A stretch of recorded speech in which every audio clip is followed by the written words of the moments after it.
Yo, what is up, everybody? We are back. Happy Friday to everybody in the chat. Hope all you guys are doing well. Appreciate all you guys tuning into the stream tonight.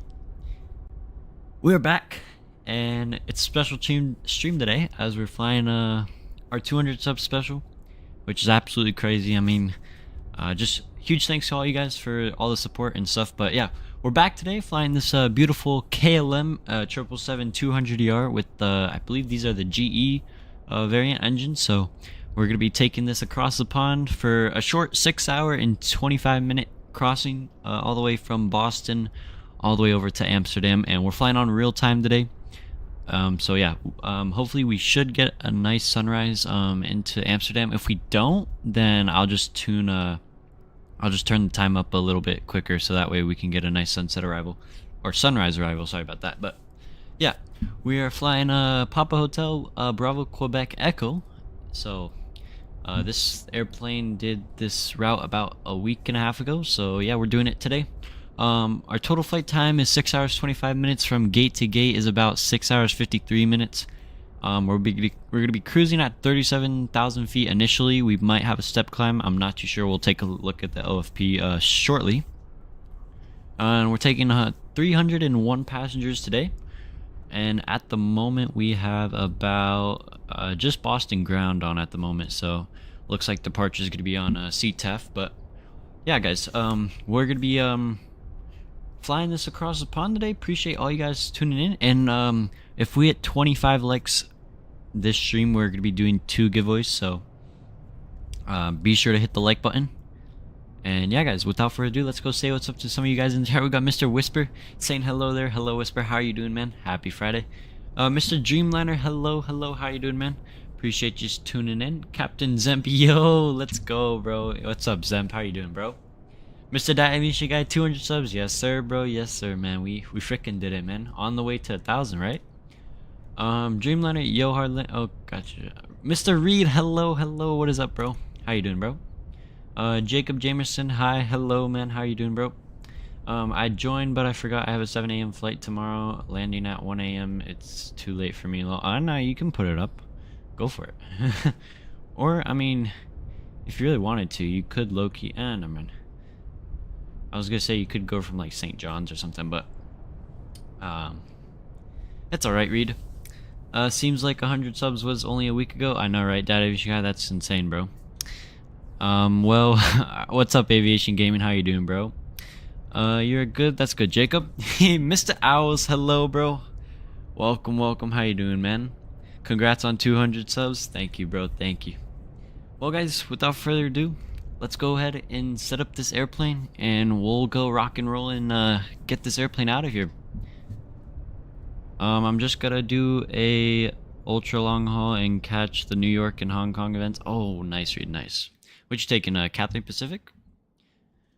Anyway, we're inside the airplane, cold and dark, and yeah, let's go fire this bird up. We'll go get battery on. We'll go secondary external power, primary external power coming on, IFE, passenger seats, and cabin utility coming on. We'll go slap the deers on as well, go arm the emergency lights and close that, and we'll get the window heats on as well. We'll leave the hydraulics off right now and the fuel pumps as well. Packs are off as well because we just powered up the airplane. We'll go no smoking to on. We'll go wing anti-ice all the way to auto. We get the nav and logo light on as well. That is good. And we'll wait for this airplane to fire up. Do you only have 1 mod? I have 2 mods. I have Positive Rate and Skyfall. So, and also Troop, 3 mods. So. Yeah, that's currently all the mods I have at the moment. Yeah, the Cathay AT50 1000. Oh, nice, Reed. Done. I'm down with waiting. What do you mean, Aviation Gaming? I'm pissed I ain't flying KLM right now, lol. Bro, I mean, if you really wanted to, you could put it up and just slow-mo it. I mean, or just go fast mode 2x, but just disconnect on vatsim. I'm gonna buy the 737-800 now. Oh, nice, Aviation Gaming. Anyway, we'll go request data. Sim brief. Yeah, that's good. So we're KLM 618. I don't know why my tiller is like glitching out, but our alternate is Brussels. Our average wind today is 278 at 02, so 22 knots. So light winds today, which is beautiful. Going Boston, Amsterdam, and all that jazz. So that is good. Airplane should start firing up. We're getting the FMCs fired up as well. We'll go flight directors coming on 1 and 2. We'll go VORs left and right as well. And yeah, just wait for these screens to fire up and we'll start plugging some stuff in. He eats cargo, but I eat what are you saying, Dreamliner? What are you saying, bro? Dunlow, I took a 4.5 hour test today. Oh, dang, Aviation Gaming. What is that, like one of your finals or something? When you have 100,000 subs, remember I was a OG. I got you, Daddy. Don't worry, bro. Don't worry. Latin VFR planes are pretty awful, right? Yeah. Yeah, they're pretty much only used. Like, I'd only use them if you're flying on Xbox.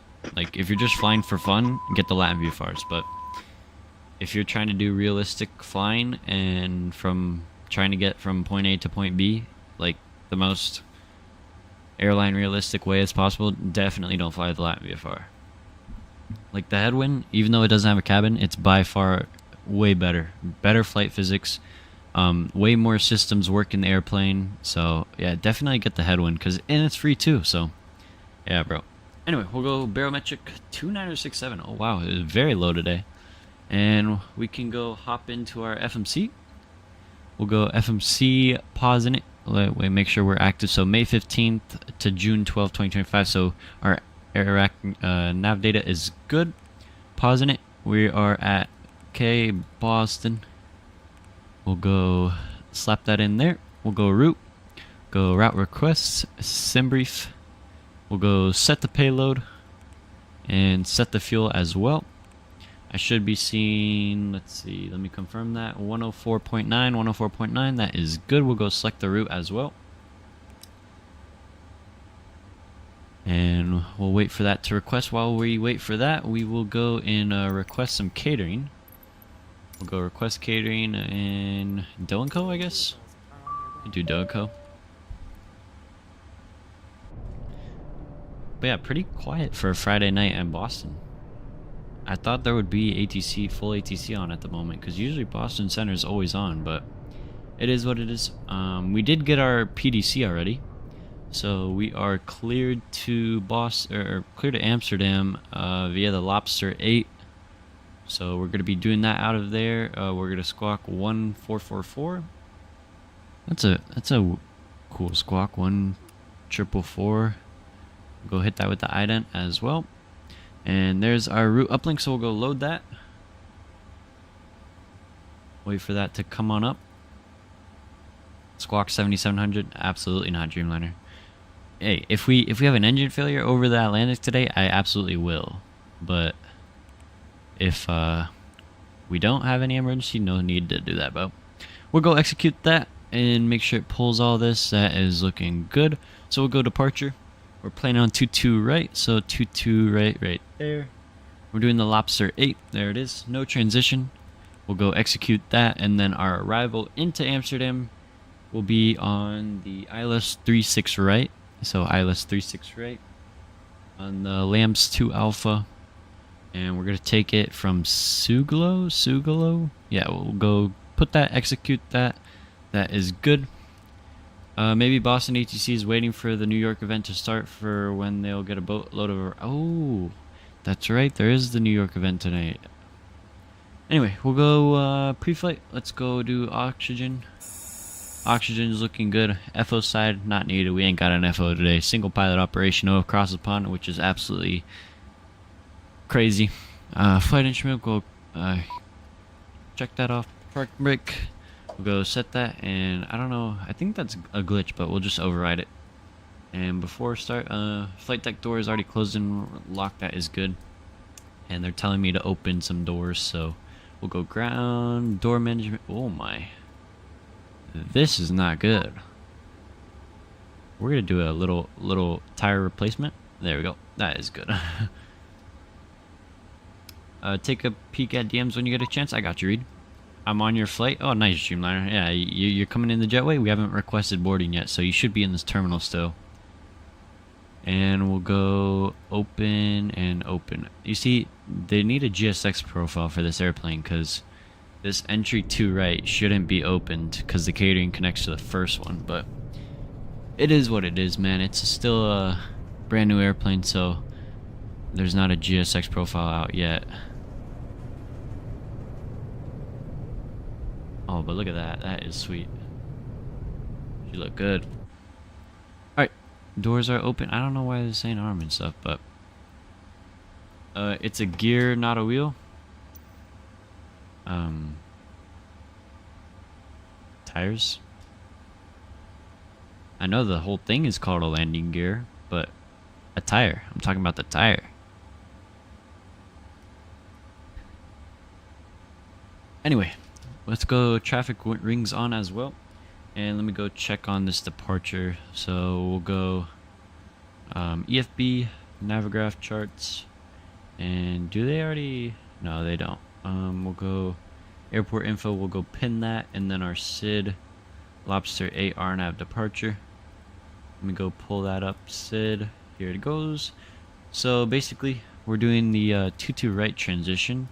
So we're going to be departing like this, make our way to TJ, then task, then boat, all the way up to here. And then we will head northbound all the way up to Sean, and then Lobster all the way at the top. So our altitude is 5,000, so we'll go plug that into the autopilot panel. Go 5,000, that is good. And runway heading is a 215, so we'll go set that as well. And yeah, that is good. Okay, IRS is already aligned. Nice. That is good. Airplane seems a little quiet, won't lie. I think it's just with the sound pack of PMDG. Like, their sounds are way too quiet. And people have talked about it too, but let's go request some boarding. As we got 300 passengers, so gotta get those boarding. And let me go put that up as well. So I'm gonna plan on we're gonna push facing like southeast and then take Alpha to November to 22 right is what I'm thinking we're gonna get. And yes, we'll go attach the tug. And yes, we'll board crew as well. Is your name Lucas? Yes, sir. I'm coming on the flight. Oh, nice, Dreamliner, nice. You see now we're boarding, so you can go ahead and board into your economy seat. And we'll go close as catering has finished. There we go. And boarding is starting. And they open the, see what I mean? GSX profile for the win, guys. They opened the wrong door. That's alright.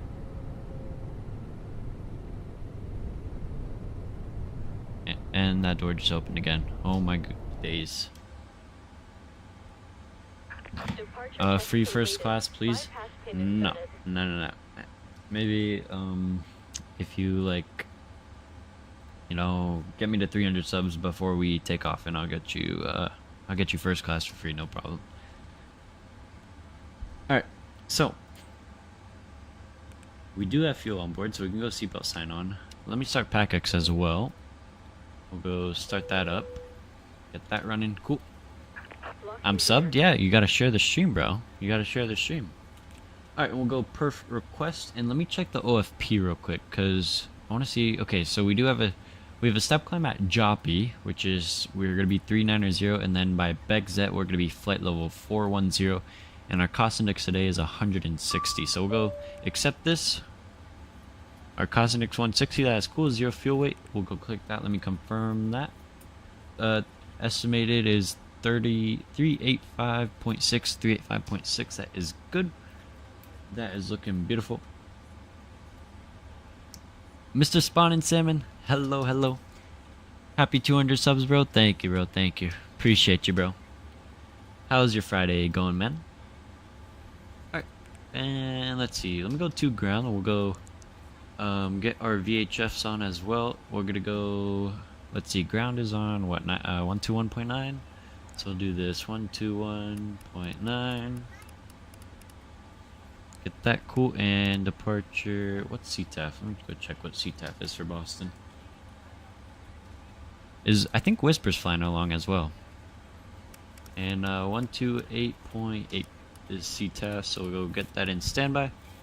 And let's see, we'll go guard frequency 121.5 over here. 121.5, there we go. Cool. That's good. Pilots are boarded, so we should be boarding some passengers now. I just departed from 22, right? Oh, you did? Let's see, do we see you? Where are you? I didn't know you departed already, Whisper.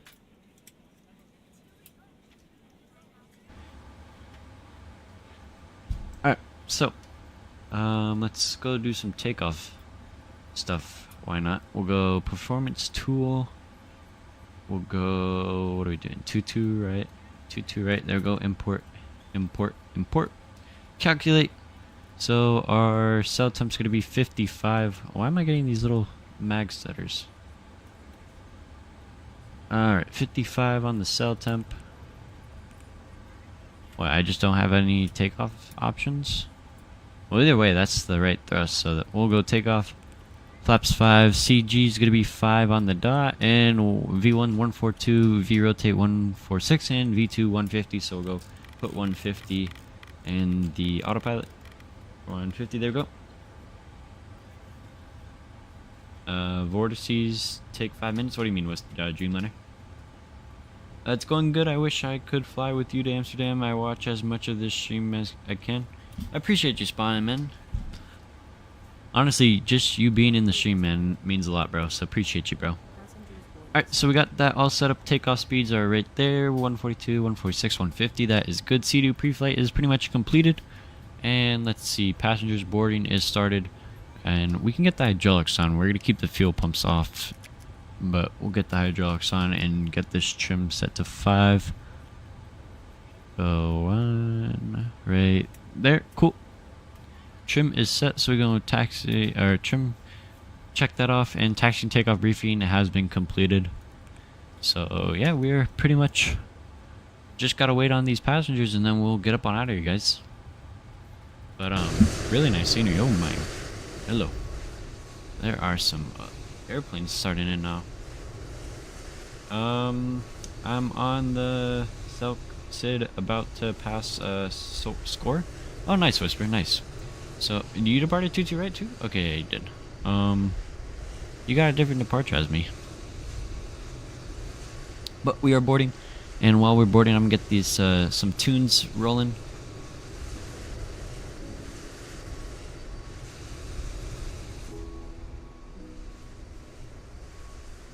But yeah, beautiful scenery, guys, by Flight Tampa, man. I've always enjoyed flying into Boston, but I just wish KLM parked over at these gates, because these gates are... This is the brand new terminal. Like, it's only, what, like 2 years old? Or something like that? Oh, look. British Airways A350. That's sweet. I did got the clearance about 20 minutes ago, low. I got you, Whisper, I got you.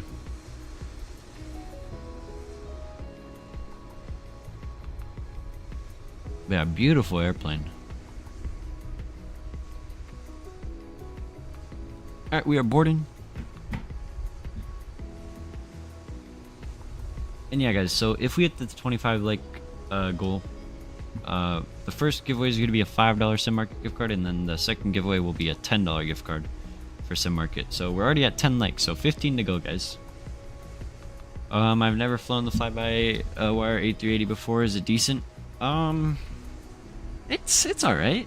I mean, it's like point A to P. It gets you point A to B by the bare minimum. I mean, I wish some features worked better on the fly-by-wire, but I mean, I was flying it yesterday, and I mean, I enjoy it, but it's not the best airplane. Gear flap, stall, pull up, terrain, pull. Dreamliner, what are we saying, bro? You don't get timed out again, bro. Can you please fly out of Houston on a stream? We just flew out of Houston like 3 streams ago when we were doing United. Didn't we? Wait. Oh no, we didn't. We did Denver, Cancun. Whoopsies. Yeah. Then we'll do a Houston stream soon, bro. We'll do a Houston stream soon. I thought we did. My bad.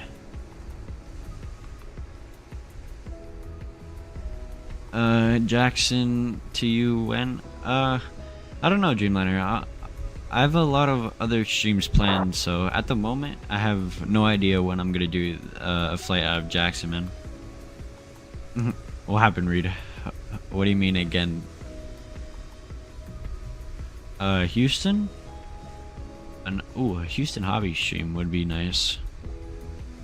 Some Southwest ops, maybe?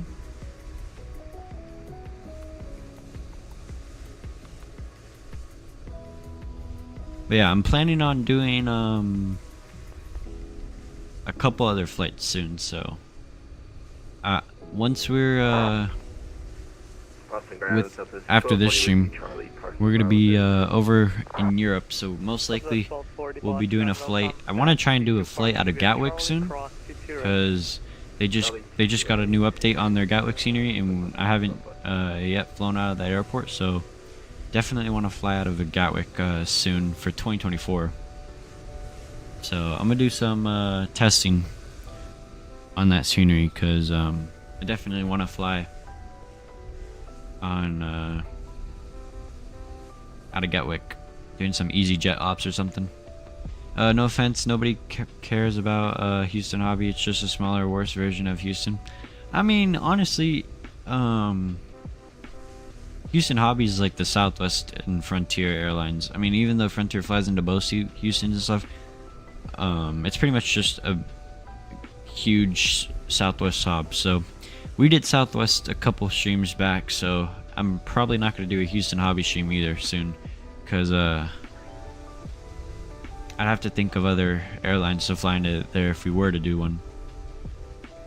Pretty annoying Gatwick is only for 2024. Yeah, just a little, right? Like, kind of wish they made it for both sims, because honestly, like the 2020 one is complete like garbage.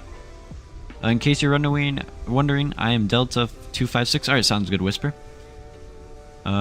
Houston Hobby is kind of like Midway. Well, Davishka, I love Midway, so you can't compare Houston Hobby to Midway.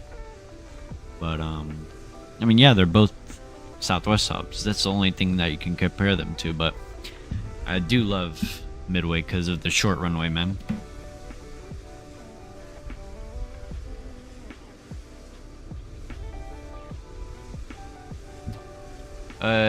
Indy to Kansas City could be interesting. It could be. Yeah, we could. Didn't Captain Canada just do that, though? I thought he just did something out of Indy. An American A319 ops or something.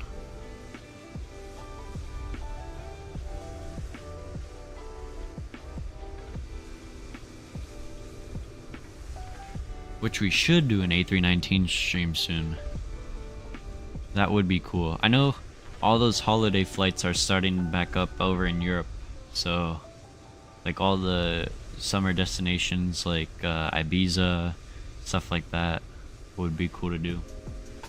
No clue, I just low-key want to do a very mundane Southwest flight. I got you, Reed. Jackson to DFW to Vegas.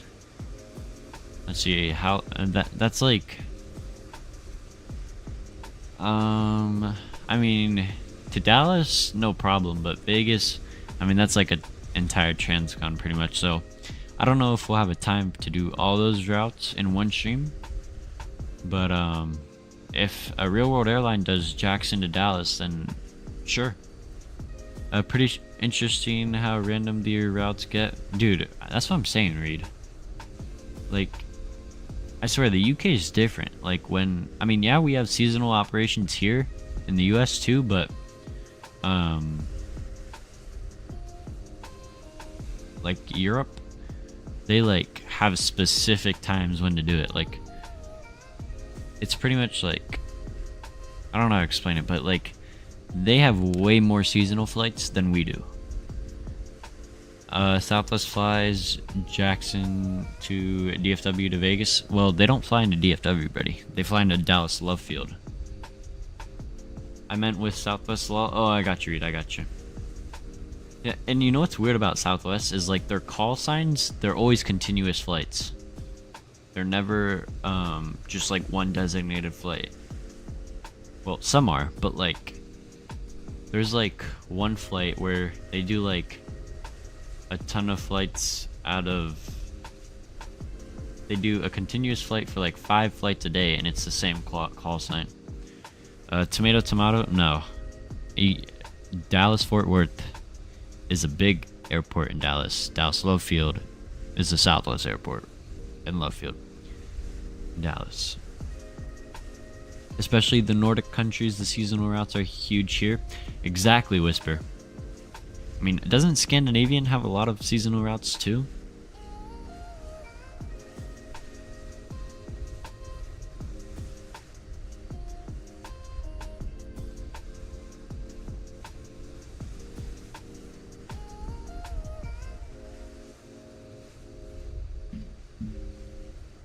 Yes, they do. I got you. I got you, bro. Alright, let's go get this APU fired up. So we'll go fuel pumps coming on. We don't got anything in the center tanks, so go fire up this APU. And I won't lie, the frames seem a little heavy. I gotta do another Scandinavian flight soon. Yeah, Reed.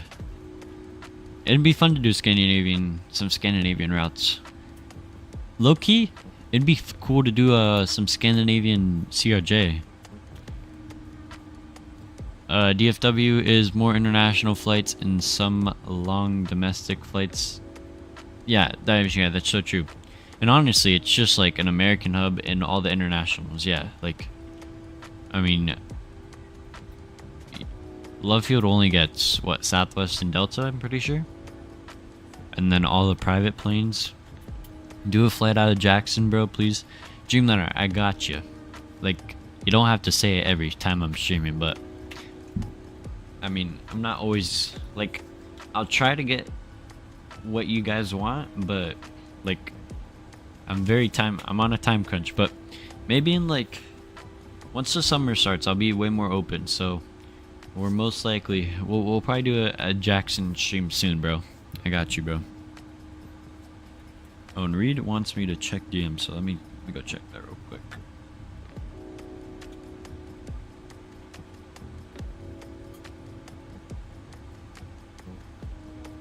Oh yeah, Reed, I got you. Dreamliner, why do you like? Honestly, yeah, why? What's so special about Jackson, bro? I expect Richmond every stream. Reed, don't worry, I'll get your Richmond in shortly, bro. I got you. The northern parts of Norway only have a couple hours of dark now. Yeah, Whisper, like, what, like, you guys have, like, what's, like, the longest time of dark hours? Like, what, like 6 hours, 5 hours? Most pub airport, what do you mean, Dreamliner? I mean, the approach is kind of boring. I mean, there's nothing special into Jackson. It's like, well, I think Jackson has 2 runways, but it's pretty much like farmlands, right? The bar for Mississippi airports is pretty low, gang. Bro, I feel like Minneapolis is way too overrated. Same with Jackson, like, I don't know, like, if we were talking about Jackson, what else is there in Mississippi? I mean, the closest airport, I don't even know what's like the best airport. My bad, Reed. I misspoke on that one. 2 runways not overrated. Yeah, it's not no, Minneapolis is overrated as can be. Honestly, it's not that special. I mean, it's just a major delta hub. I mean, I'd rather prefer Atlanta over Minneapolis.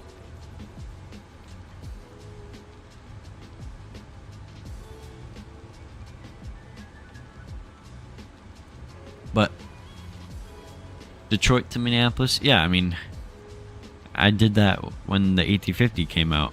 But I mean, it's just, I don't know, an airport. Oh yeah, Detroit over Minneapolis. Yeah, for sure, Reed. Yeah, for sure. For sure, bro. And plus, like, Detroit, I love how their terminals are set up. It's a little bit of a longer taxi, but like, Minneapolis is all over the place. But Detroit, it's like, what, like 2 sections? Like, they got like all the deltas, and then on the other side they got the other airlines like Spirit and stuff. Plus, who doesn't like a good old Spirit hub too? Alright, Dreamliner, what are you saying, bro? You're 2 seconds away from getting timed out. Atlanta is still my favorite. I hate hearing people talk about getting lost in Atlanta. It's impossible. It's like 7 rectangles with signs everywhere. It's hard to get lost. Bro, that's just people not knowing what they're doing and not paying attention. Like, if you're flying and you're over in like terminal 4 or whatever, like, and you gotta go to terminal 7 or something, but like, bro, it's simple. I mean, I haven't flown out of Atlanta, but like, I think I know what I'm doing. No offense, but Spirit is the Americans' version of Ryanair. Hey, man, I ain't complaining with Spirit, man. I mean, even though they just had cockroaches on one of their planes, but I mean, Spirit is like I flew Spirit to Boston, I flew Orlando to Boston, and I had a great experience.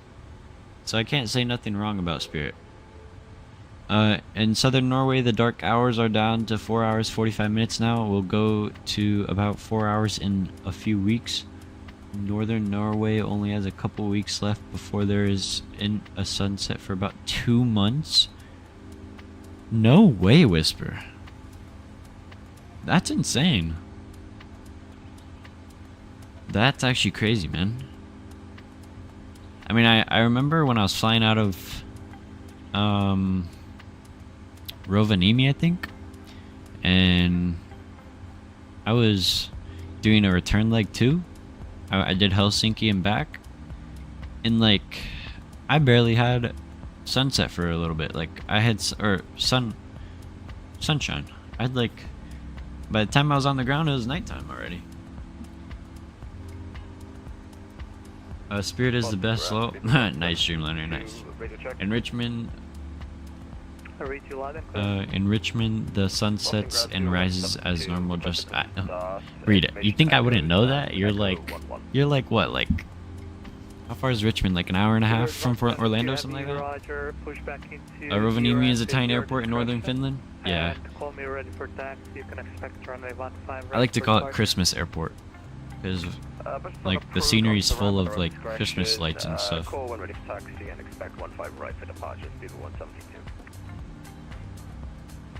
And isn't like that one like Christmas like place there where you can visit during the Christmas time or something? I don't know about Orlando though. Whole different. I read, bro. You just don't know what it's like here in Orlando, bro. Let me just tell you, it was 34 degrees Celsius today. So all those Airbuses on the ground at Orlando had flap one out the gate. Anyway, boarding is completed. So I'll go stop the music here. And let's see, APU's running, so APU's doing APU things. We got everything looking good. Just got to get that beacon light on as well. We'll go that engine's page as well. We can also, let's go close some doors. We'll go close all. Have those doors closed, and let me go check. Do we have to? Let's see. Runway 27 approved for return. Read back call for restrictions. Do we have to call for push? Whisper, did you have to call for push or no? Alright, let's go request some pushback. We'll go prepare for pushback, and we can actually release the ground power and remove the chocks as well. Yeah, the Christmas Village is a nice visit. Yes, grounded. Let's. Okay, got you, Whisper. And a Boston ground. KLM 618 heavy, ready for push and start.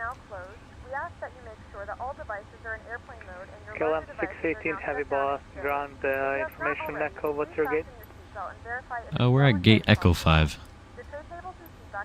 KLM 618 heavy tanks, pushback onto Alpha is approved, you can expect runway 15 right for departure. Alright, we'll expect 15 right and push on to Alpha approved, or Echo approved, KLM 618 heavy. So let's see, he just switched us to 15 right, so what do we do, northwest? Alright, so now I gotta get some new takeoff data, but as we do that, we'll go start the clock and we'll go start engine number right side. And let me get that on as well. Alright, engine's firing up. While that does that, we'll go calculate some new data. And this one as well. 15 right on the Lobster 8. And takeoff. When the seatbelt light is on, let's see, thrust. Let's see, so they got us doing 60 now. Tighten by pulling on the loose end of the strap. Yes, I know takeoff speed's deleted, that's okay. We go, this, 150, still same thing, cool. Alright, cool. There are several emergency exits on this aircraft. To Familiarize yourself Wind with the shifted? I guess so, emergency Whisper, I exits guess so. on this aircraft. Please refer to Engine the number safety right side low. signs Yeah, on that's what it says up here, man. The nearest exit might be behind See, you. Continue to the rest right. of the aircraft, or it's lighting on the floor to guide you towards And the it doesn't say one or exit. two. In the event of a loss of cabin pressure, an oxygen mask will drop in front of you. Start the flow of oxygen. Yo, Pull the Mr. mask Lauren, towards you, hello. place it firmly Next into flight, the position. you Turn can your do left hand to the head and tighten the strap Tijuana to to the back. And don't worry if the bag Acapulco. doesn't inflate. Who does that, Oxygen Ramen? flows Who does to the that? mask, and you can breathe normally. If you're traveling with Alright, let me children, go now's the change time to take my the navigraph one, real quick. but secure your mask and then assist others. Keep Alright, your we got mask one on good and engine, pull so on we'll over go to start 5 engine number 1. Grand Walker 1311 Boss, 2 buses, Foxtrot going to Bravo Gate. Walker 1311 Boss, ground welcome taxi to Bravo Gate via Foxtrot Alpha, cross runway 22 right. Foxtrot Alpha, cross 22 right, Walker 1311. Okay, Walker 1311, can we take Echo there? I think this is like my first time departing 15 right. Walker 1311, no problem, Alpha Echo. Blow into the mouth Thank you, for Walker. manual inflation. Each vest is equipped with a whistle and light. I'm not sure if Aeromexico does that route. Maybe, what's it called? Boston Grand, Viva? 2505 with Echo, signature ready for push start. Please securely stow your personal items. Alright, cool. United 2505 Boss, ground, pushback to your discretion, advise and ready for taxi. Tampering with, Pushback by or discretion, destroying the call smoke six. detectors located in the lavatories is prohibited by law. All of this information can be found in the safety card located in the seat back in front of you. Please read it and let a cabin member know if you have any questions. Thank you for flying with us again, and we hope you enjoy your flight. Alright, we got 2 good engines. Go turn that page off. So, let's see. Checklist. Anti-ice is on auto. We don't need that. Go recall check. Recall's good. And we'll wait till push is complete.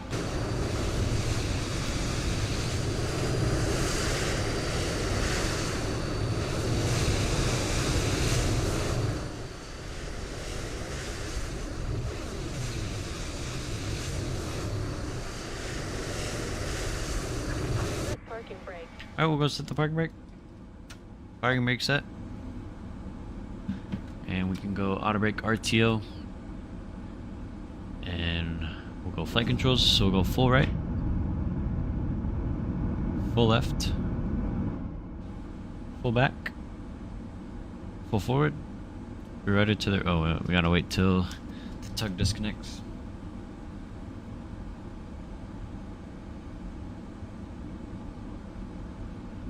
There's an airplane right there. Unlocking gear. I don't know who that is. That is. Oh, a United. Not sure why he's parked over there, but. Alright, full right and full left. Flight controls are checked. Ground equipment is clear. And flaps 5, so we'll go flaps 5. Go. Tow truck disconnected. Bypass pin removed. Alright, flaps 5 coming out. Left is clear. Right is clear.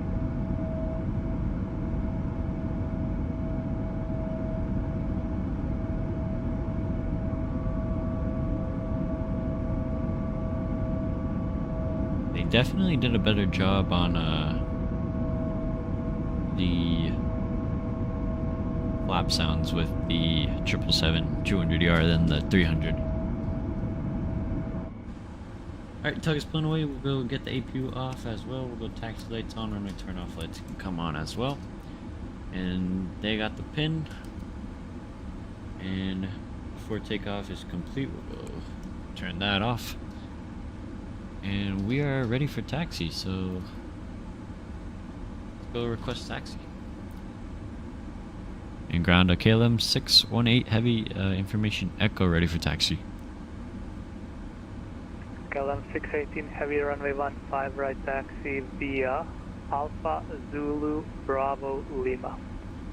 Alright, Alpha Bravo Zulu Lima, KLM 618 heavy. Negative Alpha Zulu Bravo Lima. Alpha Zulu Bravo Lima, KLM 618 heavy. Boston Alright, Grand, park brake, Speedball 172, release. heavy, ready for taxi, information I'll echo. go spool up and start a taxi out, guys. Cedar 172 heavy runway 15 right taxi via And Lima. let me arm these as well. Taxi runway 15 right via Lima, Speedball 172. Oh, looks like that A350 is also taxi. the cabin lights will be dimmed for departure and landing. If you require additional lighting, there is a reading light on the panel above you.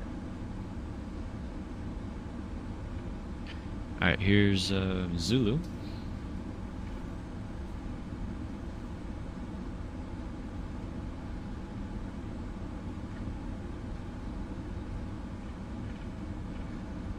Alright, cool.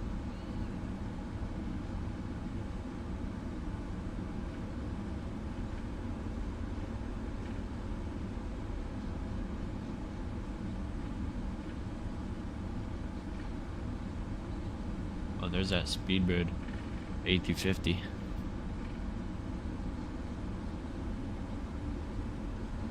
KLM 618 Heavy, monitor the advisory 128.8. Have a safe flight. Alright, 28.8, KLM 618 Heavy. Thanks for the ATC. Have a good night. See ya. Yep. Alright. We are on CTAF now, so we'll switch it.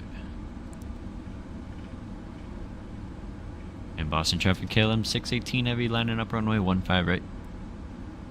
We'll go liner up, we'll go landing lights coming on, strobe lights on, wing light on. Go ding the cabin. Let's go get up on out of here, guys. Alright, 15 right. Here we go.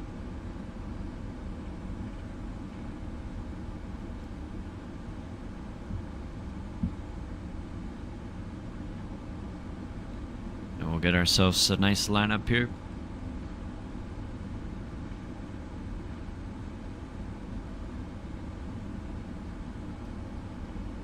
Boston traffic, KLM is 618 Heavy, departing runway 15 right on the Lobster 8 departure to the north.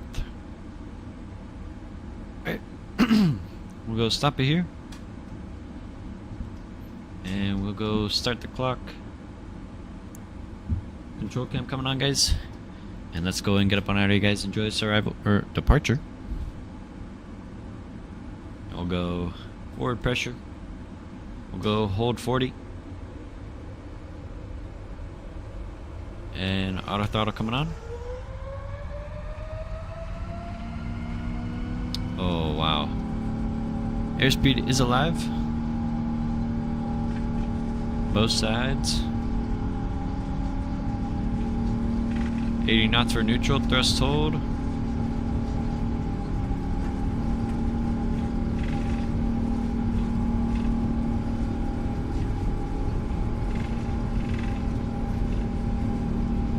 V1. Alright, V1, rotate.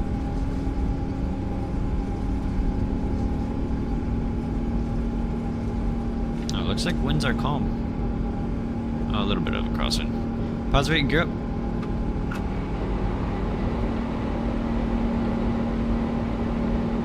Alright, gears coming up. Coming into that intercept.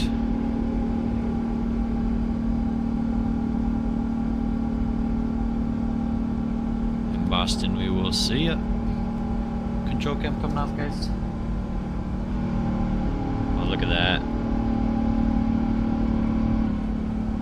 Go flap 1.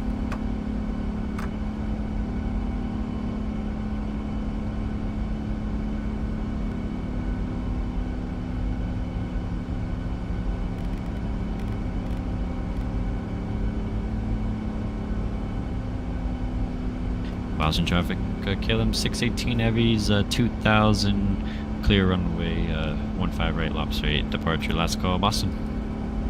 Alright, and flaps coming up. Boston traffic, Google 172 Heavy, lining up runway 15 right.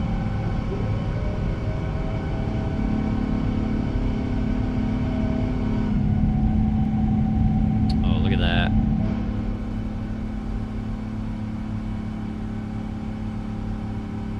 Alright, and we got no ATC on, so we're gonna just plug up 370. He asked me if I'd like a different runway. I just asked, I just said 22 right would be fine. Yeah, I'm not too sure why he gave us 15 right, but I mean, shorter taxi, so I take it.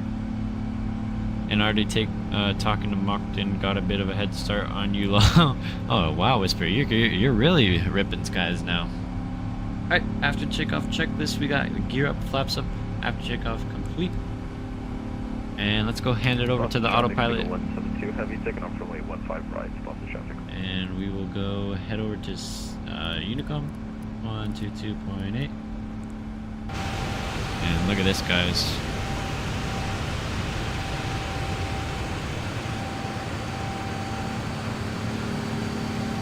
Oh, look at the boat right under us.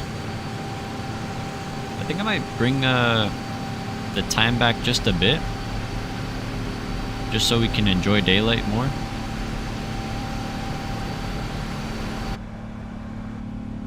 We'll get runway turnoff lights, taxi light coming off as well.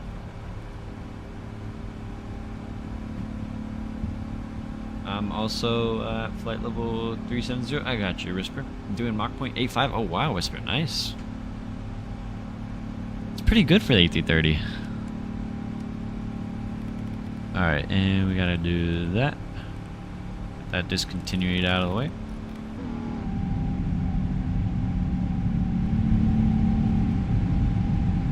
And there's Boston in the background.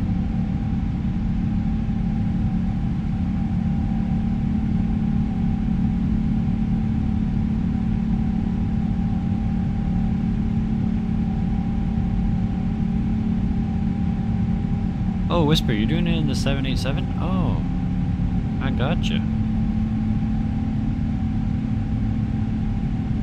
I saw you were flying the A330 earlier. Thought you were gonna take that across the pond. We got some floodlights in here.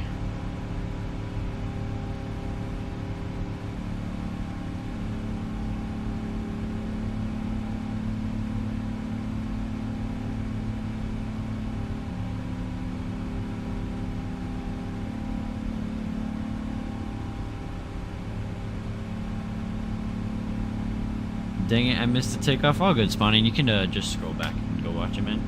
It's all good.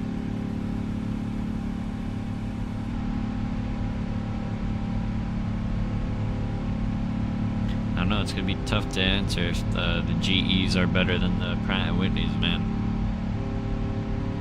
These engines are screaming right now.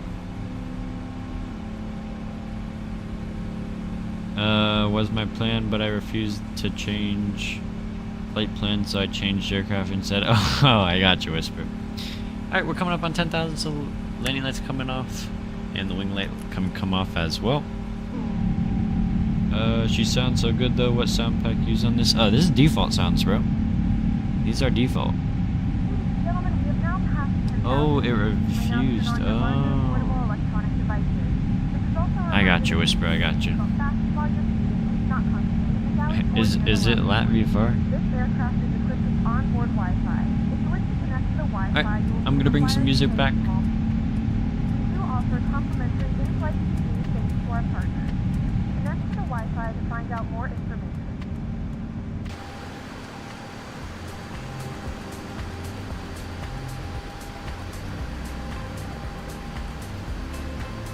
As we climb out of Boston.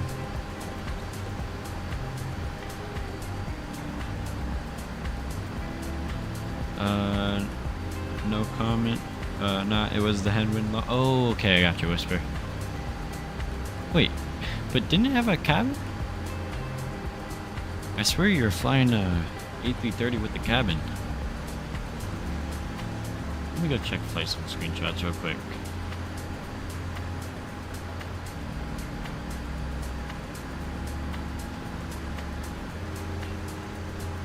Hold on, Whisper. You're telling me Edwin has a cabin now? This looks like the Latvia FAR though.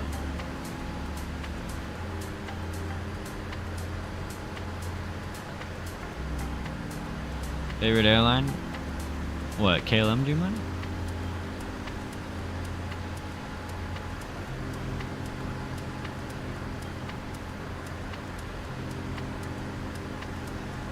Oh, and guys, Green Dot Aviation released a new video, so we got some nice in-flight entertainment for you guys today.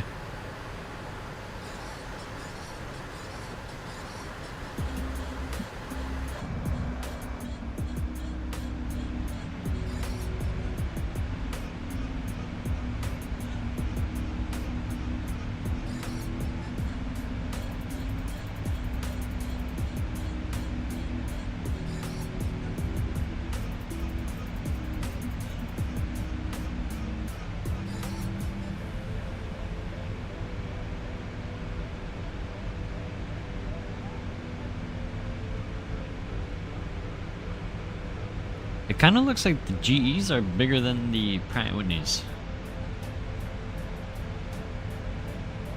What happened on Emirates flight 521? No, the new video is let me go check it real quick.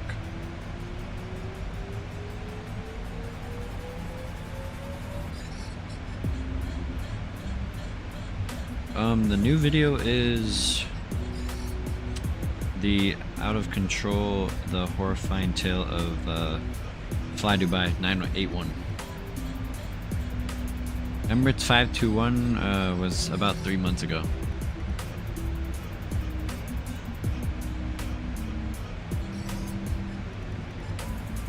Mockton went offline mid-sentence, not sure what to do now. Oh, go over to Unicom, bro.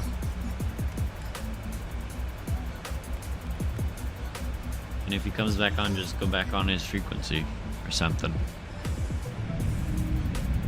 Let's see, we should stay on the left side because once we're over the Atlantic, we ain't gonna see land for a minute.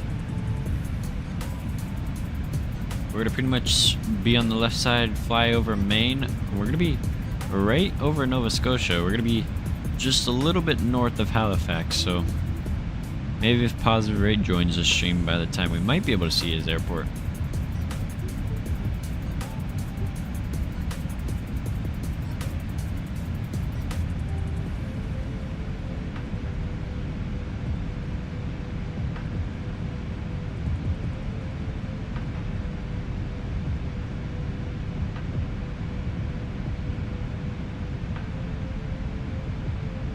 My Sim Toolkit Pro is saying Boston's online, but oh yeah, they just came online.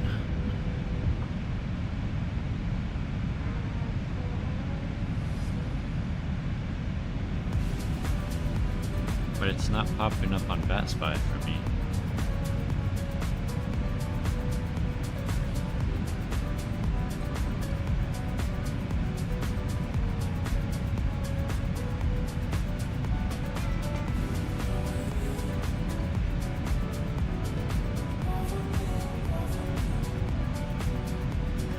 Saying it's on 199.998, so I don't think they're on fully yet. I think they're getting ready to hop on. Mockton is back online. He maybe just accidentally disconnected or something for a bit. Oh, there's Nightbot. Now Nightbot enters the stream.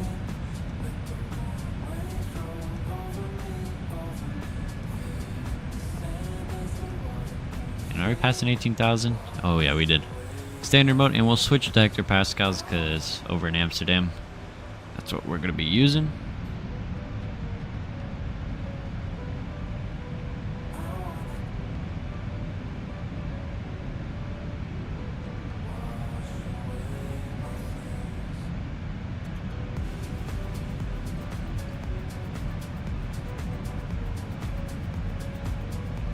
About time you woke up, you silly little bot.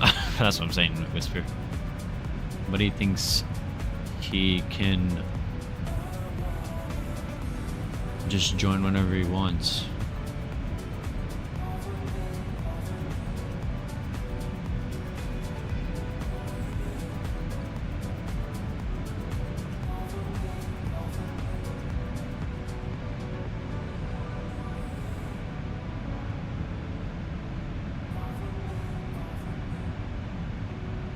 Okay, now they're on. 123.75 and 34 nothing. So I'm not sure which one to tune. We'll go ahead and tune 34 nothing. 34 nothing.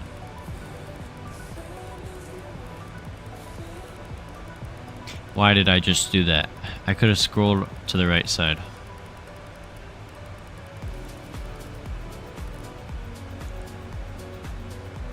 If you're on the ground for Lane for now, I do. It's me just a couple minutes while I get a bunch of aircraft sorted. Just stand by, please. Come back in 5 minutes if I don't get back to you. KLM 165, you're on frequency? KLM 165, go in, sir. 165 Boston, send your radar contact. Maintain level 340 for traffic. Flight heading 18. How long is this flight? It's just about 6 hours and 25 minutes, so shouldn't be that long today. KLM flight heading 180. Flight heading 180 for the KLM 165. Boston Center, yeah, 2505, check wind at It's gonna be a little bit till we get a chance to say something. Are we looking at 2505? Affirm. 2505, Boston radar contact. Flight maintain level 360. 360. It was a wind.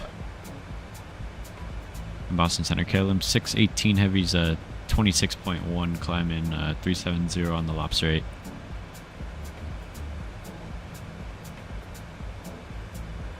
Oh, we actually. KLM 618. Affirm. KLM 618, Boston radar contact. Flight maintain level 370. Alright, all the way up to 370 KLM 618. Alright, cool. And Whisper, Mockton 32.2, so get that. 32.2. Last check out the call in Boston Center. Carrier only, no voice.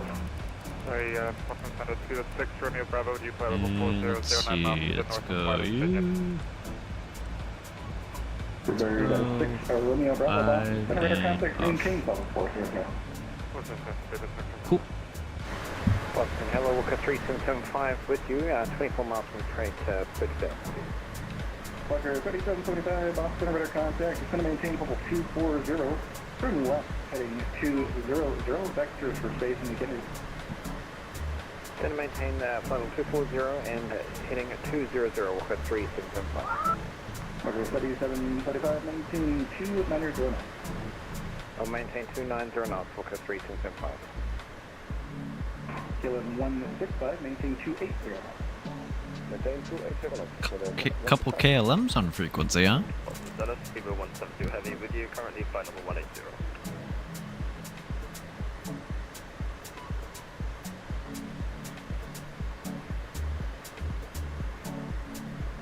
What was the speed break call from? Speedway 172.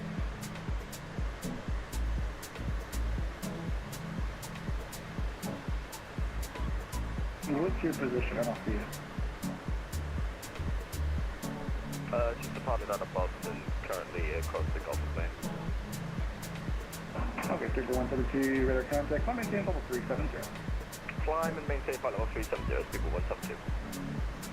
Carry 135, cross Calverton at maintain 12,000. Kennedy altimeter 290. I entered NatChack Tusky, so I have a more southerly track. Let me see where I enter. Carry 135, that's forward speed at Calverton, maintain 250. I am... Okay, so I enter NatChack U at Luby? I think it's Carry called? 135. Oh, Joopy. Joopy.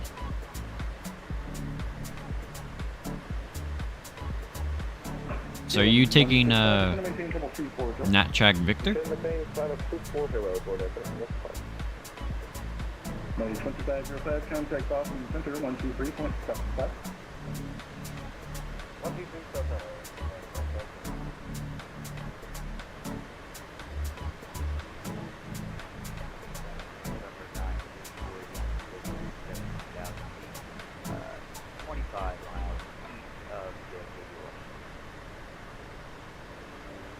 Number 934 Yankee. I mean, once Mockton's offline, then that's when we'll start doing some in-flight entertainment, stuff like that. I was referring to the Mockton airspace. Oh, I got you, Whisper. But what NatChack are you taking? Are you taking NatChack Uniform or Victor?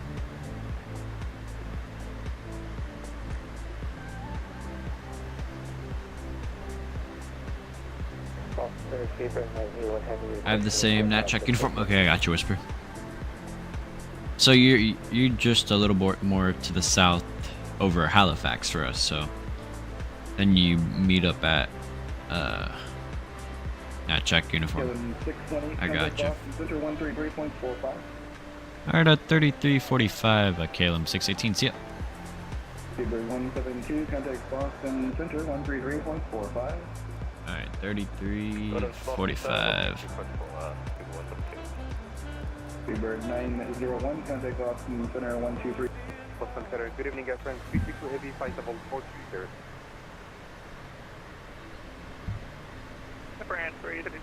Just my fingies being faster than I realized. I got you, Whisper. I got you. What's your tailwinds right now? Well, the status Super 172 happy with you. Currently flight level 220, climbing flight level 370. Super 172, Boston Center, hello. Boston Center, KLM 618 heavy with you. 32.2 climbing 370.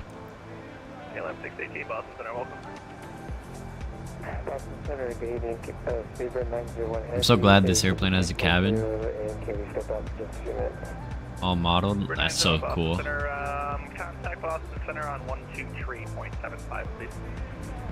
Alright, contact Boston on 123.75. 311 at 27. Alright, let me go see what we're getting right now. We're getting 267 at 14. Dude, these tailwinds are his booty today. Can we get a Telling you, we're getting some weird tailwinds. Southwest 350 Boston, include LaGuardia, Haskell 3 departures, NS filed, Simon maintain 3000, squawk 1374.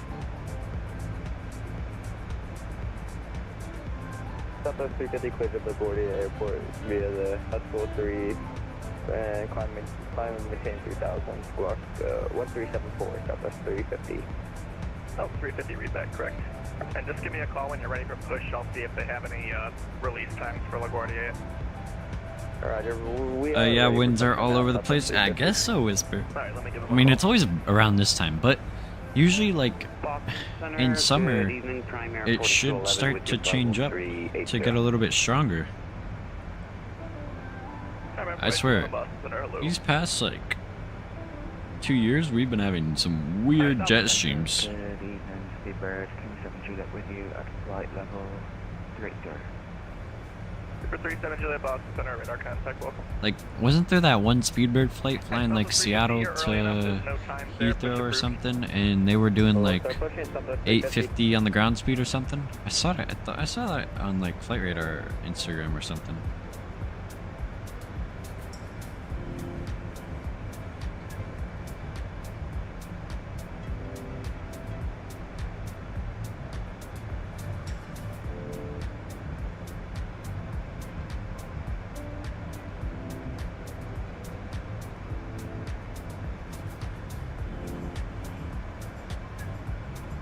Alright, so I'm gonna do this. I'm gonna back up the time just a little bit. Do like 5 o'clock, just so we got a little bit of sunlight for us. Seabird 66 Heavy Boston Center, welcome to the party, your radar contact. Oh, welcome to the party.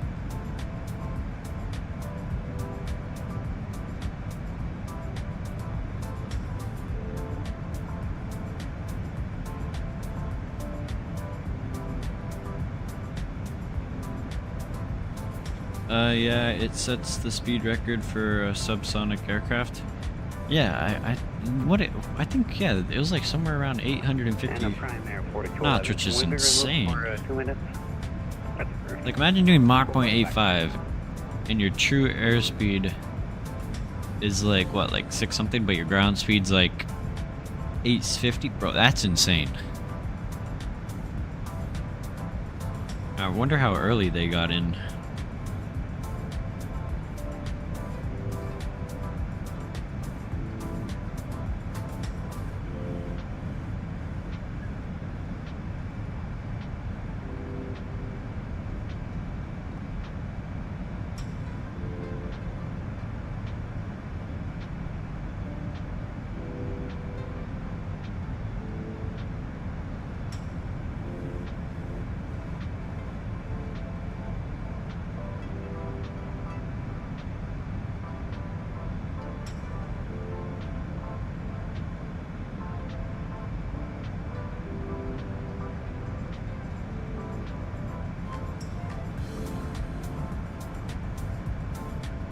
Not sure, but it was way earlier than they planned. Dude, imagine like... Your estimated arrival is like what, like 7 a.m.? You get in at like 5:30. That'd be crazy. But doesn't Heathrow have like something like where if you arrive before a certain time you get like charged a fee or something? 134.0 for Providence, they'll take care of you. 34 nothing, bye. Bye. Rip, missed departure while eating? Ah, no problem, Reed. No problem. Oh man, New York looks busy. I'm getting excited. Oh, wait, you gotta do some New York ops or something? Out of JFK? Seabird 66, contact Function Center 132.2. Have a good night. 32-2, Seabird 66, good night. We should be over to Moncton shortly.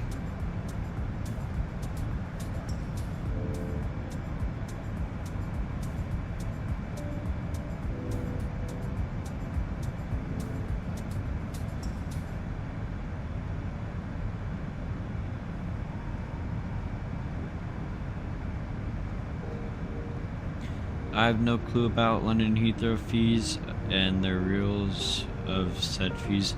I think they have something, because I remember I'm pretty sure like I think it was Geek on the flight deck or something. He said if they arrive too early they get charged a fee or something.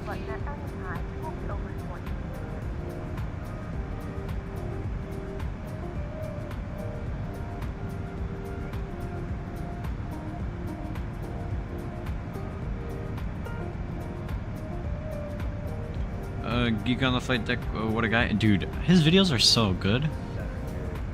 Like honestly, like when I'm doing work and stuff in school, I just have him on the background. Cause like, I mean, in the videos where he just debriefs and stuff like that, like trip reports, I like pop his video on like the top right or something. Hotel Tango Oscar VOR left out. Oh, I got you now. Sorry about that. 934 Yankee Whiskey Boston or hello. Looks like you'll enter Moncton airspace at Alex. Yeah, Whisper, yeah. Are you going to be able to, the weather going into Martha's Vineyard is not Let's see, what's our fuel looking like at Amsterdam? 17.3? Let's see what we can do. Whisper's doing Mach 185, so let's do Mach 186 to catch up to him. We'll try and see if we can close in the spacing. He talks about he talks at the speed of light but makes cool content. Yeah, and somehow his videos are still like 50 minutes long.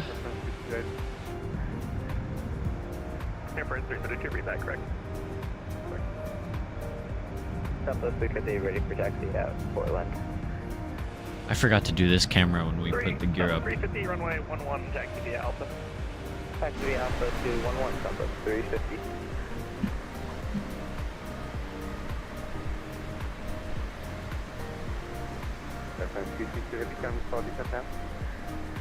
Yep, you can start whenever you want. Just make sure you cross AJ at 290 and you'll be good.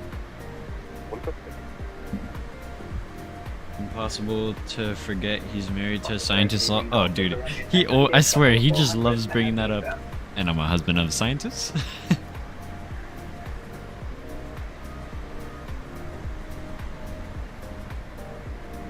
Sorry, where are you again? I just wish U.S. airlines were way more lenient on content, bro. Like, honestly, it's not that deep, bro. Like, just let us record. Sorry, say that one more time. I don't know where that is. Actually, he speaks at the speed of sound. Oh, bro, buddy's almost a Concorde, right? Hey, what was the call sign again? Golf Echo Romeo Tango.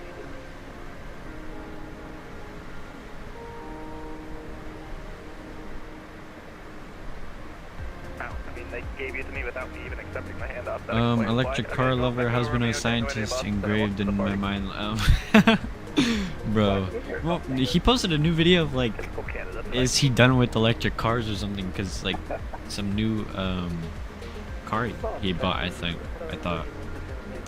I saw a cockpit video of a Spirit A320 departure from Vegas the other day. Really, Reed? Oh, Southwest dang. 350, ready for takeoff. I gotta check that out. Southwest 350, runway 11, set for takeoff, wind 160 Set takeoff for 11, Southwest 350.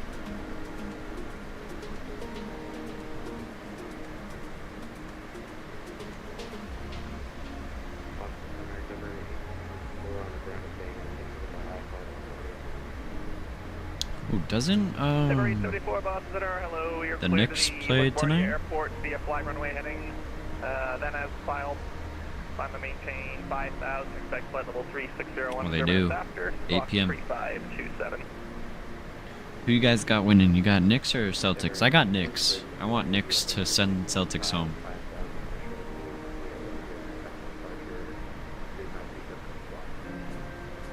Endeavor 874, read back, correct device, ready for taxi. Holy, bro. JFK's already lighting up, bro. Yo, Cooper! What is up, man? How are you doing, bro? Endeavor 203, Boston Center, hello. Welcome, bro.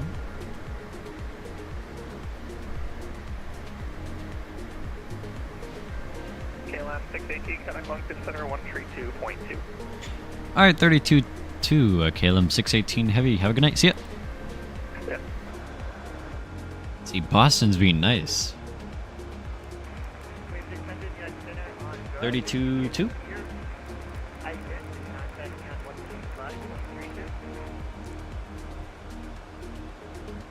And Moncton Center, KLM 618 Heavy is with you, flight level 370.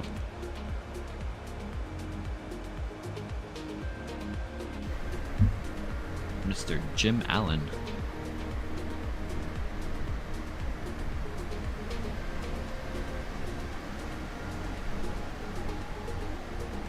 KLM 618, identified 370, direct Chupi. Direct Joopy, KLM 618 Heavy. Let's go do that. Direct to Joopy. I don't know what's the whole point of that, man. But he's giving me like a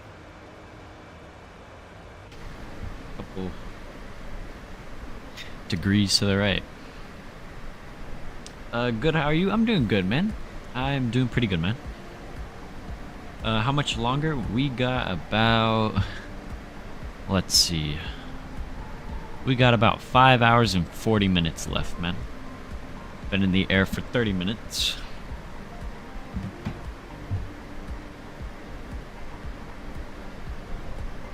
Appreciate you stopping in, Cooper. And let me go...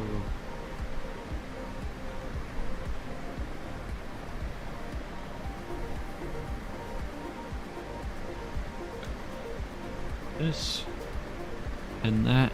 There we go. Cool. I bet you're welcome. Thank you, Cooper. Thank you. Hopefully you had a good Friday so far.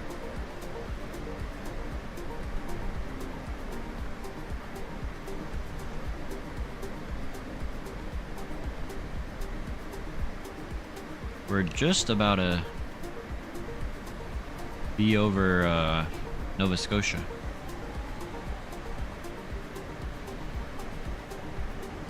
Look at this view. This is a view we haven't done yet. That's sweet.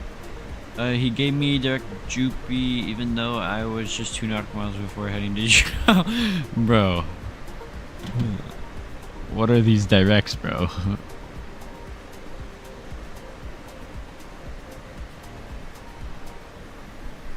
Didn't have to do anything, bro. Literally, it's great. We are in storms right now. Oh, Cooper, where are you getting some storms, man?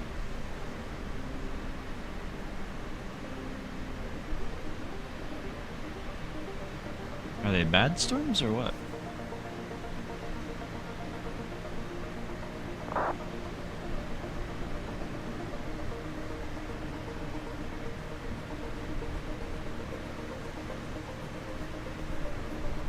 Indiana?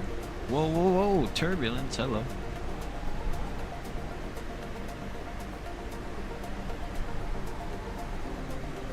They're bad? Let me go check their weather radar right now. Oh, you guys do have some cells. Oh, brother.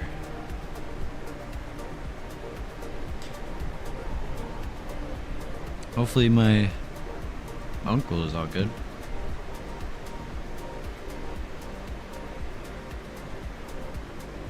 Is Ryan Hall streaming it?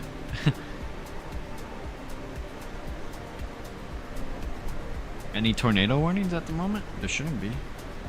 Hopefully not.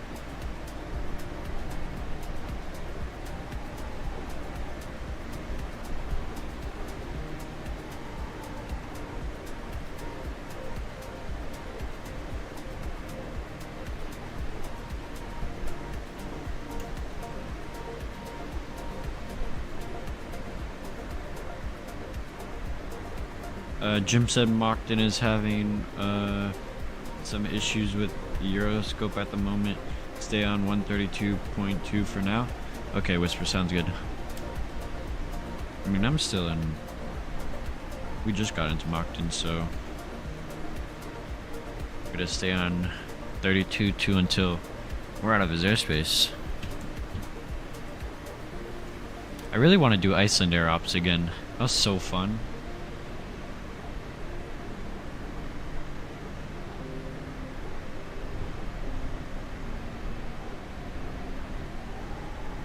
I'm in Hawaii in Microsoft Flight Simulator. Oh, nice, Cooper. Nice. What's your next flight gonna be, man?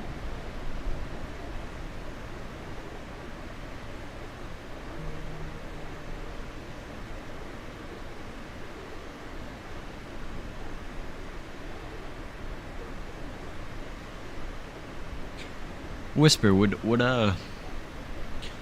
if you flew San Francisco to Honolulu, would that be considered a transatlantic? Or a trans-Pacific?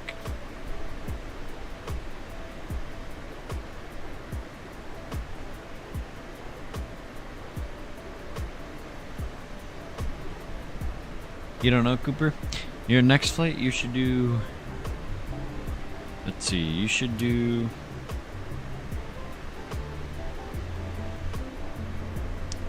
Let's see, you should do some Hawaii op, like some little Hawaii ops around the islands. Yes and no? I've always thought about that.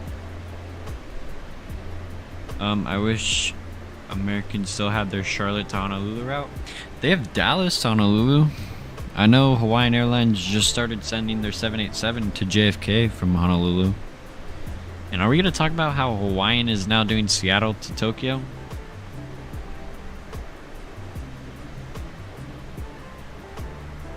Oh wow, you're in a DA-62 over in Honolulu?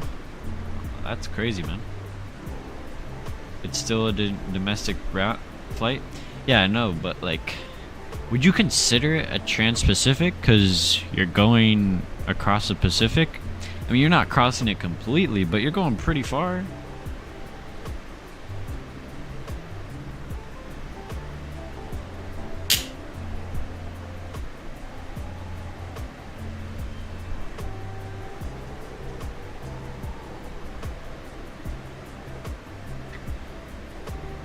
Yeah, Hawaiian A330 200 not touching Hawaii is kind of weird low. That's what I'm saying. Like, why doesn't... Tell me, why shouldn't... Alaska should just place an order for a couple 787s or something. And just, you know... I think if Hawaiian and Alaska made a livery together... Like, picture the tail of the Alaska and Hawaiian like mixed together, like the luau lady and then the one guy like on the tail together, with like half of the plane being like Hawaiian colors and then half of it being the Alaska colors, like have it mix. That's what I would like. Yeah, do a stream to San Francisco to Honolulu. We might, man, we might. If I can get the parking brake to fix in 2024, then we'll definitely do that route. Maybe Alaska will repaint a handful of Hawaiian A330s and base them out of Seattle. I have no idea, Reed. I doubt it, though. That's a thinker. I guess a trans-Pacific would be a fitting description even if it isn't entirely accurate. I mean, what else is there to call it? What is there to call it? I mean...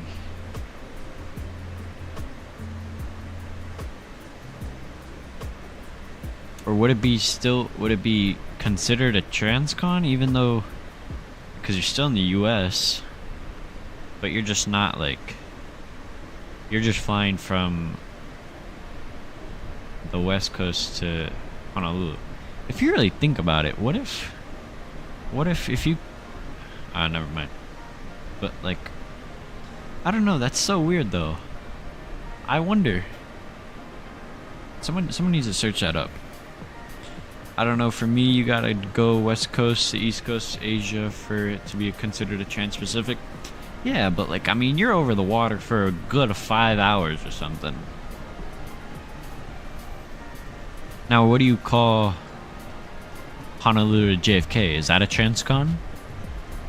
Or JFK to Honolulu? What is that? Transcon Pacific? Something like that? I have no idea, bro. That is honestly like such an odd thing to think of.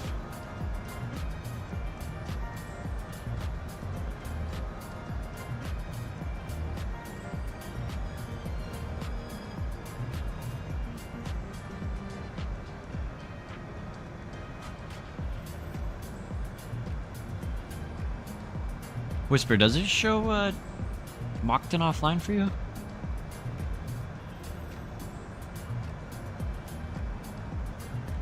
It's showing Moncton offline for me. Do you do night flights? Yeah, well, what we're gonna do is we're gonna let this flight go into the nighttime, and then during that time we're gonna be watching some Inflight Entertainment, some Green Dot Aviation, and some YVR Gopher as well, because he released a new video. And by the way, guys, they both, Green Dot and YVR Gopher, has given me permission to show their content on the channel.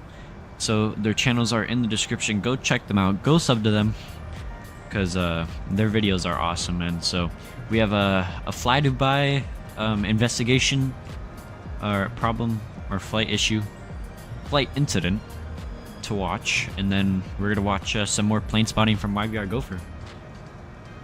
Yes, Moncton is offline right now. Yeah, so should we just stay on 32.2 until we get outside of Moncton? Just to be safe?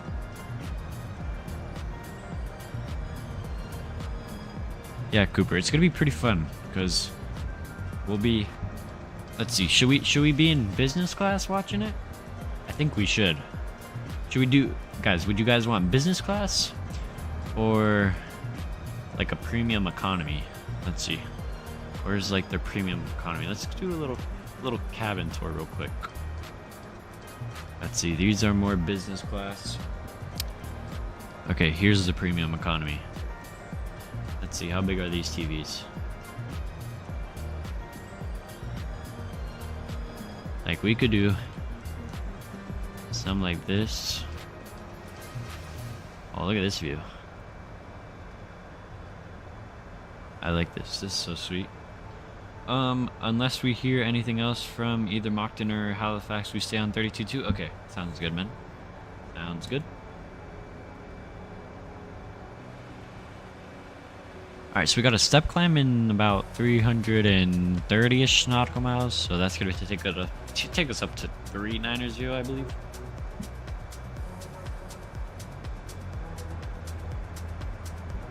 Business class? Okay, we'll watch it in business class. Gosh, just autocorrect. It's all good, Cooper. It's all good. I got what you're saying. At least you're not misspelling on purpose. Like, Dreamliner.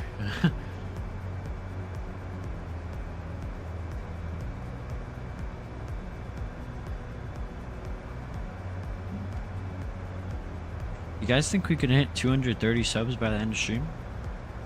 Dreamliner, that. Dude, I know.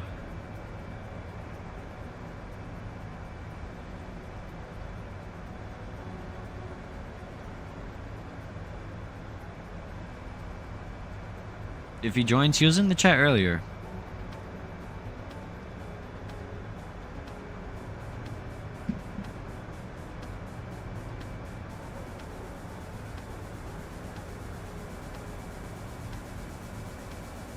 Current wind is 314 at 40 where I'm at in flight. Oh, nice. So it's starting to pick up. That's good. That's good.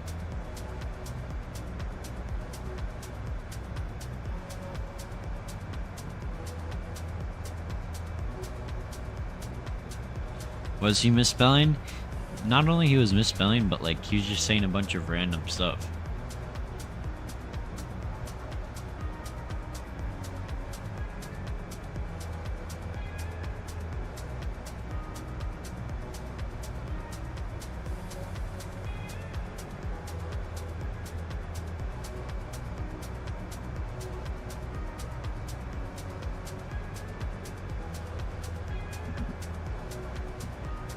I have a feeling that Mockton's not going to come back on.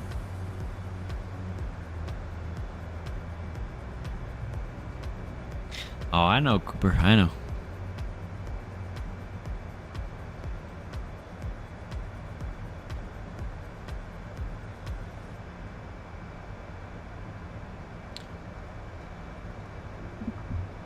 Whisper, are you doing a real time? Cause what time is sunrise? Let's see. Sunrise in Amsterdam. What time is sunrise in Amsterdam? 5:41 a.m. So let's see.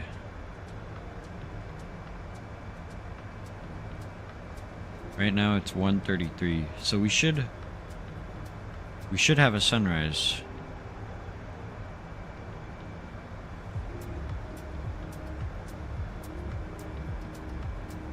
So once it turns nighttime in the sim, we'll go head over to real time, so that way we'll get that nice sunrise. We're probably gonna be landing a little bit after. Whisper, what does your FMC say for your arrival time?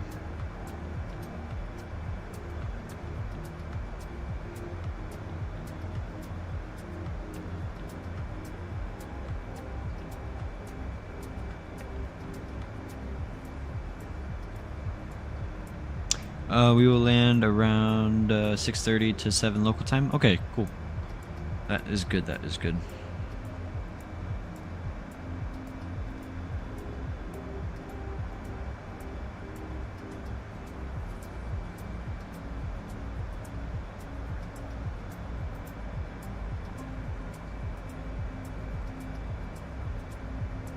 Yeah, next stream we'll probably be doing some JetBlue ops. In the Dunkin' Donut livery. And then after that we'll probably be in Europe, because I definitely don't want to be I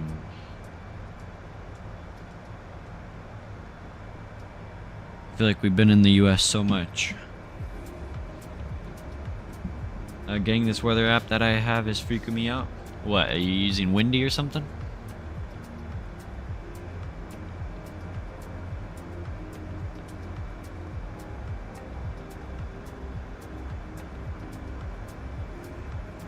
What did that aviation guy post in? What is this? I would fly this every day. Boeing 787. I can't even read this. It's so glitchy. I think that says A350, MD-11, Gulfstream. I love flying this plane. 737, A321, CRJ, something. Can't even read this, bro.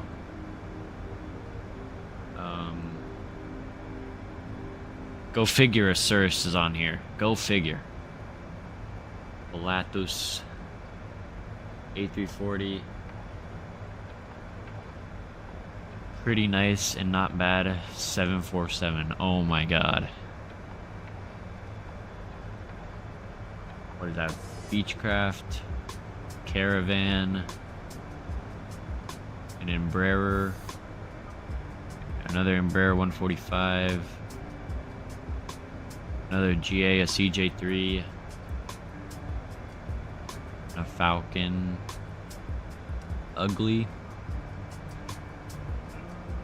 If that says 707, this kid is crazy. He thinks that A380 is ugly. Oh my gosh. A DC-8 is ugly. Wow. Wow. A DC-8 and a DC-9. Wow. He thinks a King Air... he thinks the Concorde's ugly. A DC... oh my gosh. Wow. Planes nobody cares about. A3... what is that? A300? A330? A Fira 300. A Dash 8. Oh my gosh. If Positive 8 was in the chat, he'd be crashing out. Oh my. Old planes. 707.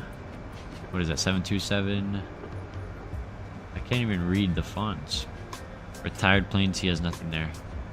This is the absolute worst plane ever in the history of making planes. I could write an essay on how bad this plane is. Seriously, this plane should be banned from flying, and it's completely unsafe and horrible. I would never fly on this plane my entire life. My family's life. Negative 1 million stars. But he said a CRJ 200 and an MD 80. No idea what that is in a 757. Jesus. Jesus. I'm deleting this. Deleting this. That is insane. No way he just said that about the 757. That is crazy. The FMC says I'll arrive at 05 and 09 Zulu, not accounting for wind. Alright, sounds good, Whisper. Not called my radar. Oh, nice. I just got a tornado rolling. Oh no, bro. Be careful, bro. Be careful. Stay safe, bro. Oh yeah, Ryan Hall is streaming right now.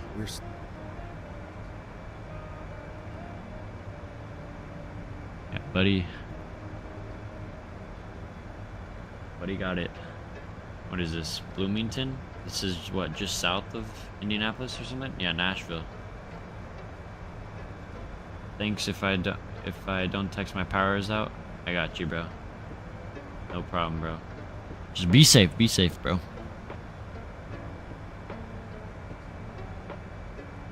Look at this. They're going to chase the storms right now.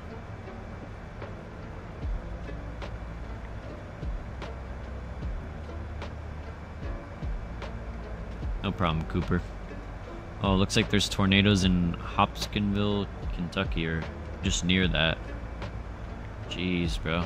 That is crazy.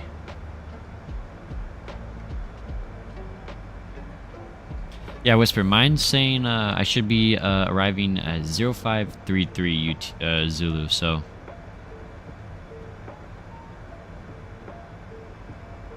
Halifax went offline too, so I guess we can switch to 22.8. Alright, sounds good, man.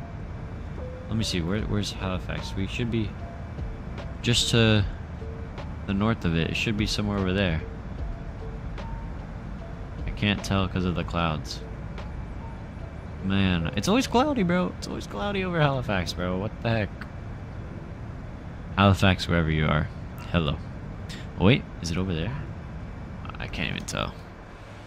Alright, I'm gonna just go to 22.8 then. It happens frequently.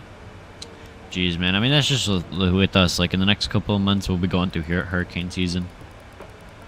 We'll probably get, like, four possible hurricanes or something.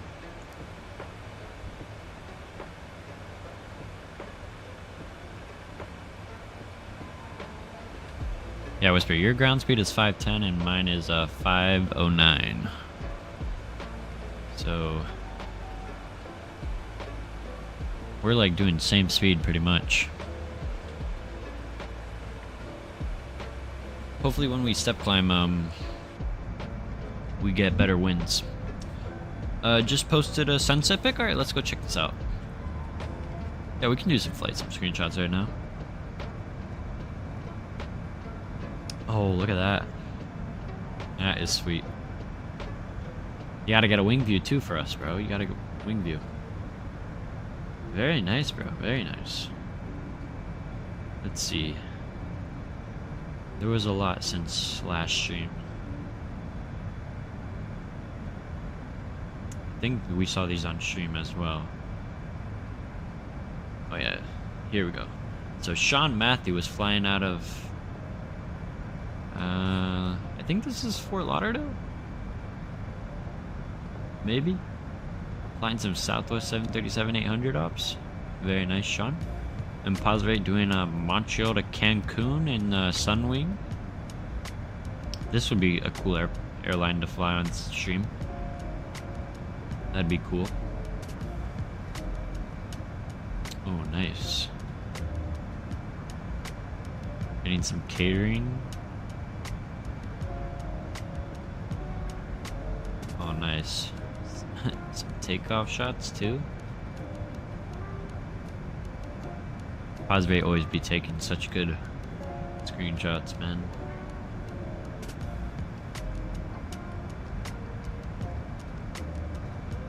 Oh, look at that. The wing views on the 787 are crap, lol. I mean, it's a 787, but who doesn't like a wing view, man? Here's some wing views. Ah, there we go. Oh, look at that. Those clouds too. Very nice, very nice.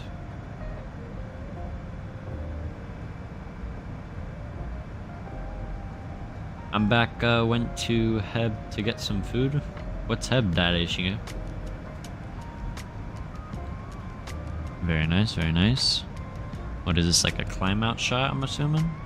Oh, and then this is when he arrived in Cancun. Very nice, Posrate. Oh, even more. That's sweet, look at that. Montreal in the background too. Got more Sunwing from Posrate, this time in a different livery.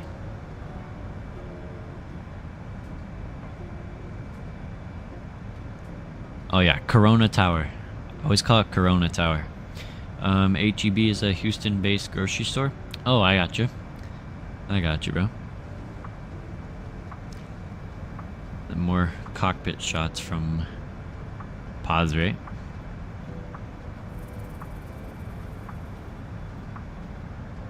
I think this is when he landed back in Montreal, I'm pretty sure. Then here's Whispers on the way into Boston. A landing rate of -113. Very nice, very nice. It is super windy. Jeez, bro. Just stay away from windows, man. And be ready to run into your pantry or basement, whatever.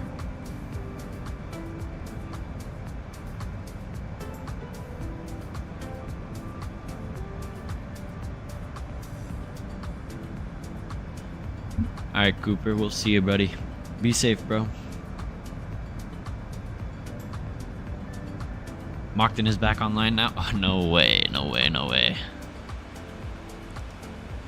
Alright, we'll just stay on his frequency.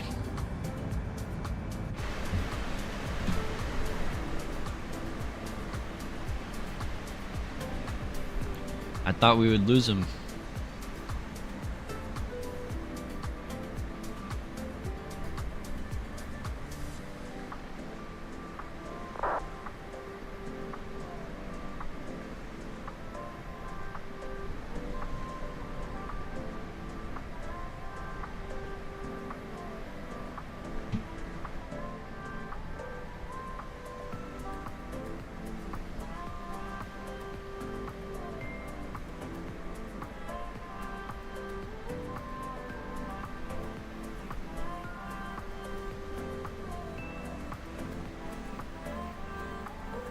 I don't think we have to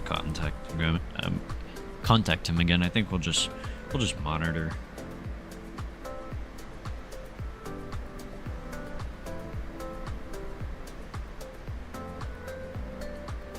He is on a laptop, so that explains some of the issues he has. How do you know he's on a laptop? Did he say it?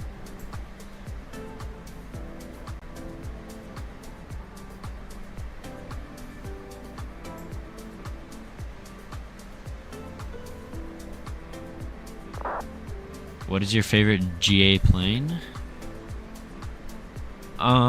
So propeller planes, probably the King Air 350.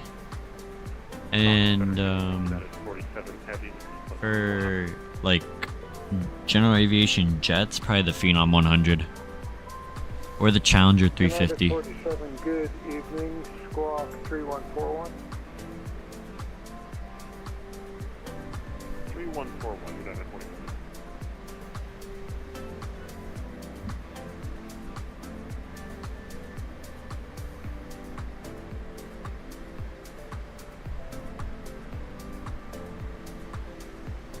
United 47, identify 400 carrier. He answered my message in VPilot? Oh, gotcha, Whisper.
Coast 35 Kilo 350, good evening, carry on the cloud.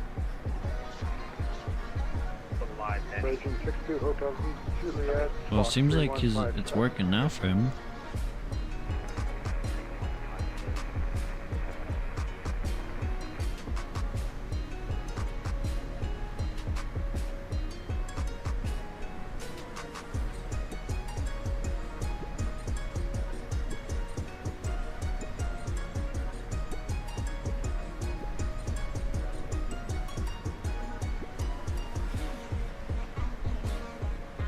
Yeah, seems to be. Yeah.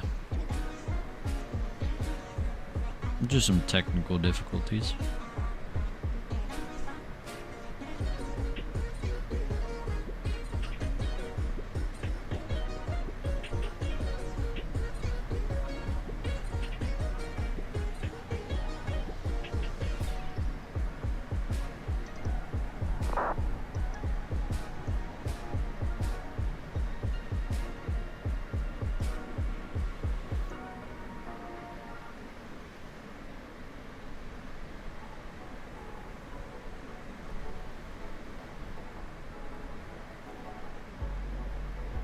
Guys, I'm gonna go get a quick snack, so I'll be back in just a couple minutes.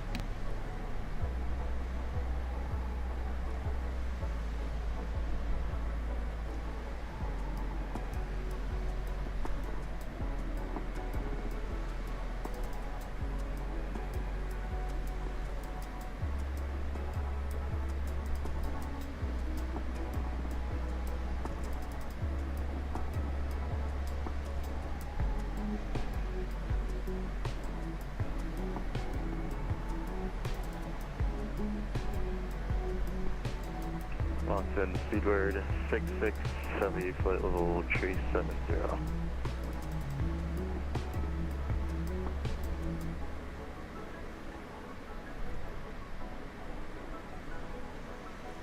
Speedbird 6670, state your location, sir.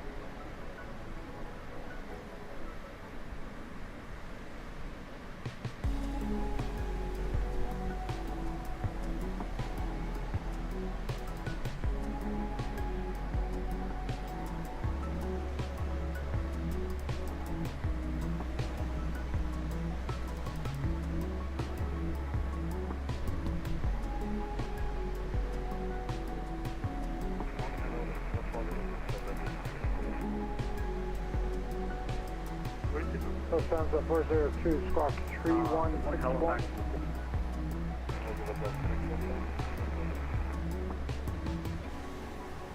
402, 3161. And Seabird at 66, we're just coming up on the eastern shore of Nova Scotia.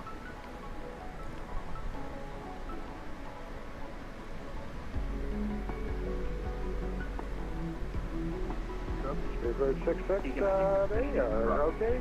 370, you can, did I give you direct duty last time? Okay, affirmative. 66, carry on. Copy.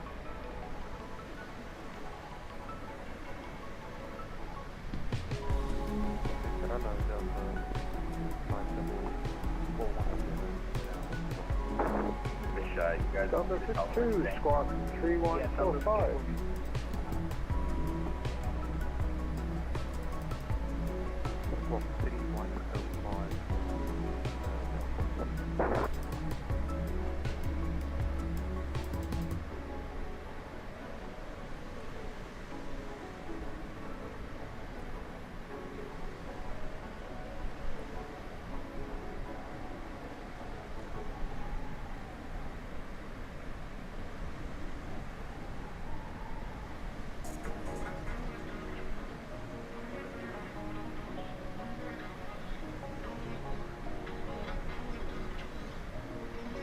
Delta 62, identified 310 or 410. Stop.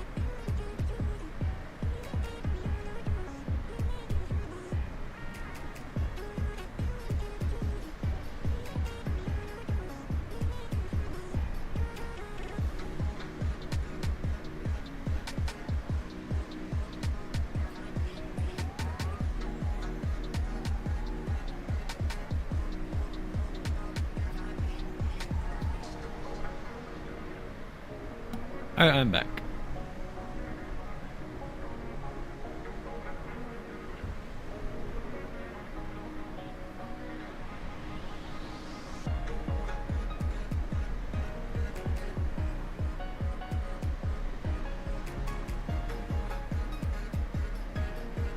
Alright, so we're pretty much like halfway in Moncton Center. Whisper is almost out of it. He has a little bit more to go.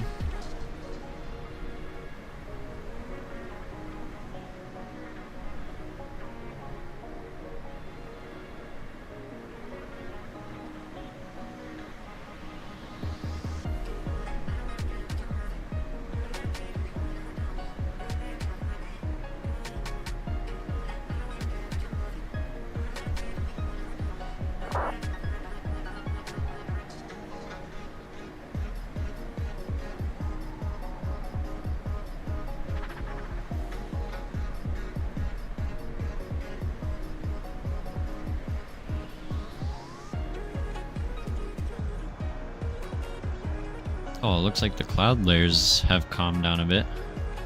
Oh, look at those mountains.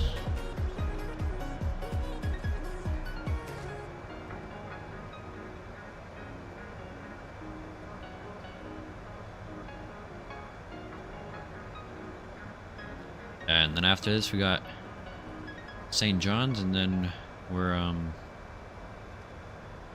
going to be over that Atlantic.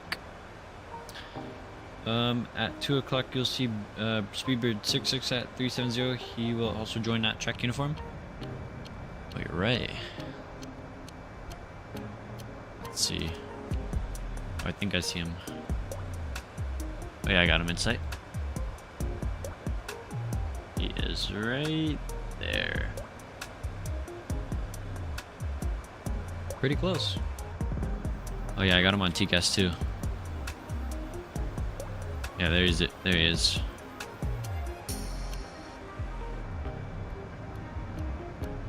Oh. And then we should start to see. Yeah, there's St. John's over there, and then it's just straight water. Closest So we got 2 diversion airports during our crossing. We got St. John's and also lodges in the Azores. So we're gonna be a little bit more south. I'm back. I went to my basement. Smart, Cooper, smart. At Jupy, he will be able to step to 380. I got you, Whisper. Yeah, we're climbing up to 390 for our first step climb, and then we'll be up to 410 by the time we start our descent into Amsterdam.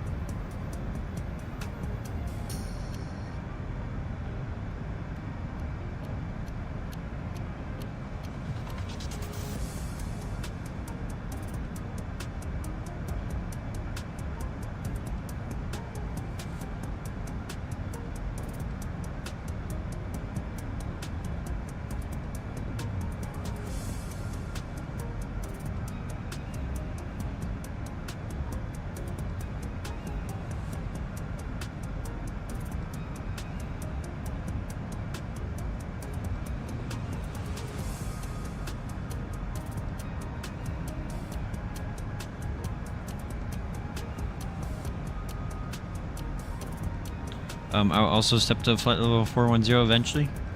Yeah, nice.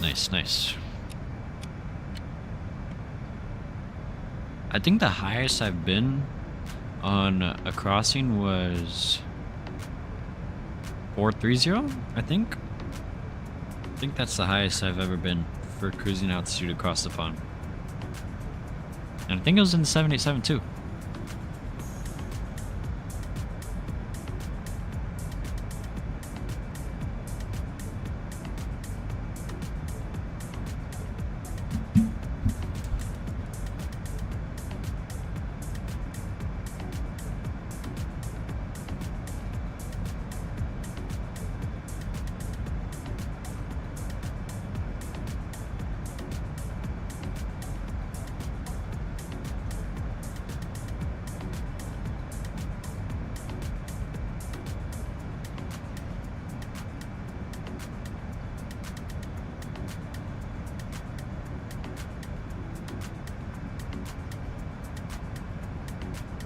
There's also a Concorde.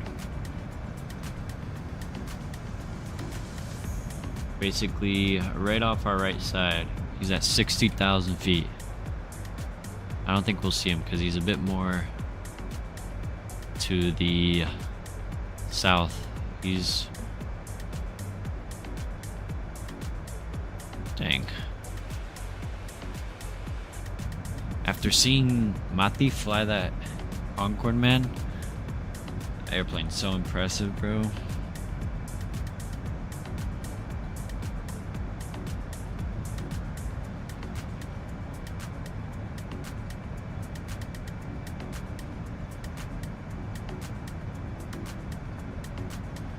The Concorde is heading for JFK, yep.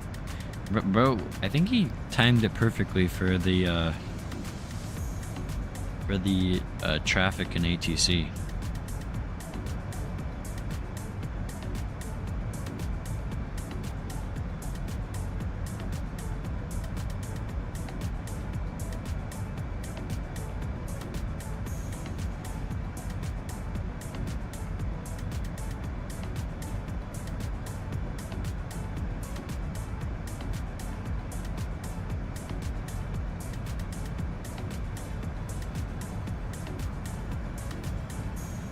So we've been in the air for about an hour and 12 minutes.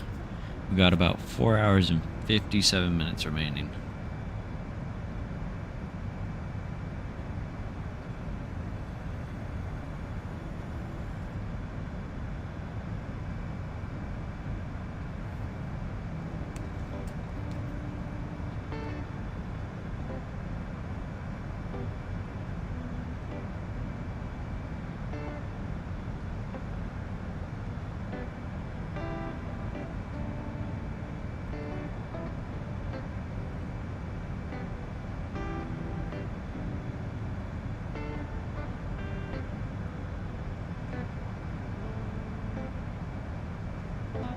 Isn't the 737 Classics coming out soon?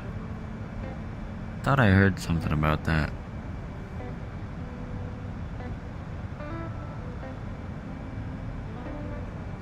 I don't know how I feel about the whole subscription-based stuff.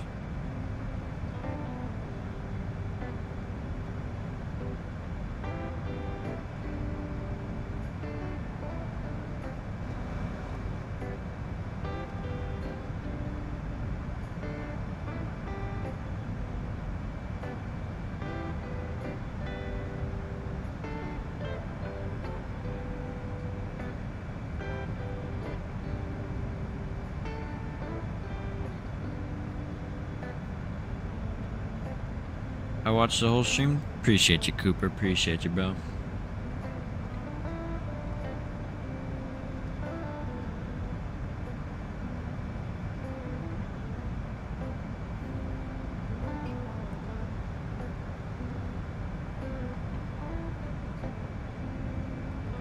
I kind of wish the tailwinds were a bit better, though. I mean, 42 knots. Not too bad.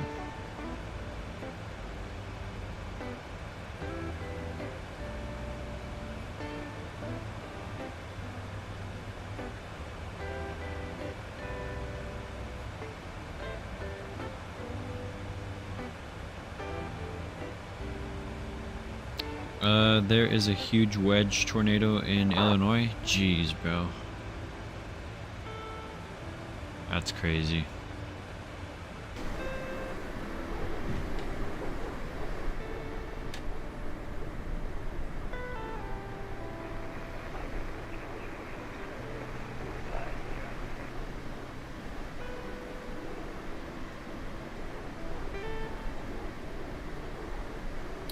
I like the side with the sun shining. Identified that for Philadelphia.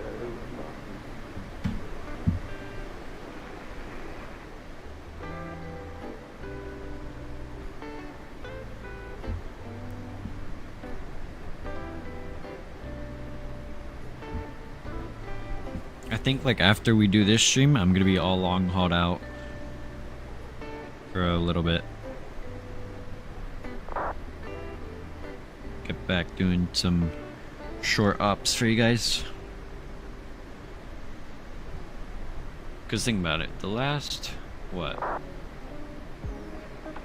We did obviously last stream we did the our jet ops, but and then after that, or we did the San Diego, San Fran, but we did Seattle, Boston, Dulles, San Diego, across the pond, and then Paris, St. Martin. So we did a lot of long flights. Never mind, it's my place. Oh, jeez, bro.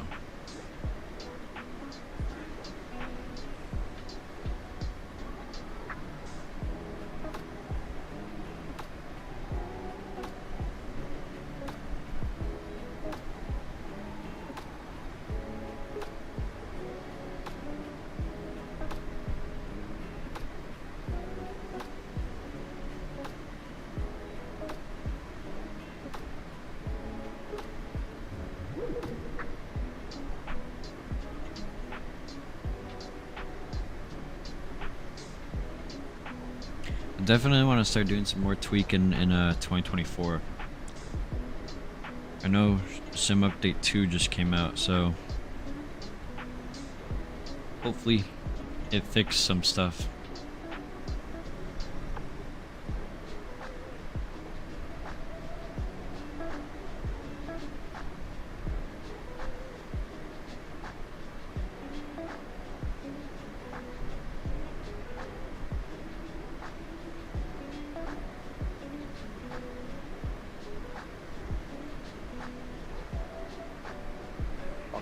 Good evening, KLM 641 Heavy, flight level 360. Wait, Cooper, are you saying that the tornado wedge is coming towards you? Squawk 314, correction, 315. Squawk 3156, KLM 641 Heavy.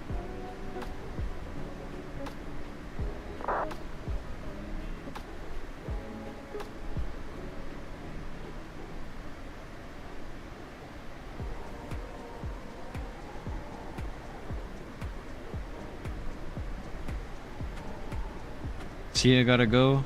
Alright, Cooper. We'll see you later, hopefully, man. 41, direct Millinocket, Mike Lima Tango. Direct Mike Lima Tango. Okay, that's 6-1. Okay. Welcome back, Dreamliner. Welcome back, bro. How you doing?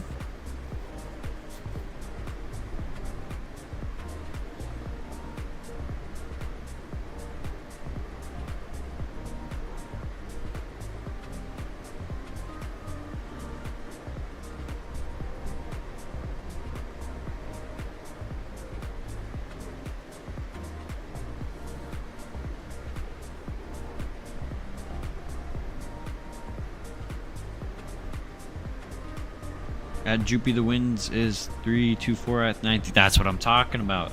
That's what I'm talking about, Whisper. That's what we like to see. That is what we like to see, bro. Let's get these winds a little stronger, eh? Yeah, it's starting to pick up now. 352 knots. And let's see, step climb is in what?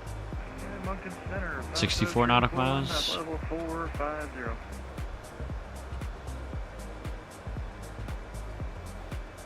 Welcome to China Airlines. If you wonder where your pit is, thank you for... Dreamliner, you can't be saying this, bro. You can't be saying this. Good evening, sir. At your discretion to send 10,000 Halifax altimeter 2979. At my discretion to send 10,000 target 341.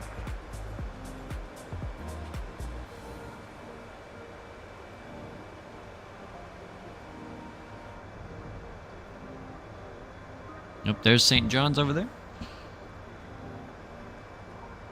Can't be saying what? Oh wait, he just deleted it. Dreamliner was saying some stuff about China Airlines. Yes, Pilot Club 341. Information Alpha is available once you get a little closer, and yeah, let me know when you're leaving 450. So we're leaving and we'll take a bay just south of 341.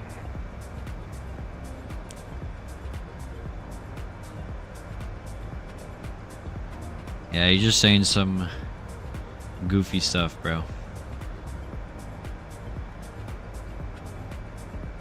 It's all good.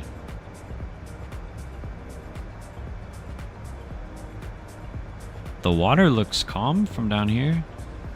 Or up here. Alright, Dreamliner. Let's relax now, you know?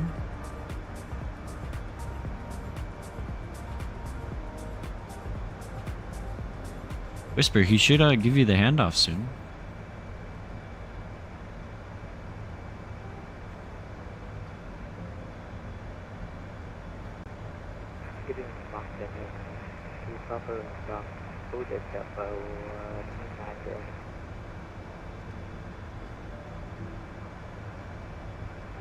Air France 62 Papa, good evening, squad 3125. I'm sorry, you're blocked. Yeah, there's only 5 people. 3125 for Air France. Usually it's a lot larger. 62 Papa. Good. Guessing I will get the handoff in a few nautical miles? Yeah, you should, bro. You should.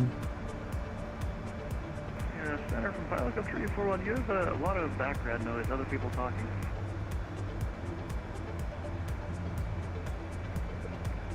Pilot Club, thank you. I will see what's going on.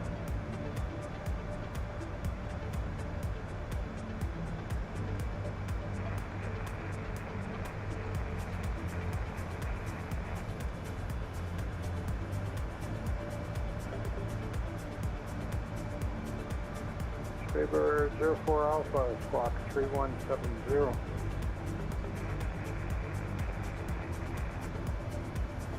Air France 62 Papa, squawk 3125. I feel you're my favorite YouTuber. I'll share the stream. Thank you, Dreamliner. Thank you. Thank you, bro.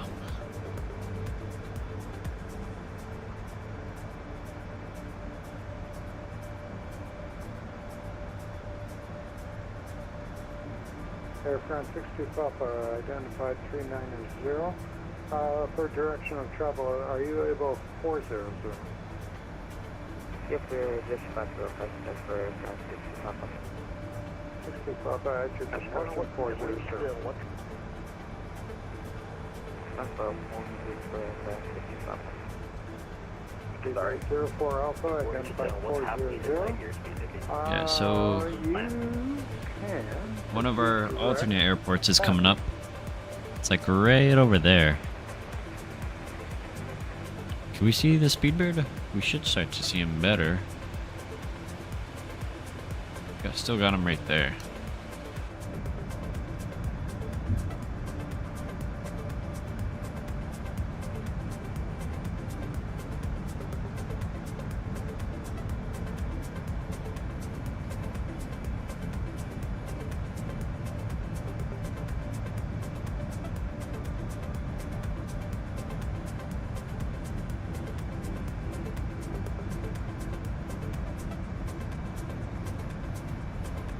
Monday 514, plans on request, stand by 1. I haven't been to Amsterdam in so long, I just realized. 7 over to Boston. Last time I flew into Amsterdam, I was flying the 777-300ER from Painfield all the way over to Amsterdam.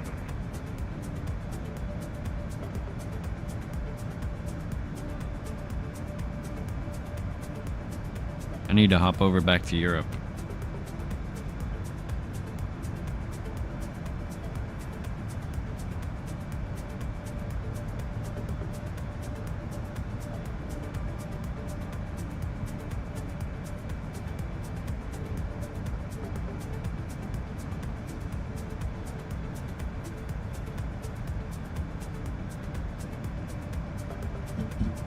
Bro, imagine living on this little island, little piece of land.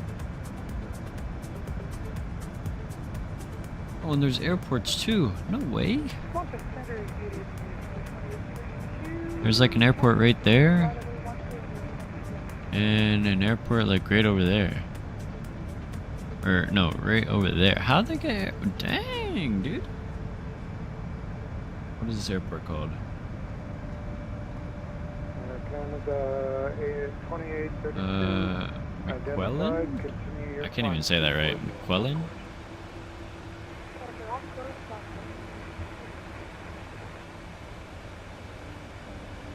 Air correction. Sunday 514, you are cleared to the Bird Airport, Moncton 5 departure. Flight land route, squawk 3175.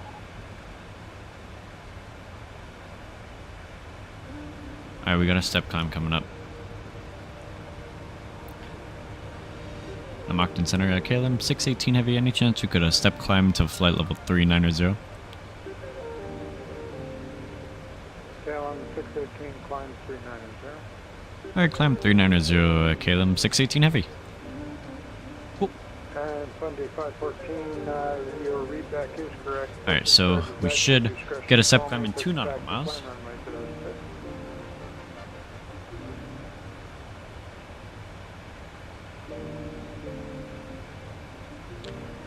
And I think I have auto step climbs on now, so... Okay, yeah, cool. VNAV. Alright, cool, we are step climbing.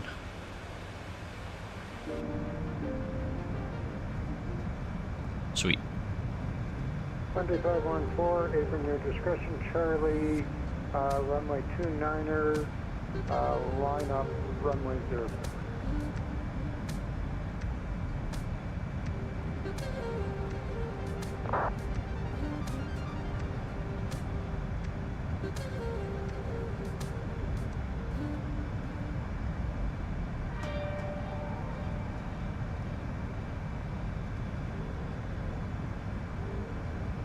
Check what speed frequency change here at school.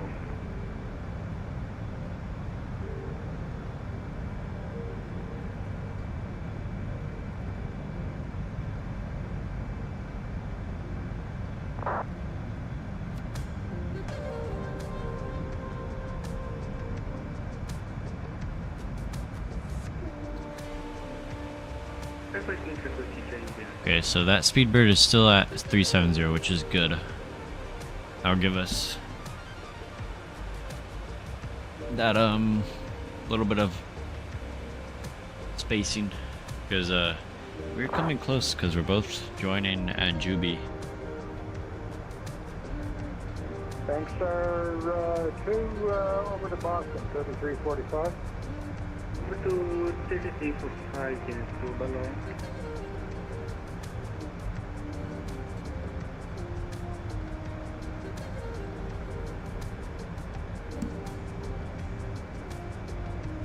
Gotta get the KLM logo. MRSA 5 Echo over to Boston, 3345. Just went over to the dark side law. Oh, nice, Whisper, nice.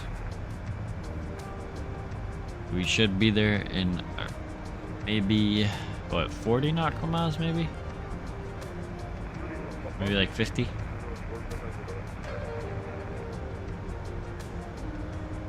Wait, how far are we from Juby? We're 116. Oh, never mind. Yeah, we got like 160 to go. I was way off.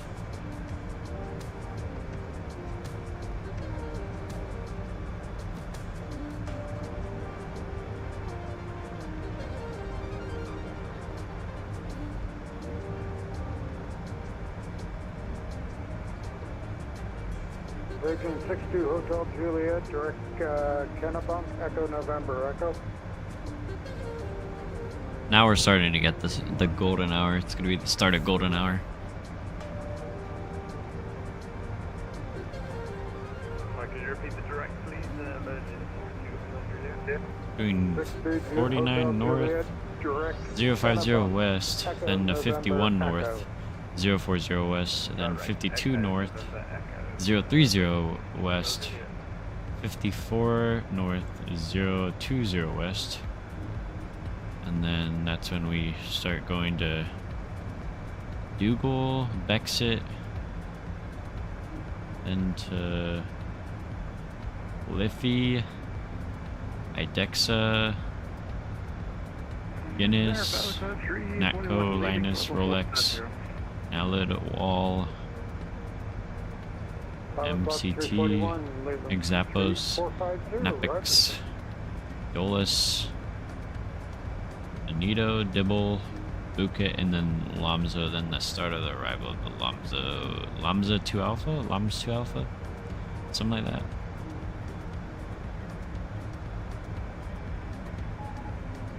This flight departs in like an hour and a half, I think.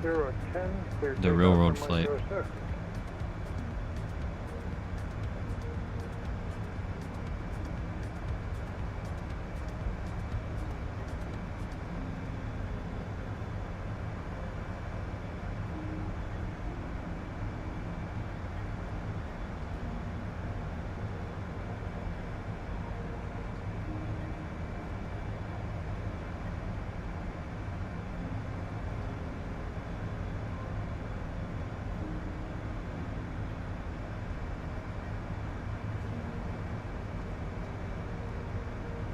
Let me see. There are like what, 3 airports? 4 airports on the entire island of St. John?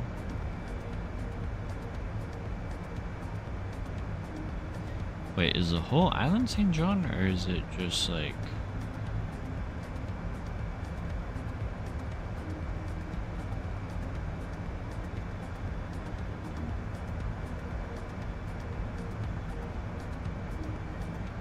I don't think it's all St. John.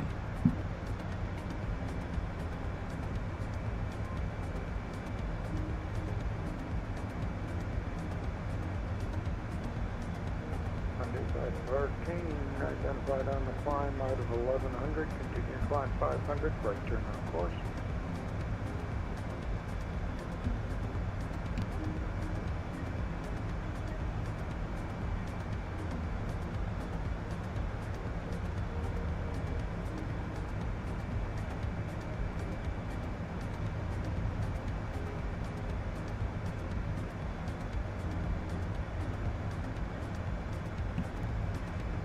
I know someone that lives about 15 minutes from St. John's Airport. Oh, really, Whisper? Nice. 15 minutes of walking? Oh, so Buddy's like a 5-minute drive.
I think Orlando has... I know we have WestJet that operates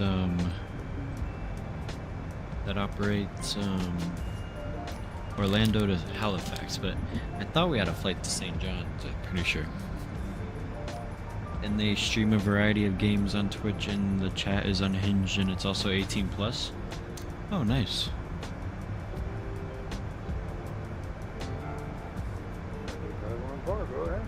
Like, I would stream on Twitch, but there's not that big of a flight sim community over there. 514, proceed direct.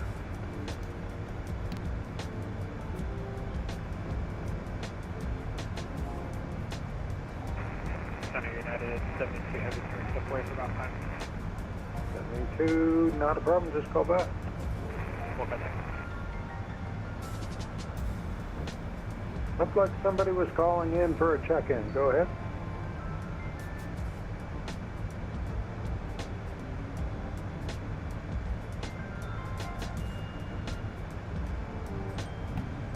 Fair point. It's just like the only flight simmers like that I really know on Twitch are Kenko, Chewy94, which he streams on YouTube as well,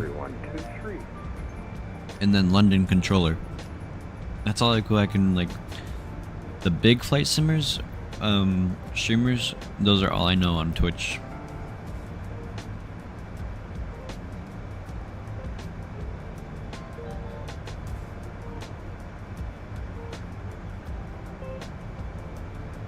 United 1, identified 350, proceed direct 5950.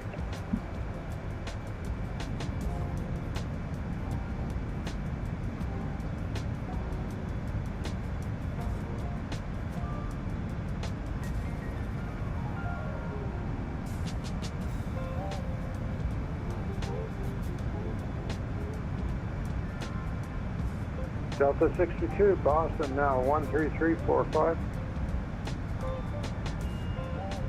Whisper, I have that Norwegian flight land soon from that one airport you told me. What was it again? I'll pull it up. Tromsø. Once that iFly Max is over to 2024 is when I plan on doing a flight out of there.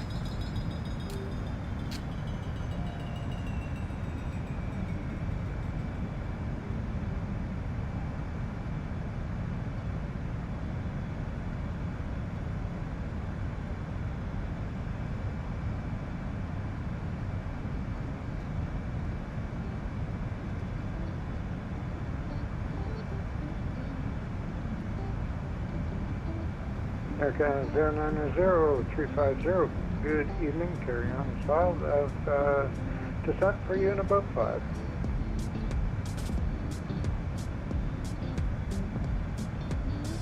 Tromsø to Oslo and then to Nice. Yeah, that's the plan. Is it Nice or Nice? That's what I wonder. I think it's Nice.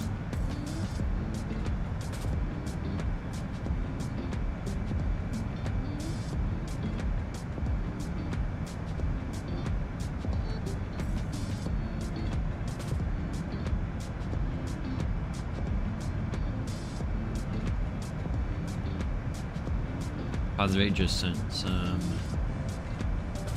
new screenshots. Yes, it's Nice. So Nice. Oh, he's flying Sunwing Max now. Thank you, sir.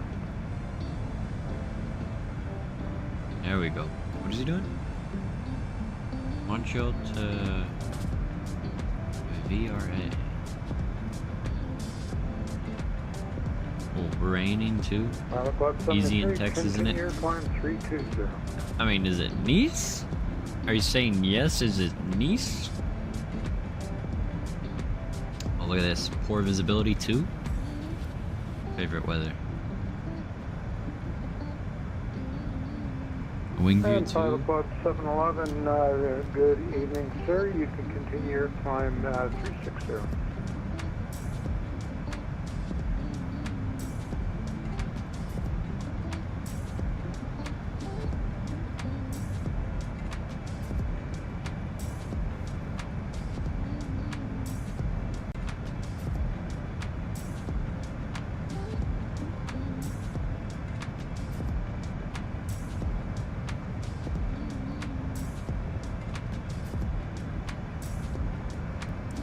A very nice pause rate. He's what is he flying on the FO side now? 341 called. Yes, Halifax, Nice, now not on nice. 119, definitely. Gotcha, Whisper. I gotcha. Ooh. Hey, they say terrain radar off at the gate. Turn that off.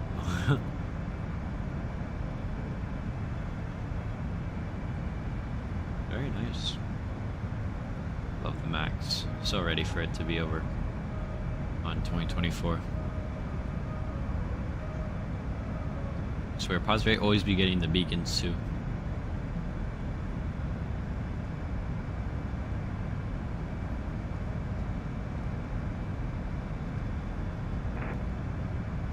Contemplating that is 144 on Title 370.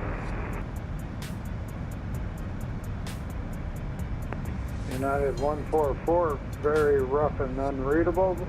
Squawk 3172. 3172 United 144.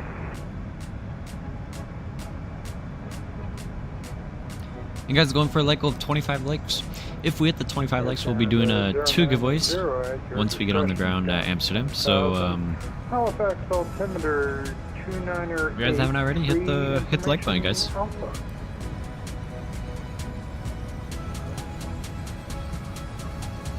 We're approaching the end of his airspace.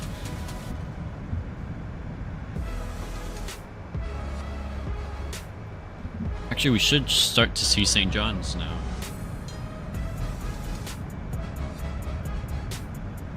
Let's go this view. Start to see the British Airways 514 now. over to terminal now, 119.2. Where's St. John's Airport? Yo, big huge tornado is 4 miles away from me. Jeez, Cooper, bro. Be careful, bro. Be careful, bro. I think St. John's is somewhere over there. The airport. Here is Pilot United 144, thanks. So worst case, we have an engine failure right now.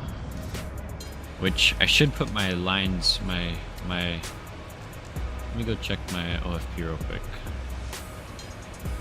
I forgot to do that. Mark 1043900, good evening. So, we'll go fix.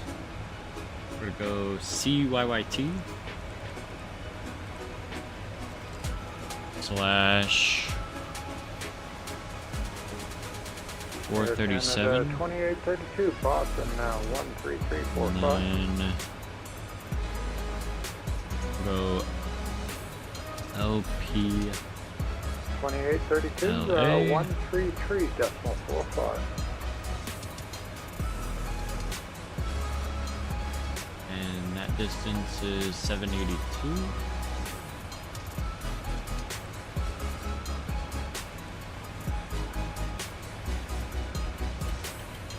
And then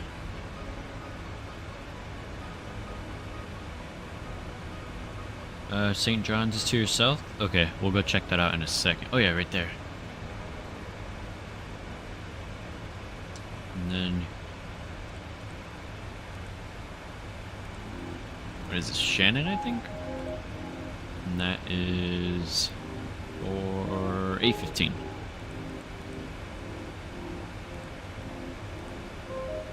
So now we got our rings. Oh, I don't think they show here. Oh no, they do. But not all of it.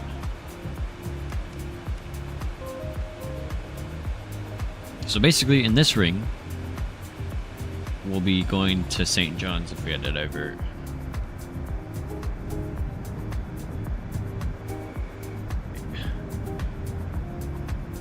Where is it?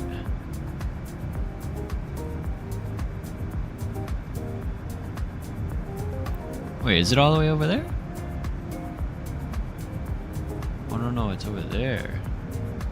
Ah, okay. I got it now. There's hill the size of baseballs in Sullivan County. Jeez, bro. Be careful, Cooper, bro. That is crazy, man.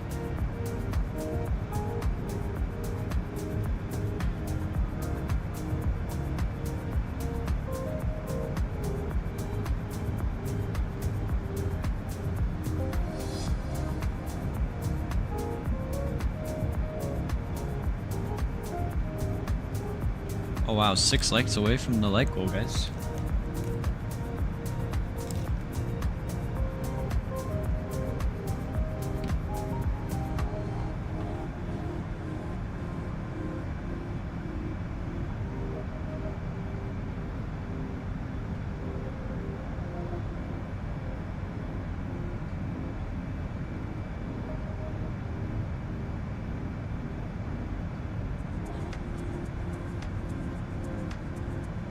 No, we good now?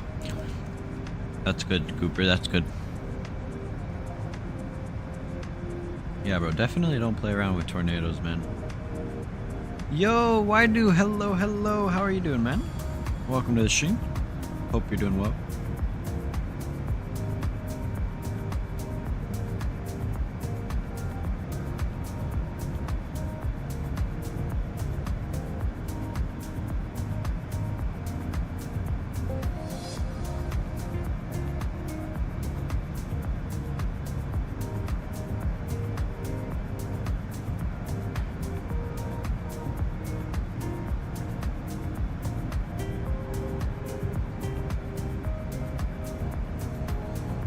Great, how are you? I'm doing pretty good, man. Finally the weekend, bro. Dreamliner, da.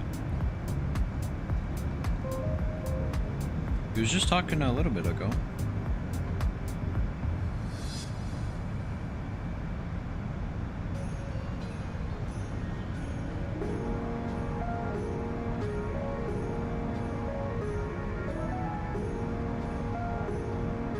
I was just scrolling randomly on Flight Radar 24 and just pulled up Air Force 2, but it's operated as SAM 730 right now. It's just by St. John's too, just north of St. John's. Yeah, I saw. Good to hear. Yes, I know. Finally, dude, I'm so ready for summer, bro. But since I'm in NYS, we have Regents coming up soon. AP's week are over now. Dang, man. Yeah, we have finals in like 2 weeks, bro.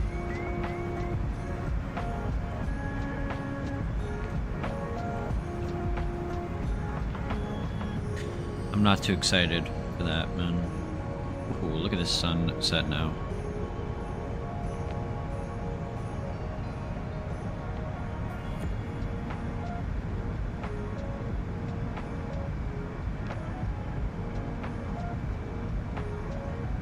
New York State? Oh, I got you. I do.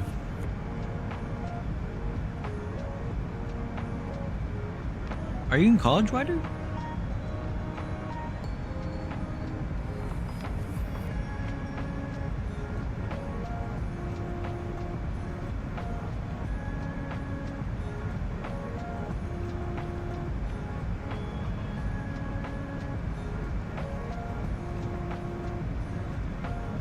Our school's last day is June 26th. Oh, dang, bro. My last day is May 30th. Then I'm done. I am done, bro. I am ready for the summer break, bro.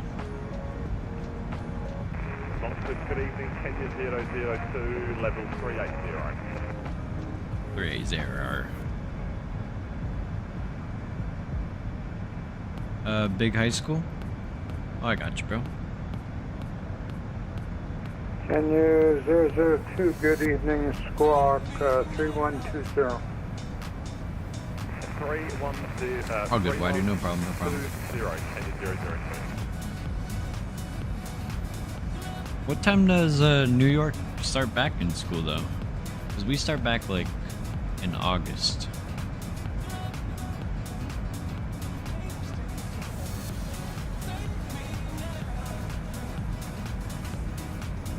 American 42, 390, good evening.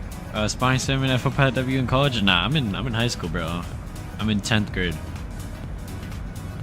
Why? Do I sound like I'm in college?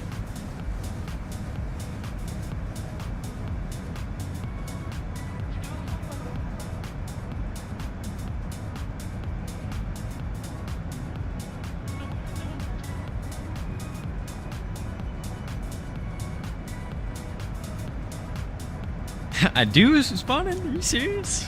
No way. September like the 4th? Okay, yeah, so... Okay, that makes sense, though. So you get like, what, like 2.5 months as well for a break? I swear, summer should be like 4 months long.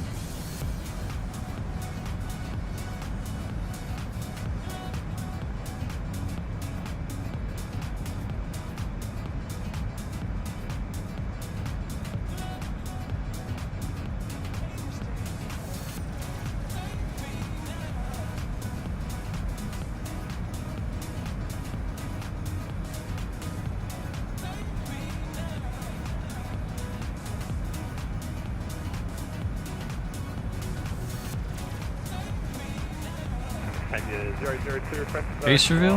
After Expo, bro. After Expo. And if you just go in the link in the description, Kenya 002, and you watch some of those videos, you can see what I look like.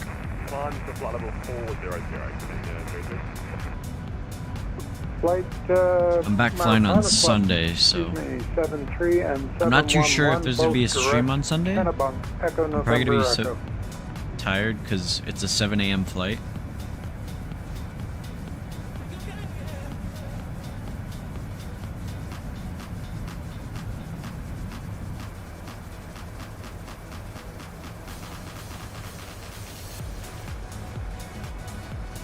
Alright, and we are officially starting our initial crossing. Okay, I can start to see that A350 now. But we are leaving Canada. How to go to link in subscription? Just hit more. American 42, direction of flight, I need you just scroll down and you should see odd altitude. You should see all the videos in below.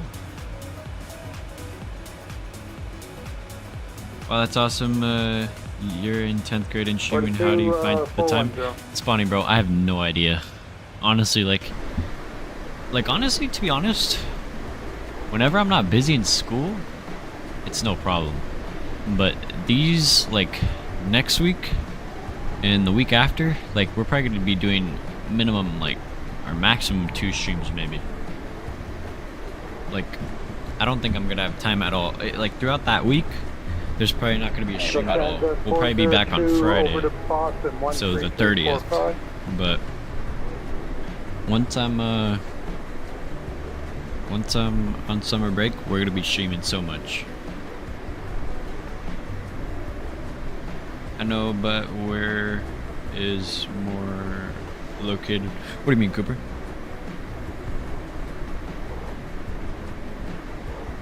Air Canada 090, terminal now 119, decimal 2.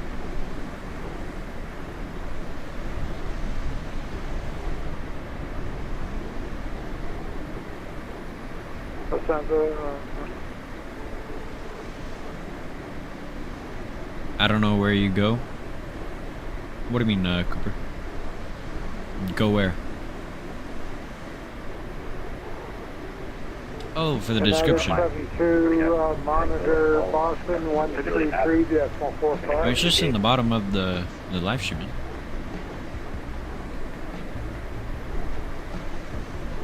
Seven two, that's a firm.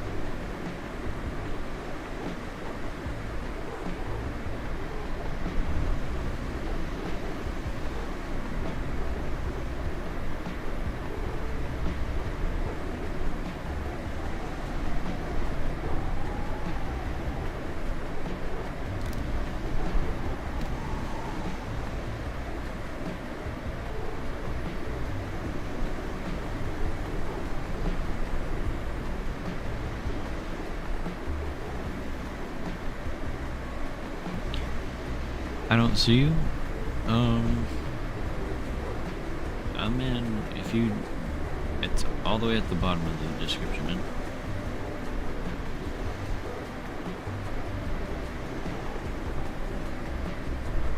You'll see, all the titles of all the videos.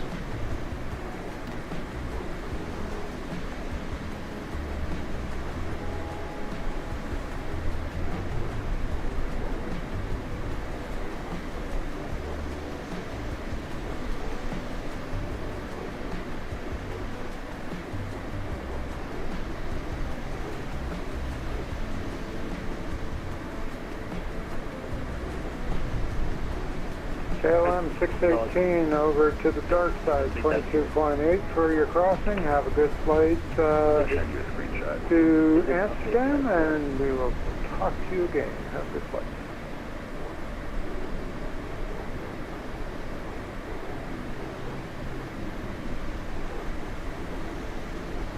Bidbird 66 over to the dark side, 22.8. Have yourself a good one to London. We'll see you again.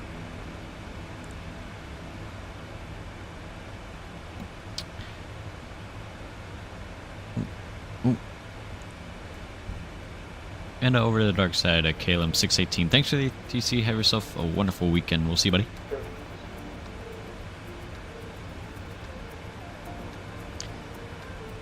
I see you on Volanta. It's open water for you for hours now. Yep. We probably got like 3.5 hours of crossing, to be honest.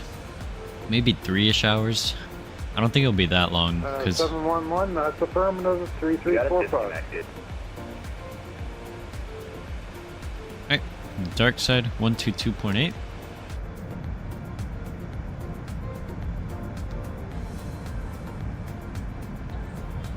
But Cooper, this is what I'm saying for you. So you'll see like this in the description. You just hit more, and these are the videos that I'm in. All these right here.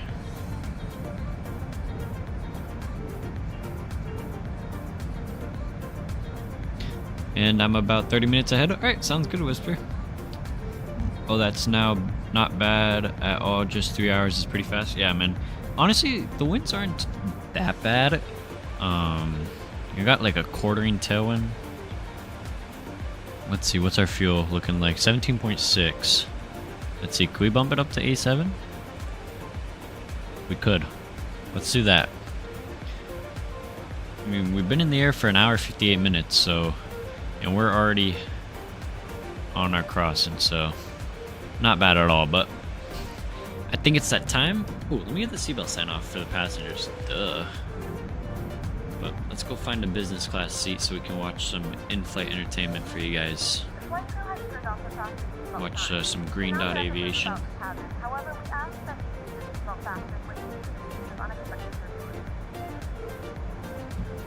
Alright, Alright, let me go pull it up for you guys. I'm gonna go pause the music as well. Let me go pull up green dot. Oh guys, we are 3 subs away from the big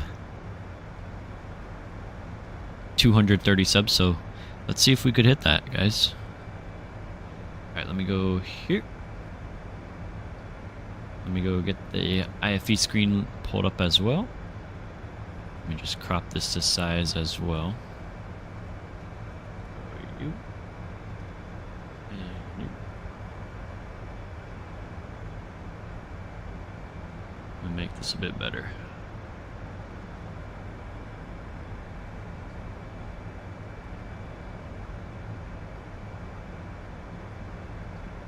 Right. So, let me turn down the sim a bit.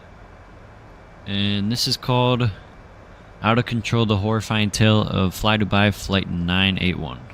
Through cloud and pitch blackness, a flight cutting through cloud and pitch blackness, a Fly Dubai Boeing 737 makes its final approach. As fierce I guess I could winds slow to Mach 183 if you want, Whisper. On second thought, I'm staying at Mach 185. Yeah, stay at Mach 185, man. But moments from landing, the pilots get a warning that ahead of them lies deadly wind shear.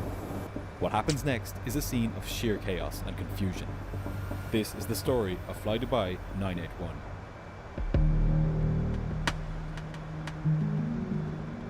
And guys, is the audio good? So, is it loud enough? Late in the evening on March 18, 2016, 55 passengers and 7 crew boarded a Boeing 737-800 at Dubai International Airport.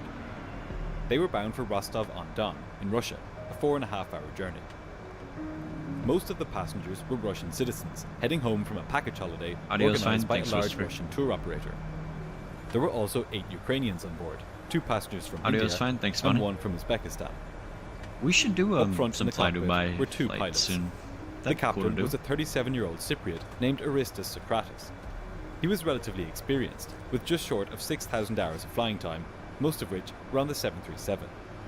Wow, he had flown for 4,600 many hours different airlines in his career, on the 737s. with a stint at Helios Airways from 2004 until it shut down in 2006 following the crash of one of its 737s, which I've covered on the channel. He also flew for UK-based XL Airways between 2006 and 2008, and Malaysian Airlines from 2011 to 2012. He had begun working for Fly Dubai 2 years previously in 2012. Socrates had recently accepted a job at Ryanair, which would allow him to return to live with his family in Cyprus. He was just days away from his final flight with Fly Dubai. Before we get any further, I want to thank this video's sponsor, MyHeritage. I've really been enjoying getting into my family history lately, and with MyHeritage, I've been able to discover so much more about where I come from, work with MyHeritage, and get 14 days free using my link below. The first officer was 1 year younger than the captain, and he had a similar amount of flying Alejandro Alva just shy of Cruz. 6,000 hours, over 1,000 of which were on the 737. Skip the ads. I have to, Whisper. He had flown a wide variety of aircraft with different airlines in this time, including the ATR 72 and the Airbus A320, before joining Fly Dubai to fly the 737 2 years previously. Both pilots had good flying records. However, a number of deficiencies were noted Inflight Entertainment, yes sir, Cooper. Yes sir. Training and checks at Fly Dubai. We'll have a look at these and see why they're relevant for this flight in a moment. These 2 pilots had never flown together before, and it was each of their first times flying to Rostov. While perhaps not an ideal pairing, airline procedures are made in such a way that the pilots are interchangeable parts in the system, meaning that although pairings like this can pose challenges, they are not unsafe. But an additional challenge was posed on this flight by some variables which were specific to their destination airport of Rostov-on-Don. Rostov had an unusually shallow glide path, just 2.67 degrees instead of the usual 3. Oh wow.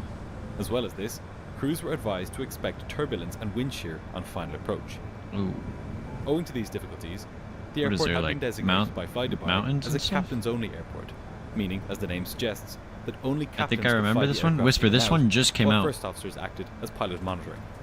Or do you remember like What's the actual more, crash happening? flying into Russia in general involves a number of differences which flight crew need to be aware of. These include that altitudes are measured in meters rather than feet, requiring pilots that's to use right, Russia conversion does use tables, meters. presenting another source of possible errors. On top of this, Russian controllers tell pilots to reference their altimeters to airport elevation and not sea level, as it is in most of the world. I saw this incident on Nat Geo. These differences oh, wow, would Whisper. be new to the first officer, as he had never flown into Russia before, whereas the captain had been there 14 times. Or was it When Discovery? the flight had been loaded with baggage, Maybe. I passengers, never seen this and about one. 17 tons of fuel, it was finally ready to depart. This amount of fuel was far more than what was needed for the journey, but that's because fuel in Dubai was cheaper than fuel in Rostov, so it actually made more sense for the airline to uplift enough double. in Dubai for the return journey Yep. as well, rather than to buy more. It's once just it like got what to Rostov. Canada does when they fly. This is known as tankering. Canadian Airlines fly down to US. They fill up the Slightly behind plane schedule, Flight 981 pushed back from its gate. way Dubai. more than needed. The first officer would be flying the leg to Rostov, with the captain taking over as they neared the airport. He carefully maneuvered the plane around the complex web of taxiways at Dubai, and after a 17-minute taxi, lined up on the departure runway and set takeoff thrust. Within moments, the plane roared into the sky and headed out over the Persian Gulf. It was a calm night, and the first officer hand flew the plane up to 2,700 feet before engaging the autopilot. The plane followed the magenta path on the navigation display, turning north towards Russia. While conditions were pleasant in Dubai, things were not looking so good at Rostov. It was windy, visibility was poor, and it was raining. There was also severe turbulence brewing in the area. These would not be the most welcoming conditions for the crew's first time landing into the airport. But as bad as these conditions were, they were still within safe limits. So, Flight 981 continued en route as planned. Just about 20 minutes after takeoff, the flight had reached its cruising altitude of flight level 360, or about 36,000 feet. As per standard operating procedure at Fly Dubai, the captain was using his heads-up display, or HUD. This is a transparent piece of glass They have to onto use which it is the projected entire information flight? from the primary flight display, this instrument For here. the entire cruise? The purpose of the HUD is to make it possible for the pilots to both look outside and see their instruments at the same time. It's especially useful during approach and landing, as it enables pilots to simply look straight ahead rather than continuously switching their gaze between their instruments and the outside. For example, even without looking down at his instruments, the captain could see at this moment that he was flying at flight level 360, that his indicated speed was about 260 knots, and that he was on a heading of 323 degrees. He could also see much more information, including which autopilot modes were engaged, the plane's angle of attack, and even the current winds. The HUD is a helpful tool, and while it was first developed for fighter jets, it is now becoming more common on passenger airliners. In the cabin, the flight progressed normally, as the plane continued north over Iran. The passengers were served meals and drinks, and because there were GSX just passengers 55 for the win. passengers, this meant that the service was carried out quickly. In just a few short hours, they thought, they would be on the ground in Rostov. An hour and 20 minutes after reaching cruising altitude, the captain took over as pilot flying. He would fly the descent and approach into Rostov, while the first officer monitored the aircraft. A few minutes later, when passing a reporting point called Lapto, the captain contacted the Rostov area controller and asked for the latest weather information. The controller gave him the bad news. The wind was 17 knots, gusting to 29, or about 54 kilometers per hour.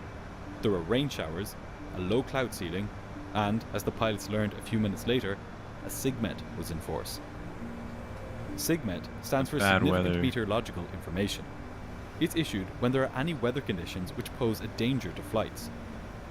This particular SIGMET, which the controller passed on to the pilots, said that there was severe turbulence from the Earth's surface up to flight level 150, or about 15,000 feet.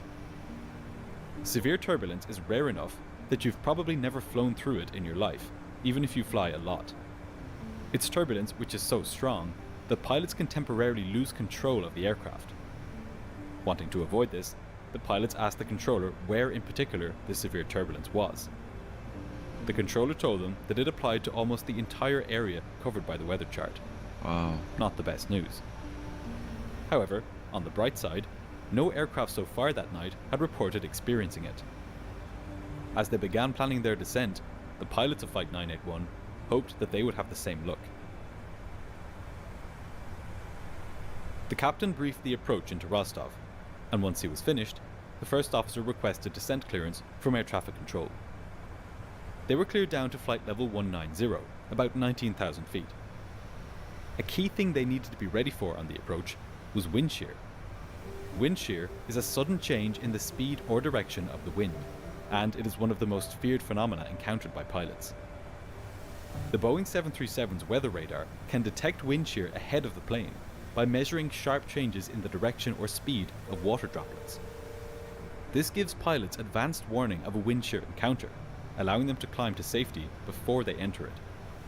It also has, as a last resort, a wind shear detection system which tells the pilots when they have already entered wind shear. Pilots are trained to react differently to each of these warnings, but what they have in common is that an immediate go-round is required.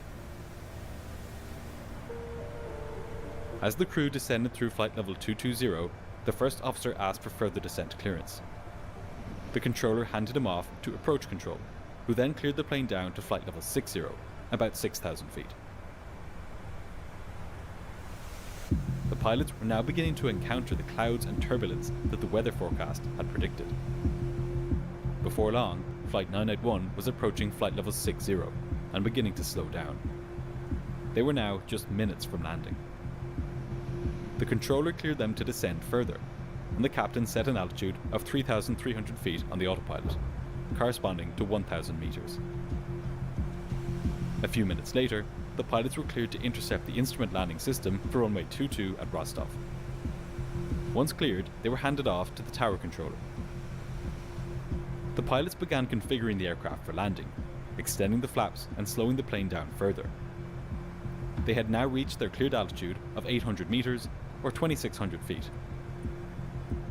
In Russia, pilots are given air pressure settings which tell them their height above the airport rather than their height above sea level, as it is in most of the world. So when the controller told the pilots that the pressure setting on their instruments should be 990 hectopascals in order for their altimeters to read 0 at the airport, the pilots should have put 1000 hectopascals on their instruments, as per the conversion tables provided to them by the airline. The difference in displayed altitude between 990 hectopascals and 1000 hectopascals is 280 feet. On this flight, because the pilots had incorrectly set a pressure of 990 hectopascals on their instruments, this meant that they were 280 feet off their assigned altitude. Jeez. Luckily for them, they were 280 feet higher than they were supposed to be, rather than lower. So, as long as they continued to make this mistake in this direction, this shouldn't have been a problem. The controller cleared Flight 981 to land, and told the pilots that the wind was blowing from 240 degrees, almost straight down the runway, at a speed of 21 knots, gusting to 29 knots. These winds were strong, but they were still well within the limits of what the pilots could handle. As long as wind shear didn't rear its ugly head, this would be more or less a routine landing. Still on autopilot, the plane intercepted the localizer and began turning in towards the runway. Shortly after, it captured the glide slope and began descending. At this point, the captain told the first officer to set 2,300 feet on the autopilot, the altitude they would climb to if they had to carry out a go-round. This detail will turn out to be important in a moment. The pilots continued slowing down, deploying more flaps and then lowering the gear. They would be using 30 degrees of flaps for landing.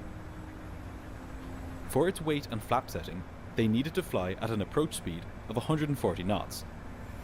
But in the windy conditions, it wouldn't be safe to fly right at this speed, as a gust from behind could dramatically reduce the plane's airspeed. As a result, the pilots calculated a safety margin, which they would add to the plane's airspeed. Yeah, add a VREF. This calculation was based on half the stable wind component of 20 knots, which was 10 knots, plus the full value of the gusts, which was 8 knots. This adds up to a correction factor of 18 knots. So, the approach speed needed to be 140 knots plus 18 knots, 158 knots, in order to give the plane sufficient margin above stall speed. But for whatever reason, the pilots didn't calculate the winds this way. Instead, they added just 10 knots, almost half the factor they should have had. This speed, 150 knots, is what they dialed into the autopilot. Things were now starting to get bumpy. The passengers were straining against their seats as the plane shook, its wings flexing up and down. The pilots had their shoulder harnesses on, keeping them in place so that they could handle the controls. The captain was monitoring the plane's approach through his heads-up display, while the first officer double-checked that everything was within limits. The autopilot was flying the plane perfectly. It had the flight path symbol here, which shows the actual path of the plane through space, centered right on the guidance cue here, which shows the pilot, or in this case the autopilot, where to put the flight path symbol. As the plane descended, the turbulence got worse. This was the low-level turbulence the pilots had been warned about on their charts. The whole plane started to shake and buffet. Now just a few minutes from landing, the captain disconnected the autopilot and began flying manually. The automation had been flying the plane just fine, but there was a risk that if the captain disconnected the autopilot very shortly before landing, he wouldn't have long enough to get a feel for the plane in the conditions before touching down. Now, the captain was doing what the autopilot had been doing moments ago, placing the flight path symbol inside the guidance cue. And he was doing a good job of it. Before long, the plane had burst out of the bottom of the cloud layer, and the runway came into view 7 kilometers ahead. But just seconds later, as the plane descended through 1,100 feet, its weather radar detected a rapid change in the wind direction ahead of the plane. An automated voice in the cockpit shouted out, "Wind shear ahead. Wind shear ahead." The captain responded immediately to this warning, slamming the thrust levers to their forward stop and pulling the plane's nose up. The plane accelerated rapidly, and everyone on board was pushed into their seats. As the engines roared to full power, their position below the plane's center of gravity caused them to swing the plane's nose up. To counteract this and stop the nose from rising further, the captain actually had to push his control column forward. The altitude the pilots needed to climb to, as per the go-around procedure, was 2,300 feet. With full thrust, a light aircraft, and with only 1,200 feet to climb from their current altitude, the pilots would reach this very quickly. More quickly, in fact, than they were prepared for. This wasn't just a normal go-round the captain was carrying out, but the wind shear escape maneuver, hence the use of full thrust, and the fact that the pilots kept the gear and flaps extended. The whole purpose of this is to get the plane away from the ground as quickly as possible. In the middle of the maneuver, the first officer at the captain's instruction notified the controller that they were going around. This took his attention away from the all-important task of monitoring the plane's flight path. During these crucial seconds, with the engines still at full power, the airspeed continued to increase rapidly. If the pilots didn't do something about this quickly, they would expose the flaps to powerful aerodynamic forces, possibly damaging them. Yeah, don't want to overstress At the same time, flaps. the captain was eager not to burst through the go-round altitude of 2,300 feet, so he continued pushing forward on his control column, trying to get the plane's nose down to slow the rapid climb. A significant amount of force was required to do this. To help reduce the force required, the captain used the trim switches to move the horizontal stabilizer itself. With this, the plane's nose slowly started to drop. But the more it did, the more the aircraft sped up. The captain needed to stop accelerating. The first officer told him to watch his airspeed, and he acknowledged this, but he didn't pull the thrust levers back from their forward stop. Still pitching down and accelerating, the plane was now rapidly approaching the overspeed limit for the flaps, which were hanging down into the oncoming airflow at 175 knots, or over 320 kilometers per hour. This was too much for them to take. The flaps automatically retracted from 30 degrees to 25 degrees, a safety feature built in by Boeing. By now, the plane had shot through its go-around altitude of 2,300 feet. Seeing this, the captain finally pulled the thrust levers back to 83%. This had the dual effect of reducing the plane's acceleration and reducing the upswinging effect of the thrust from the low-hanging engines. Now, the captain was able to relax some of his forward pressure on the control wheel. Again, the first officer warned the captain about his speed, and the captain acknowledged it. Gradually, their situation was coming under control. The captain stabilized the speed and stopped climbing. This go-around was not the pilot's finest work, but it's worth pointing out here how quickly things happen during go-arounds. All the more so if the plane is light, as it was in this case, if maximum thrust is used, which it was here, and if there was a small difference between the height at which the go-round is initiated and the go-round altitude which is to be climbed to, which was the case here too. What's more, go-rounds are only routine in the sense that they are not emergencies, but they are not carried out that often, and most pilots encounter them in the simulator more than in real life. Under these circumstances, the pilots of Flight 981 didn't do too bad of a job. Importantly, they had gotten away from the ground quickly, which is the whole point of the wind shear escape maneuver. The first officer received clearance from air traffic control to climb to 1,525 meters, or 5,000 feet. Climbing through 3,700 feet, the captain engaged the autopilot, and shortly after, the pilots retracted the flaps. The go-around was now over. Now, there was time for the crew to regroup and decide whether they should make another attempt. The controller cleared the pilots to a radio beacon known as Bravo Alpha and told them that they were second in line to land, behind an Aeroflot flight. Even though the hectic go-around was complete, the pilots still had their work cut out for them. If that aero flight yet, as there were dangerous areas of bad weather between them and the beacon. Plane the captain does and it go first around, officer then used their weather radar to pick their I way would around hold the at storms, Bravo Alpha, staying out of the most severe and then weather. I'd probably divert. The strong winds were making this task difficult, as the pilots had to consider not just where the storms were now, but where they would be in a few minutes. The cold temperatures and high humidity also meant that icing was a threat. Even with the engine and wing anti-ice systems turned on, the pilots wanted to give themselves an extra margin of safety. The last thing they needed was for the engines to clog up with ice. To get out of the worst of the icing conditions, they asked the controller for clearance to climb to 8,000 feet, which was granted. At this point, the pilots weren't sure whether to attempt another approach or to wait and see if conditions would improve. It was possible that they had just gotten unlucky with the wind shear, and that it would be gone when they went back around to land again. So, when the controller instructed the flight to fly heading 230 degrees in order to set up for another approach, the captain refused this, saying that he wanted to hold at the radio beacon first and see what the Aeroflot plane did. Smart, yep. If it made it in, then the captain would try another approach. But if it had to go around, the captain would hold off for now. This cautious approach was a wise one. Wind shear is a dangerous phenomenon, and with over 9 tons of fuel on board, Flight 981 could hold for hours if it needed to. Yeah, plenty of fuel, no problem. Sure enough, as the pilots made their way towards the beacon, the controller radioed in, telling them that the Aeroflot flight had gone around due to wind shear. Yeah, no, that's when I call it divert. So it was settled. Flight 981 would enter the hold at the Bravo Alpha beacon and stay there until the conditions improved.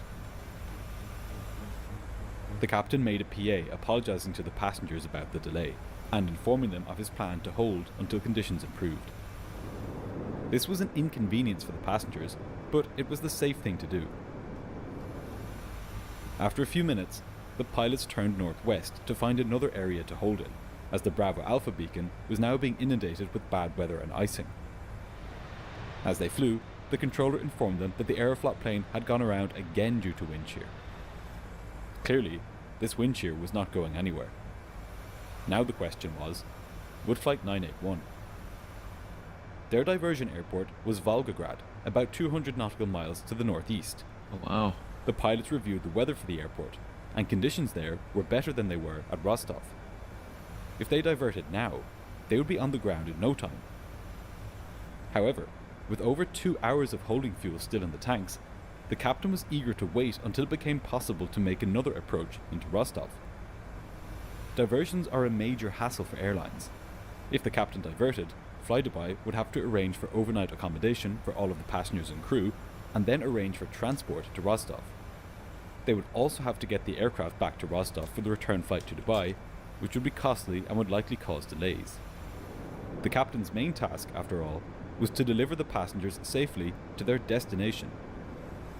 If he could just wait in a holding pattern until conditions improved, all of these issues would disappear, and the only problem would be the inconvenience of arriving behind schedule. As the crew discussed their options, they were finding it increasingly difficult to get out of areas of icing. They requested a climb to flight level 150, about 15,000 feet, which was approved. The controller then cleared them to enter a different holding area to the southeast of the airport, away from the worst of the weather. Yo, Mati. As they made their Hello, way hello. there, How you doing, they man? requested more up-to-date weather information from the controller. We're watching some Green He Dot gave them the updated aviation weather, video. which was an improvement on the previous Some in-flight conditions. entertainment. This was in keeping with the general trend since they had completed their go-round, with conditions gradually getting better. However, as the pilots headed towards this new holding pattern, they got more bad news. The Aeroflot flight had now gone around for a third time, Insane. again due to wind shear. I'm What this meant was I'm that for diverting. more than an I'm hour, diverting. wind shear had been present on the final approach to Rostov. However much the weather had been improving otherwise, any amount of wind shear was a no-go. At this point, a cabin crew member had come to the cockpit to ask about the delay. The captain told them that he had seen the runway on the last approach, but that he had been forced to go around because of the wind shear warning. Clearly, he explained, the warning had been correct, because another aircraft had gone around 3 times due to it, but nonetheless, based on his experience controlling the aircraft, it should have been more than doable to land the plane. As the pilots approached the holding pattern, they set a speed of 210 knots on their autopilot. At their current weight, this speed gave the lowest drag, minimizing fuel consumption and thereby maximizing the time they could hold for. The crew took up the hold at the Mike November beacon, and the captain contacted the airline via the plane's satellite communication system, or SATCOM. Meanwhile, the first officer monitored the weather at Rostov. In their discussion with the captain, the airline recommended the Mineralny Vody Airport, 270 nautical miles to the southeast, as the alternate, as it had more stable weather than the initial alternate of Volgograd. Just in case the captain did decide to divert there, the airline filed a flight plan for the trip. They also provided the pilots with the route they would need to fly there, and calculated the flight time of 44 minutes and the fuel needed as 1.7 tons. With that, the airline recommended that the captain hold for as long as possible and try to make it into Rostov if he could, and only then to divert. The captain agreed with this, and told the airline to get back. Sorry for joining late. No Conditions problem. worsened No at problem. bro. No Mineralny. problem. The pilots We got now plenty began of time setting to up their Amsterdam, flight bro. management computers for a diversion to Mineralny, and they reviewed the approach charts for the airport.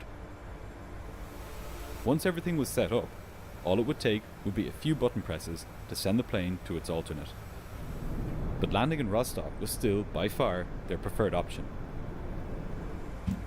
The captain went through the wind shear escape maneuver with the first officer again, so that it would be fresh in their minds if they had to do it on their next approach to Rostov. The pilots had now been holding for over an hour and a half. Yeah, no. Conditions had improved slightly, and they That's decided when that now would be as good a time I as call any it to make another divert. approach. The controller cleared them down to 8,000 feet, and the pilots began descending. As they would be landing at a weight of 54 tons, they calculated that their approach speed would be 133 knots. This time, they correctly calculated the safety margin, giving them an approach speed of 153 knots, a full 20 knots on top of the baseline speed. Given the difficulty they had had in maintaining altitude and speed the Smart first time move to round, refresh. the pilots Yeah. asked the controller if this time, if they had to go around, they could climb not to 2,300 feet, as the procedure dictated, but to 8,000 feet. This was approved. The controller then cleared them to descend further, and this time the pilots set the Q&H correctly on their altimeters. So far, this was shaping up to be a much better approach than the first one.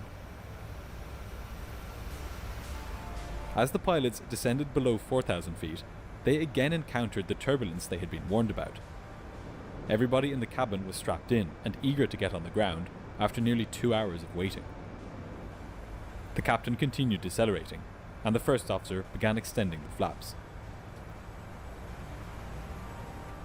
Before long, approach control once again cleared Flight 981 for the ILS approach to runway 22 at Rostov. Flying on autopilot, the plane intercepted the localizer, the lateral component of the ILS, and it began tracking towards the runway. Shortly thereafter, the glide slope came down to meet it, and the plane followed it down. The captain monitored the flight They path already through his seem heads-up more display, stable while than they were on the officer first used his approach. primary flight display. Conditions But were blustery, I would and keep the plane's autopilot airspeed on, fluctuated like, as it flew through gusts. to 100 feet over the ground However, or something. The approach was stable. As they descended through 2,200 feet, the captain disconnected the autopilot, just as he had done the first time around. A few moments later, he disconnected the autothrottle as well. I'd leave it on as long as The captain possible. was slightly fast, but he was still within the tolerances for what is known as a stable approach.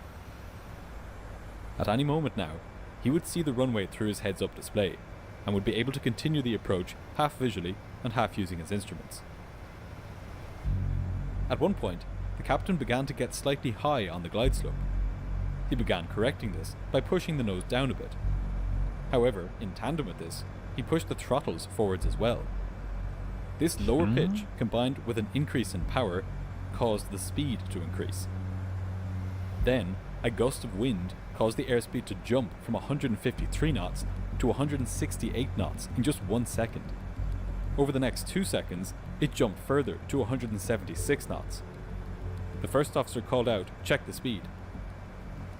This was way too fast for the See, approach to be autothrottle would have considered handled stable, that and the captain way better. immediately called for a go-round. This was wind shear. He pushed the throttles to full power and began easing back on his control column. However, some confusion was now about to take place in the cockpit, which would soon have dire consequences for the flight. The captain didn't tell the first officer that it was his intention to carry out the wind shear escape maneuver, which involves keeping the gear and the flaps extended. This was the maneuver he had carried out the first time round, and it was the one he had briefed before beginning the descent a few minutes previously. Rather, he simply called for a go-round.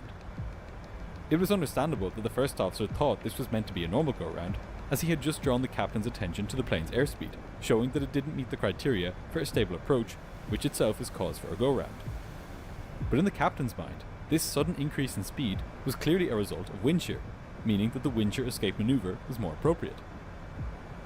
Unclear about which maneuver the captain actually wanted to fly, the first officer asked if the captain wanted him to retract the flaps to 15 degrees, which would be standard for a normal go-round. The captain agreed to this. This was a deviation from standard operating procedures, which dictate that the pilot flying must be the one to call for flaps and gear, not the pilot monitoring. The first officer then announced that they had a positive rate of climb, which spurred the captain to call for the gear to be raised. This was the first sign that the captain was no longer in control of the situation. In fact, from this point on, he would simply be reacting to events as they unfolded, and they were now going to unfold extremely quickly. Now, the pilots were climbing away in a light aircraft with the engines roaring at full thrust just like last time. Except crucially, this time, they also had a reduced flap setting of just 15 degrees and no landing gear hanging down. What this meant was that they were experiencing way less drag than before. They were essentially in a streamlined aircraft, as they confusedly carried out a hybrid of a wind shear escape maneuver and a go-round. This maneuver was something the captain was simply not ready for. He was sure that he could make the approach and landing this time, after 2 hours of holding. He just wasn't expecting to have to go round a second time. The first officer told the tower controller that they were doing a go-round, and the controller handed him off to radar control. Given the massive increase in thrust from the engines, the nose of the plane swung up. The captain had to push hard in his control column to stop it from rising further, exerting as much as 23 kilograms of force on the controls. And he had to do this with just one hand, as his right hand was on the throttle levers, keeping them fully forward. Now with his attention on what was fast becoming a very physical battle with the aircraft, the captain mentally began to fall behind the plane. It was flying him, rather than the other way around. As the aircraft climbed rapidly, he struggled to maintain a constant pitch of 15 degrees, as he had been trained to do. Rather, the pitch started varying significantly up and down. Rather than positively controlling it, the captain was merely reacting to what the aircraft was doing.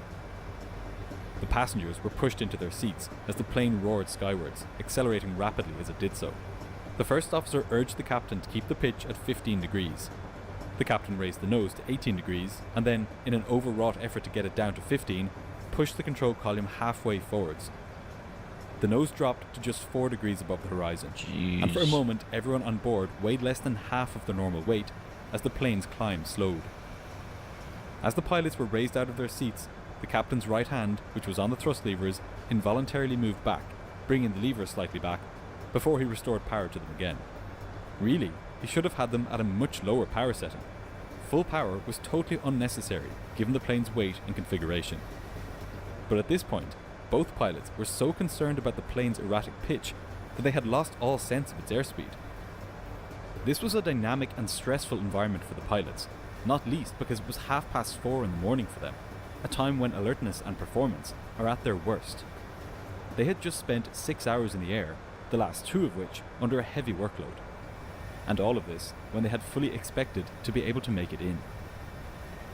When the captain pushed the throttles forwards and the aircraft started accelerating, it was as if it was accelerating out from under him, away from him, and he couldn't catch up. Already, the aircraft had reached 200 knots, the limiting speed for flaps 15. For the second time on this flight, the automatic flap retraction software kicked in, and the flaps retracted from 15 degrees to 10. The pilots didn't notice this, and with the engines still at full thrust, the lower flap setting now enabled the plane to accelerate even faster. Both pilots now had tunnel vision. Startled by the powerful G-forces they were being subjected to, and by the suddenness with which the aircraft had gotten away from them, their attention had now narrowed to just one aspect of the plane's situation, its pitch altitude. The plane now rocketed through 3,300 feet, its airspeed increasing through 210 knots, and its engines at full power. All the captain needed to do to regain control was to bring the engine power back and trim the aircraft so that he didn't need to push down so much on the control column to keep the nose from rising. But now, in an effort to reduce the pushing forces required, the captain began to do the latter of those two things. He pushed these 2 switches here, causing the horizontal stabilizer itself at the back of the plane to rotate. By doing this, the horizontal stabilizer would push the tail of the plane up, which would push the nose down, lessening the captain's need to use the elevators to do the same job. The only problem was that he held the switches down for an abnormally long time. Oh, and it starts to 12 trim full down. seconds, Oh in fact. my. The trim is never meant to be used to change the pitch of an aircraft. Its purpose is Of only course, to why do? Of maintain course, pitch bro. changes the pilot makes using the elevators. What pilots are supposed to do is to use the control column to set the pitch attitude they want, and then trim until that attitude can be held with the control column at the neutral position. But the captain was not using it in this way now. Instead, he continued to hold the control column forwards while trimming nose down at the same time. His horizontal stabilizer was now tilting back, pitching the plane further and further down, all while the Jeez. elevator did the same job. As the plane went from a climb to a rapid descent, loose items in the cockpit were lifted up into the air. Everyone on board experienced 0G and then -1G, meaning that they were now hanging by their seatbelts, while anything not strapped down was flung violently to the ceiling. Luckily, the pilots had shoulder harnesses, but these forces were so extreme that they only heightened the captain's disorientation. Dust and debris in the cockpit lifted up and flew into the pilots' eyes and noses, making it harder for them to see and to breathe. The aircraft was now screaming towards the ground, its altimeters rapidly winding down towards 0. Its nose was 40 degrees below the horizon. Jeez. Going downhill with the engines at full thrust meant that the airspeed began to increase rapidly. Under extreme stress, the captain became completely disoriented.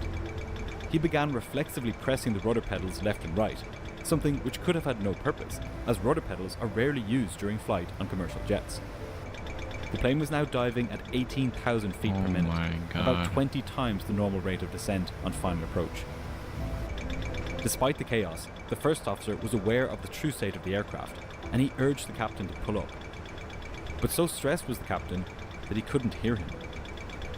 At this point, it would have been possible to save the plane. If the captain or first officer had pulled up on their control column and brought the throttles back to idle, they would have been able to heave the aircraft out of its dive. But they were now being subjected to overwhelming physical forces, which they had never experienced in their careers, and which they had not been trained to deal with. Sensing the massive rate of descent, the plane's enhanced ground proximity warning system began urging the pilots to pull up.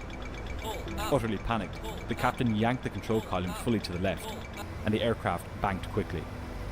The first officer was horrified at the story that his primary flight display was telling him as he watched the aircraft corkscrew towards the ground.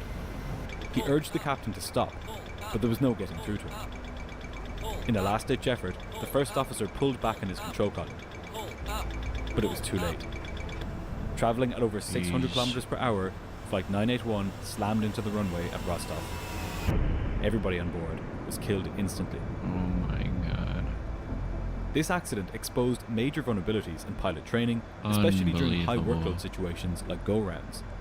To combat this, Fly Dubai revised its go-round procedures, placing stronger emphasis on crew coordination, better pitch management, and appropriate thrust application. Additionally, training was expanded on the manual stabilizer trim system, ensuring that pilots know how to use this system properly in a range of flight conditions. One major focus of improvement was the enhancement of upset prevention and recovery training. Crews now undergo more rigorous simulator sessions that simulate complex go-rounds from various altitudes and weather conditions, something which was previously underrepresented in training. These improvements, many of which were implemented ahead of regulation, reflect a critical lesson in modern aviation. In high-stress situations, mistakes become even easier to make, and once mistakes are made, it becomes easier to make even more. The solution to this is comprehensive training which reduces errors in the first place and prevents them from snowballing into situations where recovery is impossible. Discover who you are with MyHeritage. What a video. Oh my god. You see, that's why crew resource management, spatial disorientation, staying ahead of the airplane, and being prepared for what's going to happen is why it's so important. If they were to have better communication, and honestly, at the start, if you're holding for an hour and a half, you should know that the weather is not improving by that much. So obviously divert. But I don't know, man. That is something, man.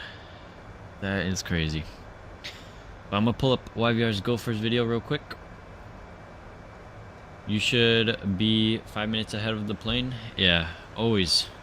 Oh, we got traffic in front of it. Whisper, is this you? Oh no, that's the British Airways. But man, let me go back to real time now.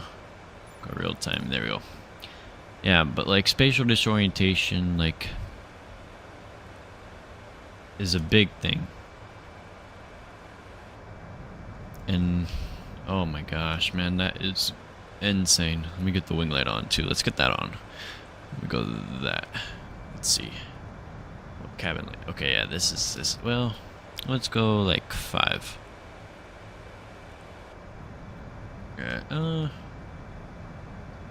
Yeah, good enough.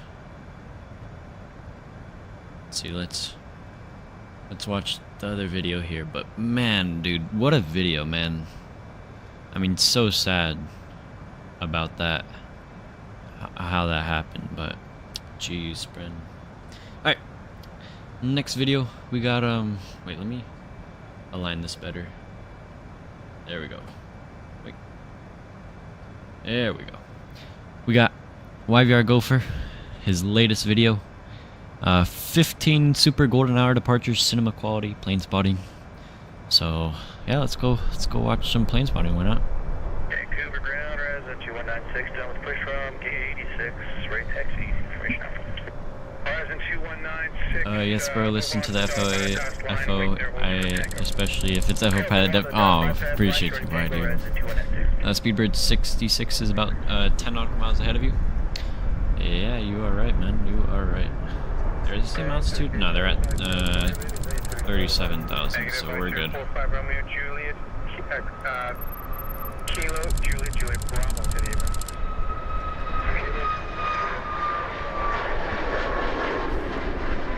Ooh, Vancouver, LA. WestJet Max. Beautiful, beautiful. Ooh, look at that.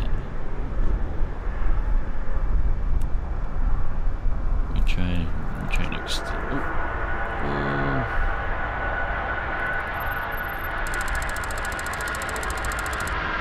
Dude, those Rolls Royces, holy.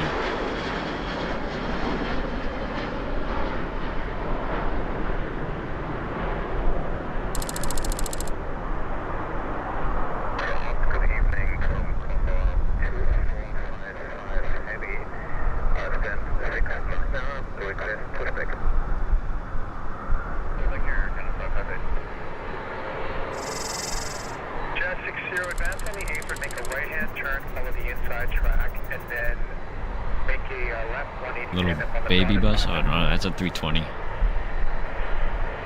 Fast 60, we can go to the gate now at gate 35.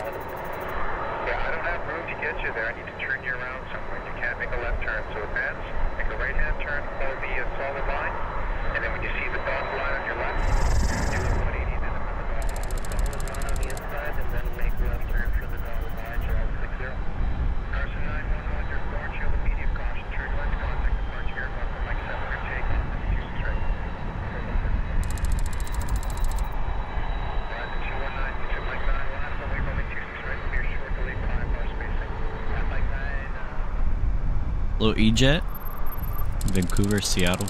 That's such a short flight.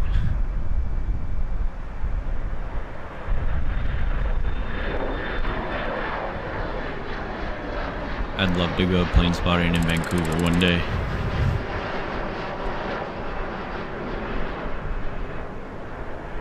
Canada 224, normal taxi speed, please. I've got a Q400 behind you that I'm going to launch in front of you. 224. Jet 345, taxi by Mike 7. Ooh, KLM Pride livery. Look at that. Lufty 350. Mike 9, North Ship 174. Cargo Jet 1801, contact departure airborne from Mike 9 for takeoff, runway 26 right. Let's take off 26 right, the one today.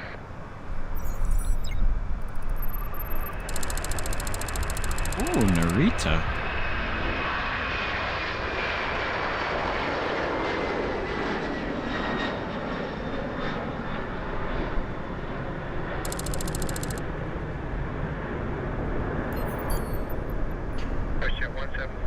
So it goes Vancouver, Narita, somewhere, Narita, back to Vancouver. Oh, wait, the video's a little cut off. Altimeter 3012, taxi via Tango, Mike 9, and you're ahead of the Condor on the left. Tango, Mike 9 at jet traffic on the left, at 8064. Flight number 866, right Mike 9, jet 8064. Was that a One World sticker? Oh no, it's not. I thought that was a One World sticker on the door.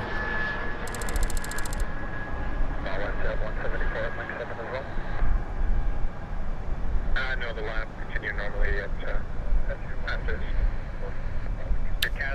Team Stripes, Condor livery. Doesn't it kind of look like a beach towel?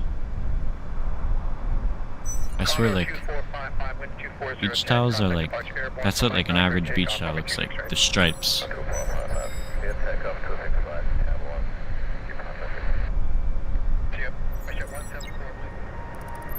Bro, that is like the best lighting.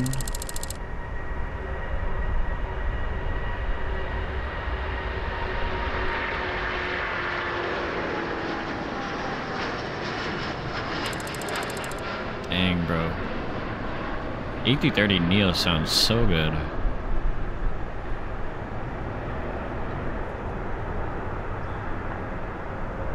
And you know Condor does Frankfurt to Anchorage? Like, what a unique route.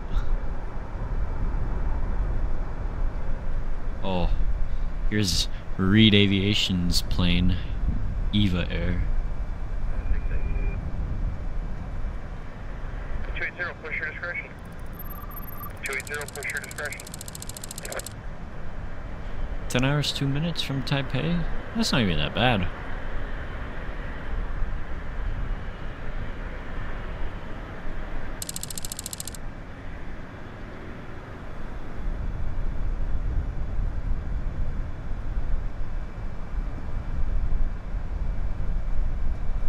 Russia 1852, you with me?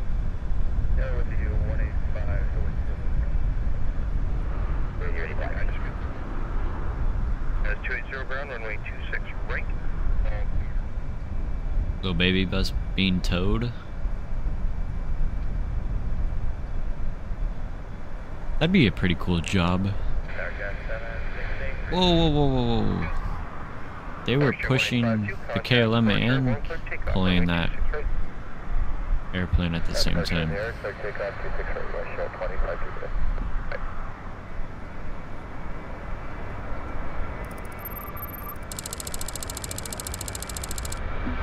Dang, all the way to Kahului on an 800?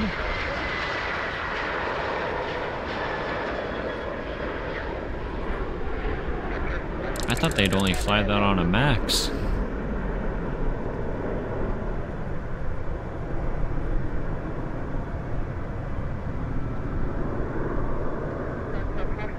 Heavy position 67, request pushback. 477 Heavy, KLM is just pushing off behind you now. I'll call you back when I'm able. I know, Santa 477.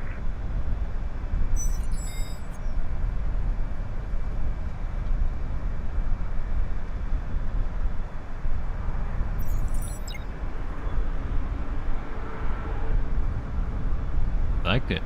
It's a nice livery. KLM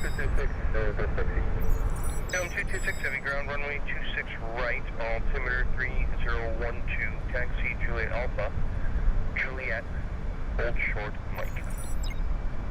Juliet Alpha, Juliet, Old Short Mike, KLM 226. Behind the back, continue Mike, KLM 226. That's big enough, sir? KLM 226, Mike 9. Mike 9, KLM 226. Juliet Sierra Tower, contact departure airborne from Mike 9, cleared takeoff runway 6 right. Mike 9. Juliet, Mike 9, Air 584.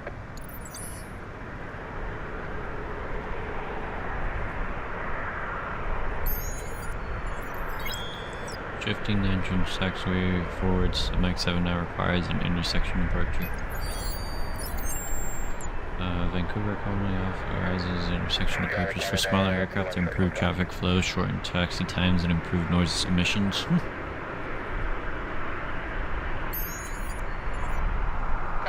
477, we followed Air Canada on Juliet, Mike 9. Mike 9, Lufthansa. Look at the mountains in the background too.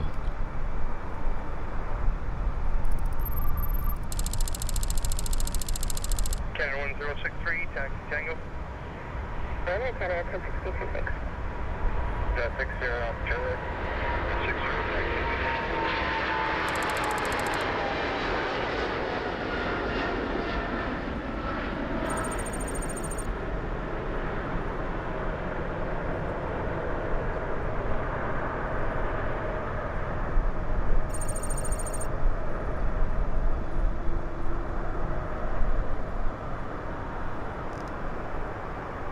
What is this, a 737-400 or something? Oh, 500. Air North?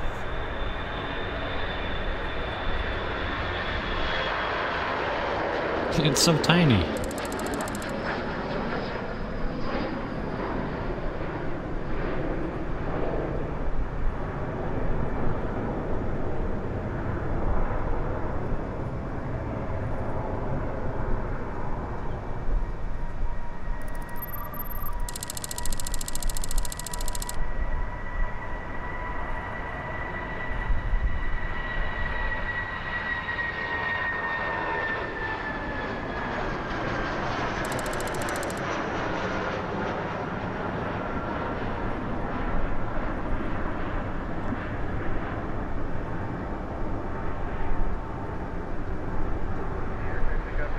The Dash 500s and 600s are the shortest of the 737s? Really?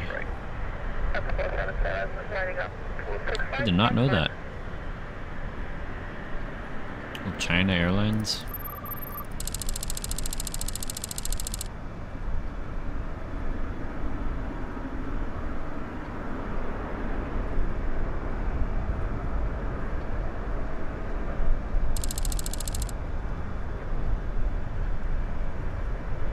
At 60. Caution, jet lost. Speed restriction canceled. At Mike 9, line up runway 26. I like the flower on the tail.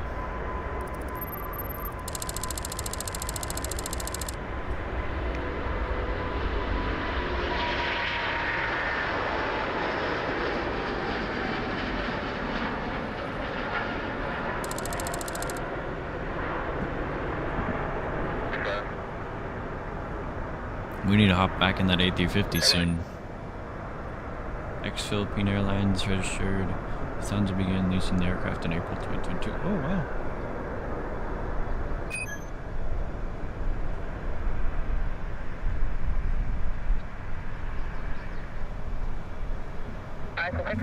We are at taxi. Sir, 694 ground, runway 26 right, altimeter 3012. Taxi via Juliet Bravo, Juliet, Mike 9. Runway 26 right, altimeter 3012, taxi via Juliet Bravo, Juliet Mike 9, I said 39694.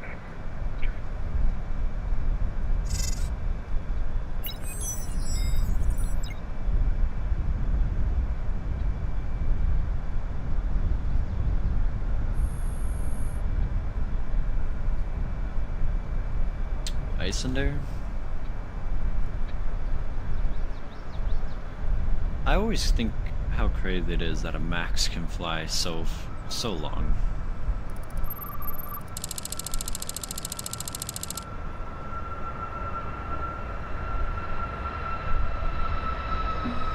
Hey, I think we flew that same plane on stream before.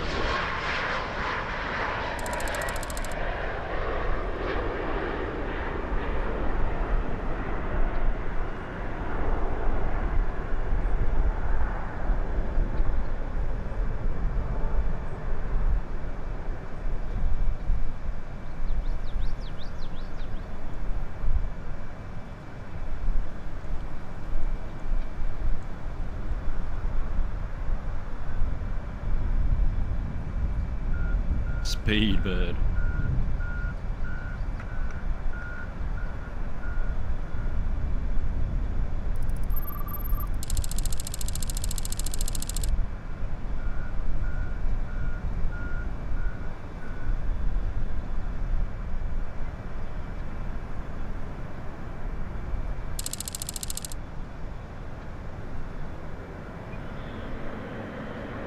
Ground Air Canada 33 Heavy, we're turning Victor short of hotel for Cape Cod.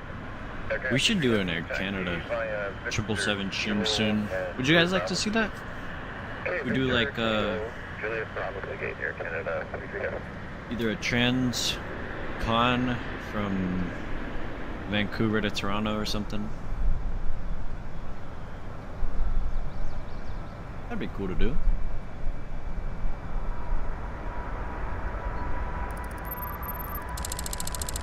Ooh, all the way to Heathrow.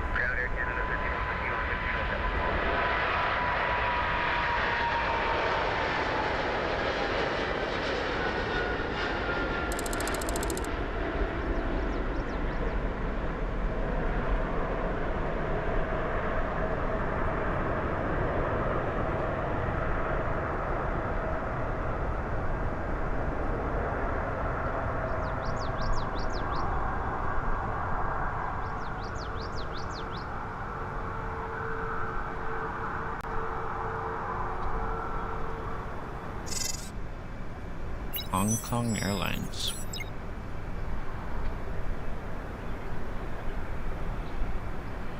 It's so cool how he adds the airport layout.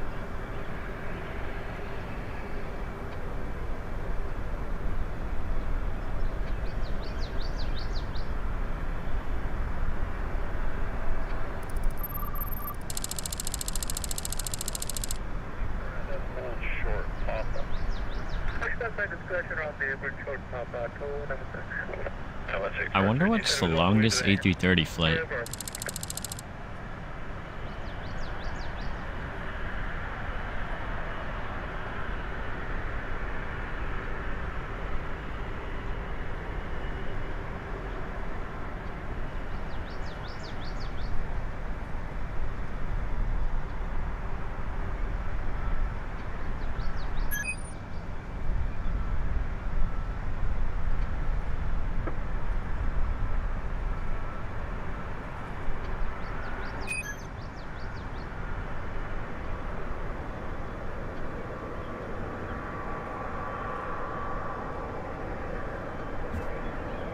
Great video, great video. Should we watch another green dot?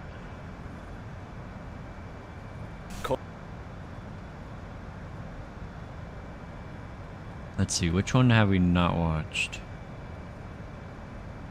Which one should we watch, guys? Yes? Okay, Whisper.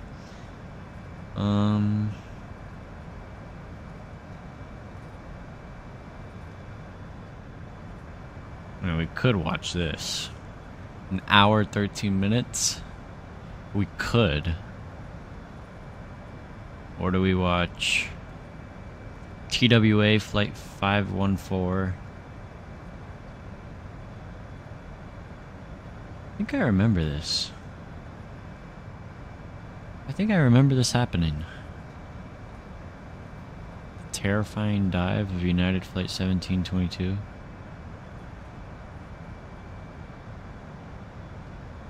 Alright, 3 options. United Airlines 1722, Malaysian Flight 370, TWA 514, and Roller Coaster from Hell.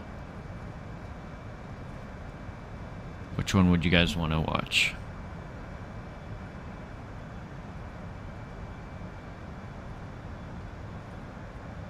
Yes to all of them. Well, Whisper, we only got 2 hours 53 minutes remaining, so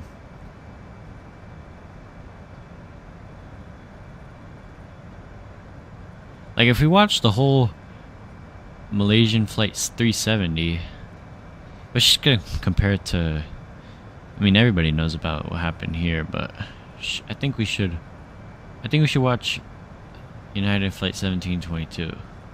And then we'll watch TWA. Yeah, let's do that. Let's do that. Days before Christmas in 2022, a United Airlines Boeing 777 careens towards the ocean just seconds after takeoff from Hawaii. Alarms blare in the cockpit, but the pilots are utterly confused as to what is happening.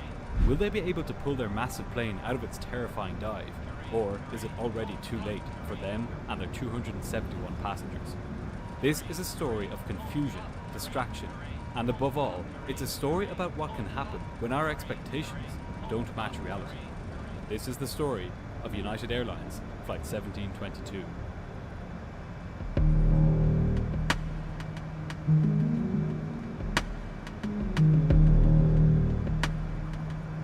Yeah, that's good. Cool.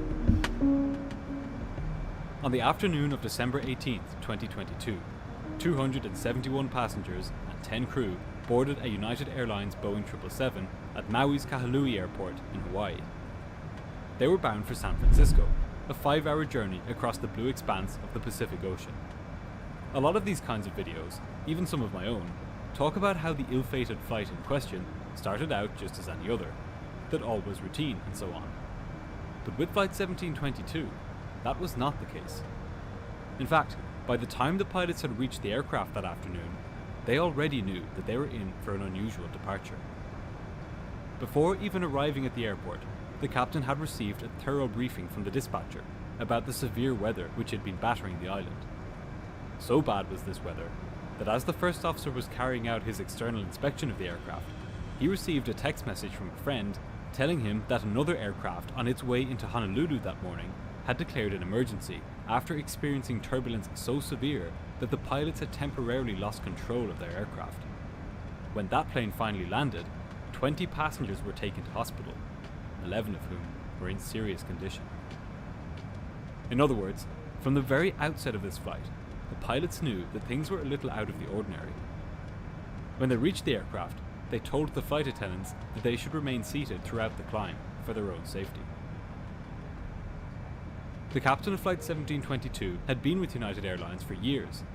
Now aged 55, he had accumulated almost 20,000 flying hours, 5,000 of which were in the Boeing 777. 20,000 hours is a lot, even for a pilot of his age.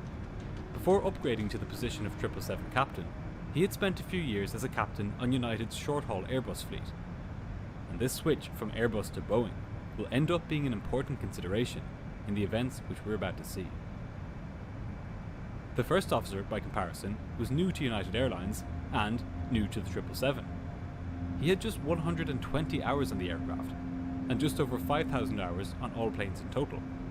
Before joining United, he had been with Hawaiian Airways, and he was familiar enough with the weather around the Hawaiian Islands to know that this day was particularly rough. At about 2:30 that afternoon, Flight 1722 pushed back from the gate at Maui. The 271 passengers settled in for the 5-hour journey to San Francisco. Despite the weather, they had every reason to believe that they were in safe hands. United Airlines and the Boeing 777 both had excellent safety records. The passengers had no idea that just moments after takeoff, things would start to go very wrong in the cockpit. As the captain taxied through the lashing rain out to runway 02 at Maui, he and the first officer discussed the weather they would be facing once they got airborne. The real danger on this day was not the rain, but the wind, or more specifically, wind shear. Wind shear is a dangerous weather phenomenon I swear, it's always whereby wind the shears. wind rapidly changes its speed or direction over a short distance. It can be deadly to aircraft because the whole reason planes fly in the first place is by going fast enough through the air that the air can support them. If the wind suddenly starts coming from behind the aircraft, its speed can get so slow that it simply falls out of the sky like a dead weight. If this happens low to the ground, like just after takeoff, there may not be enough room for the pilots to save their aircraft. And sure enough, as the pilots made their way to the runway, the controller relayed that he had received multiple reports from pilots of low-level wind shear. That is, wind shear close to the ground. This phenomenon has taken many lives over the years. The pilots were on high alert. To prepare for a possible encounter with the phenomenon, the captain briefed the first officer on the wind shear escape maneuver, which involved pushing the engines to maximum thrust and pulling the plane's nose to 15 degrees above the horizon. They fully expected that they may have to carry out this maneuver after takeoff. But preparing for wind shear involves more than just carrying out briefings. As well as this, the captain decided to extend the flaps to 20 degrees for the takeoff. Generally, 777 pilots use flap 15 for takeoff. But on this day, the extra notch of flaps would give the plane an additional margin of safety, allowing it to fly more slowly if the wind suddenly changed. On top of this, he opted to use maximum power for takeoff, rather than the reduced power setting normally used to save wear and tear on the engines. He would need every ounce of power he could get for this takeoff. As far as the story of Flight 1722 goes, this flap and thrust setting is not just a minor detail. Rather, it will play a crucial part in the events which we're now about to see. At about 2:45 that afternoon, the captain lined the massive 777 up on the runway.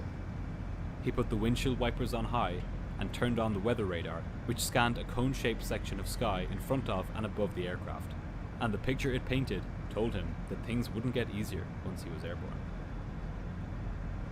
The two pilots were now poised to go. Strapped to the wings of their 777 were the two most powerful jet engines ever built, giving almost 4 Titanics worth of thrust. Once he had received takeoff clearance, the captain spooled the engines up to their maximum thrust setting, unleashing this incredible power. Things were now about to happen really quickly. Way more quickly, in fact, than the pilots were used to. Within moments, the engines, sucking in 7 metric tons of air per second, powered the aircraft to its takeoff speed of about 260 kilometers per hour. The captain pulled back on his control column and lifted the plane into the murky sky. For the first few seconds, the climb was normal. As expected, the pilots saw that their airspeed was fluctuating. This meant that the air was becoming more unstable. The captain was primed to carry out the wind shear escape maneuver at a moment's notice. While he flew the plane, the first officer was busy acting as the so-called pilot not flying.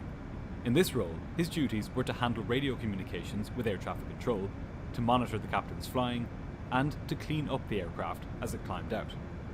Cleaning up the aircraft involves things like raising the gear and the flaps to make the plane more streamlined for high-speed flight. After many hours of flying the same aircraft, pilots settle into a kind of a rhythm for this process. There is a cadence they come to expect in terms of what's called the flap retraction schedule.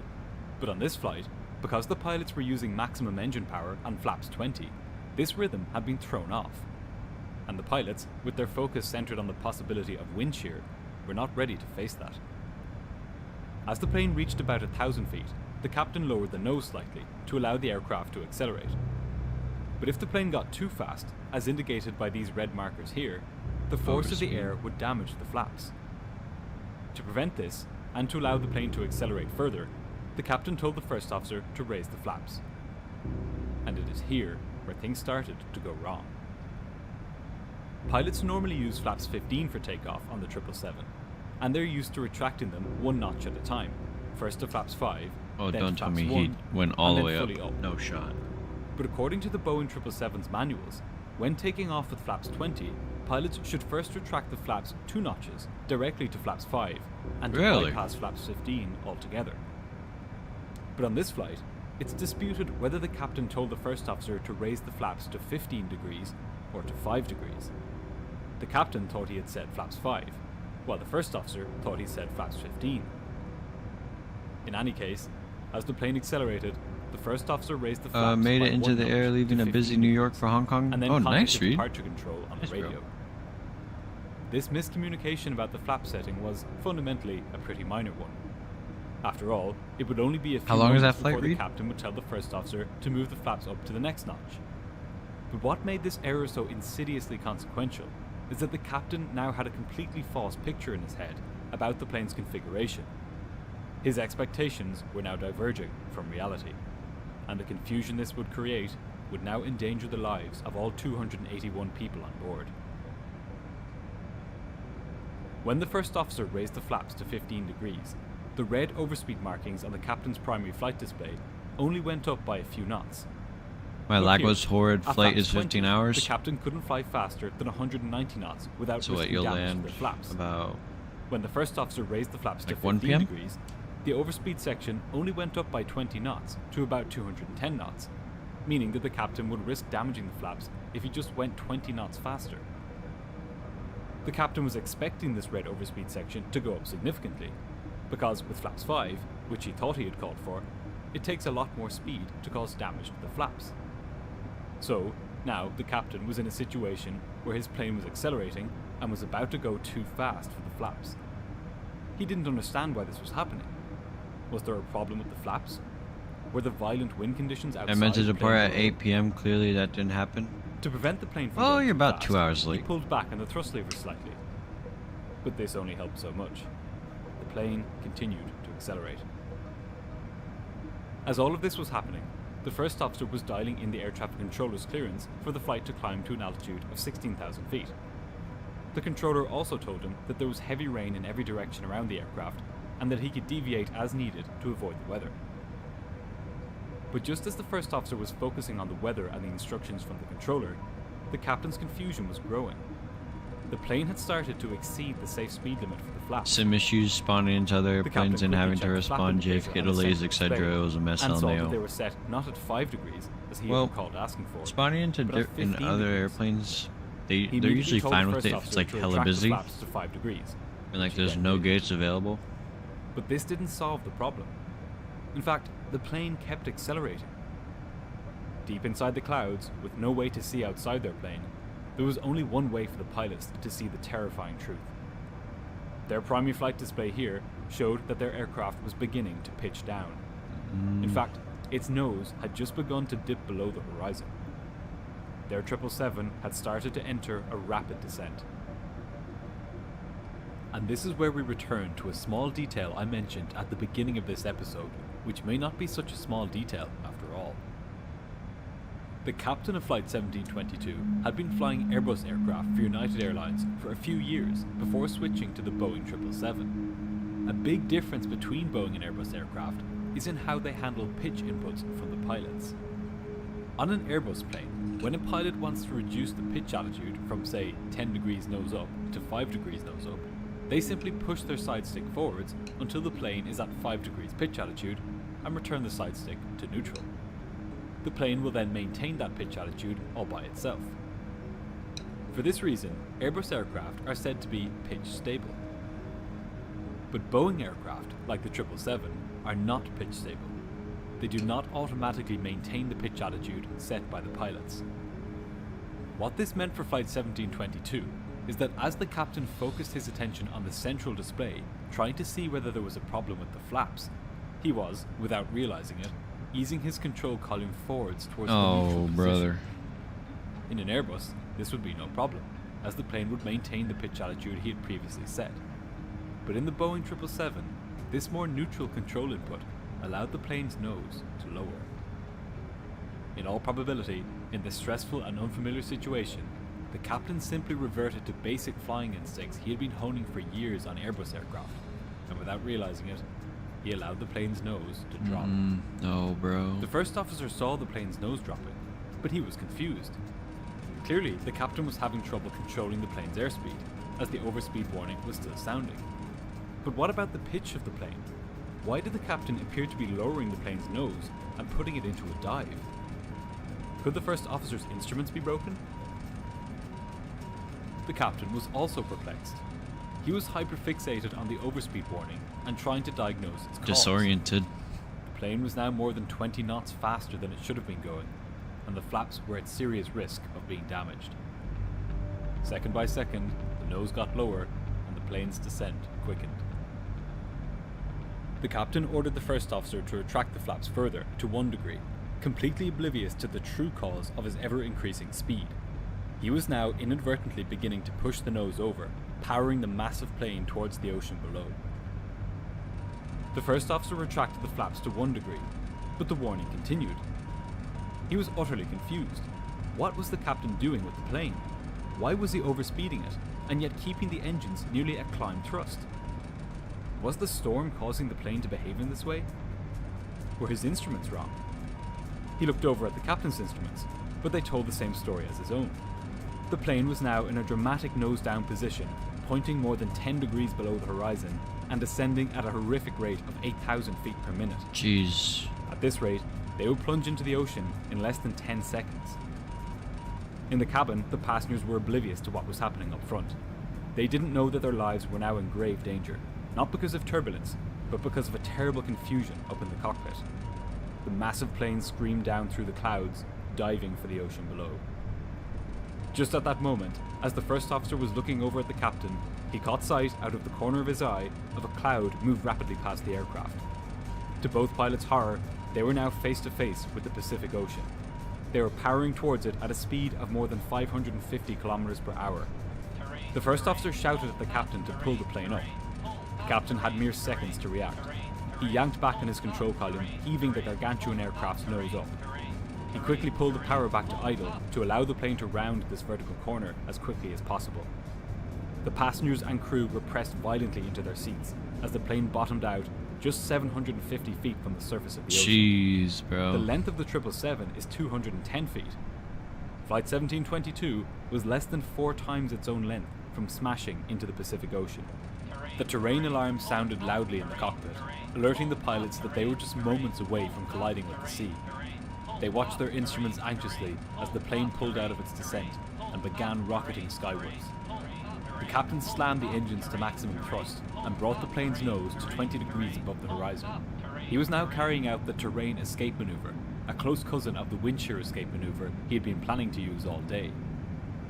The passengers clung to their seats, some screaming as the plane shook, its engines roaring. Bro, dude, if I was on this plane and I was a seconds, passenger, the I'd be plane was shitting shooting upwards bricks. at a rate of more than 8,000 Dude, what the hell are feet these per minute. pilots doing? It was pandemonium for everyone on board. After a few tense moments, the plane was safely away from the water. The captain eased forwards on the control column, reduced power on the engines, and re-established the plane on its normal climb profile. The 2 pilots were shaken. They were the only ones on board who had a full sense of what had just happened. The passengers and flight attendants knew that something unusual had taken place, but they had no idea quite how close they had come to disaster. Once the captain had the lead flight attendant confirm that none of the passengers were injured, and that there appeared to be no damage to the aircraft, he decided to continue the flight to San Francisco. Wait.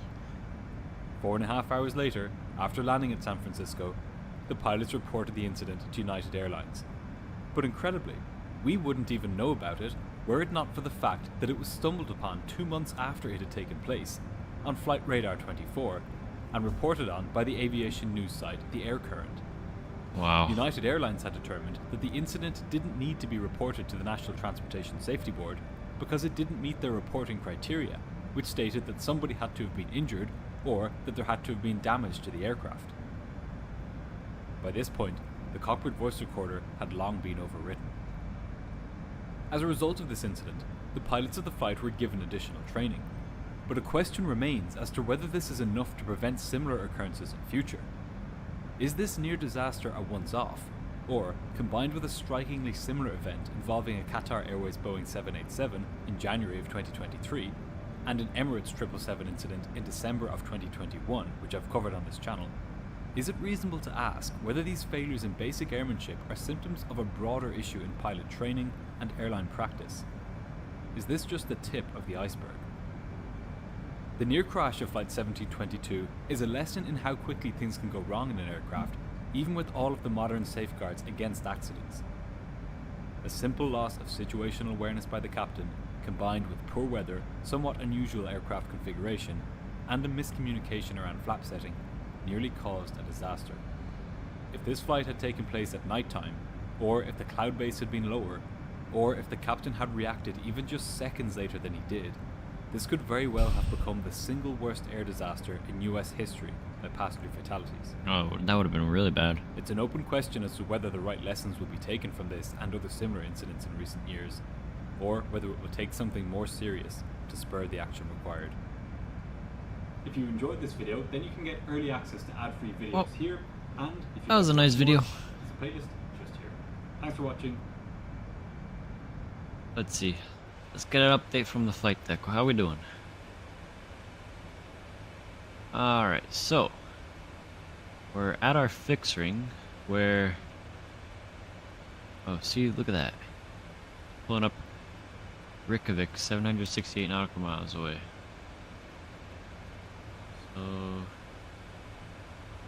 let's see. We'll bring back some music.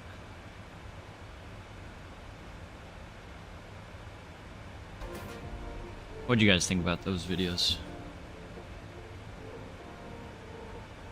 Pretty close to this Speedbird, man. We're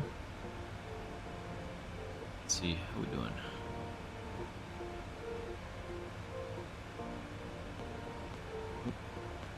That up. So, oh look, someone's doing the Global Airlines flight. So here's the Speedbird. We took off from Philadelphia. And there's us. Whisper is right here. And Amsterdam is right there. So I reckon we have, oh, here's the Concorde. Wow. Little quiet on the crossing tonight. But look at all this. Holy moly. Reed, where are you at?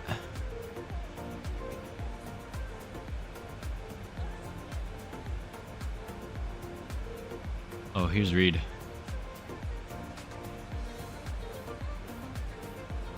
All the way to Hong Kong. Wow.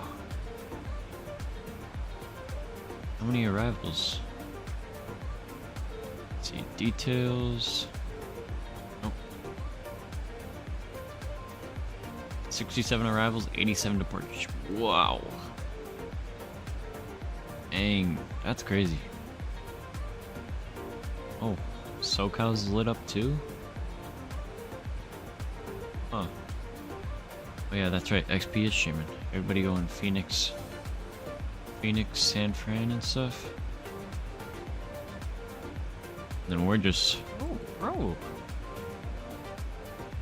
What's up with those too?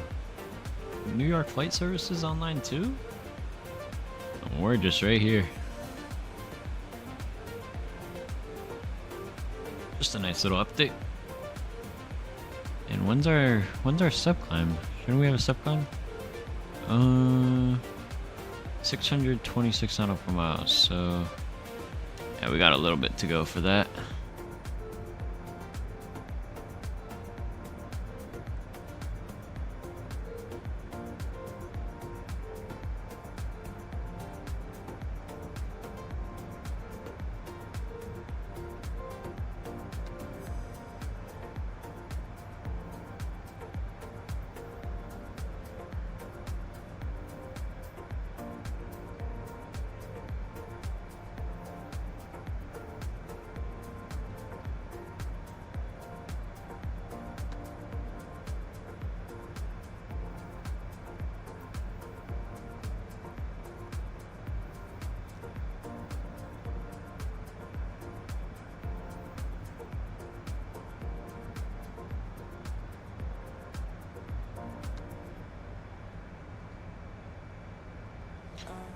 Let's see, what's the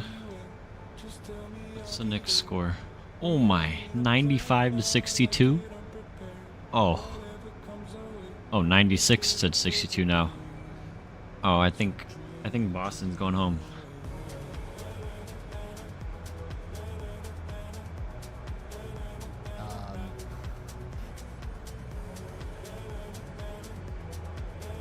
Oh, here's an update on this weather. Still tornado warnings. Jeez. Bro, look at that radar. Holy.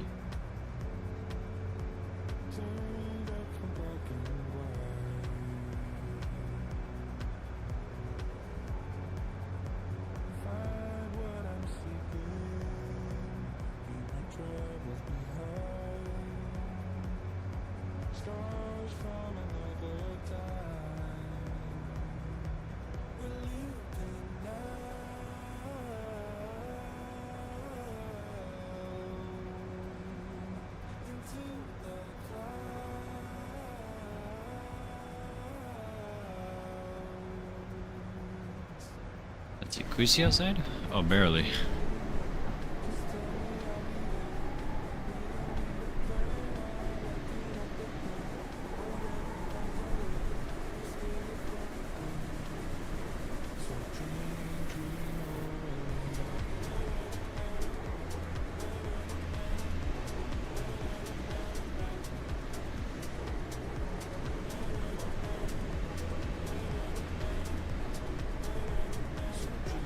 That's kind of cool. This is like orange. Ooh. Ooh! We're catching him. Look at that.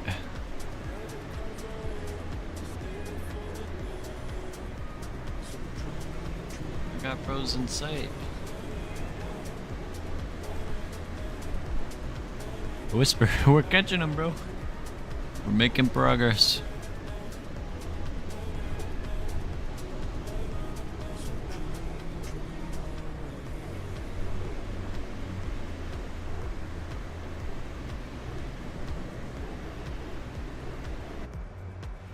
We're so close. I think we're less than 10 miles apart.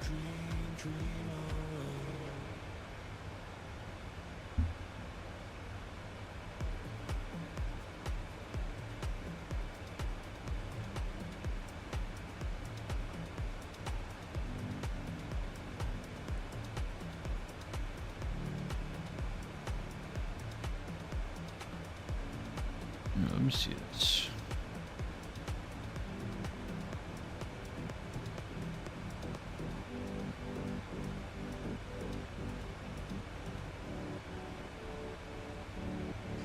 Alright, let's see. Time of arrival. Ooh, 0459 Zulu? So what is that, like?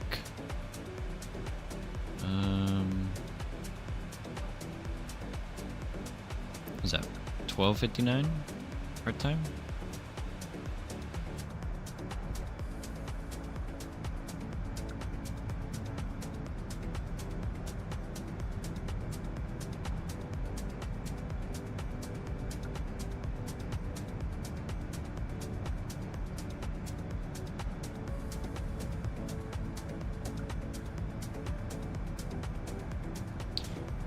Whisper, what's your estimated time of arrival?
Yeah, so we should be arriving by like 12:59.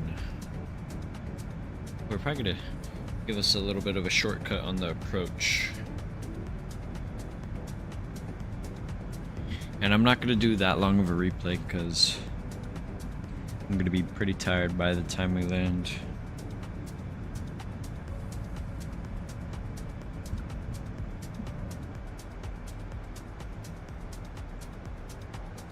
Look at this view. Oh yeah, look at that. Wait, I gotta get the KLM logo. Oh yeah. There we go.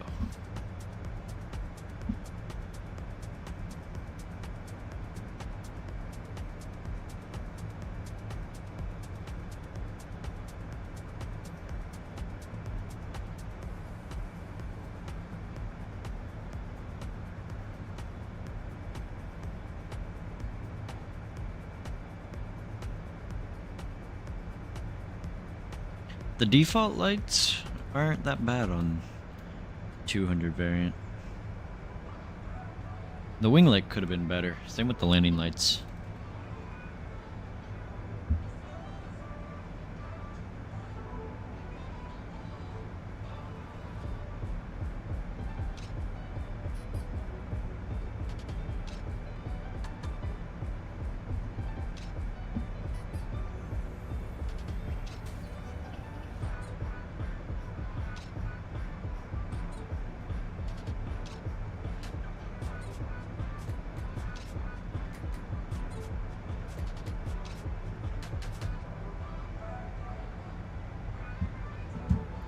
Alright, you know what? Let's pull up XP's stream because he's about to land.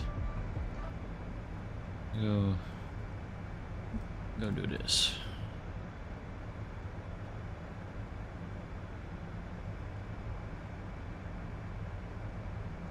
Go you. Hey Jim, what all is well? Did a flight an hour ago LaGuardia to DC. Schmidt, nice. How was the traffic on the East Coast? That's a question for you, sir. Let me get this. Let's go. Alright. That. So, Yep. that's good. Alright, cool. Let's get our seats up because we're about to go land.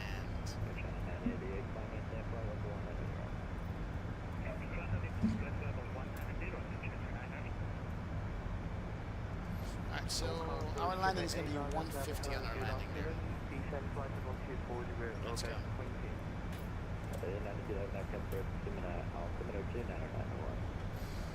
Our speed's good. That's good, good, good. Coming up on 5.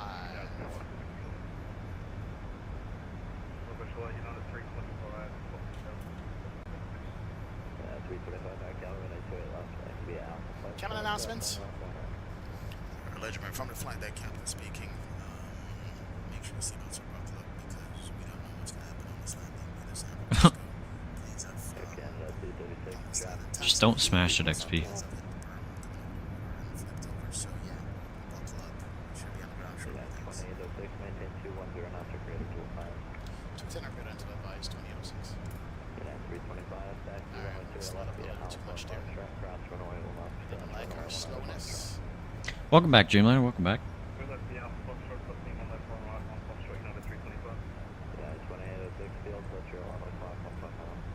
2006 got to fade.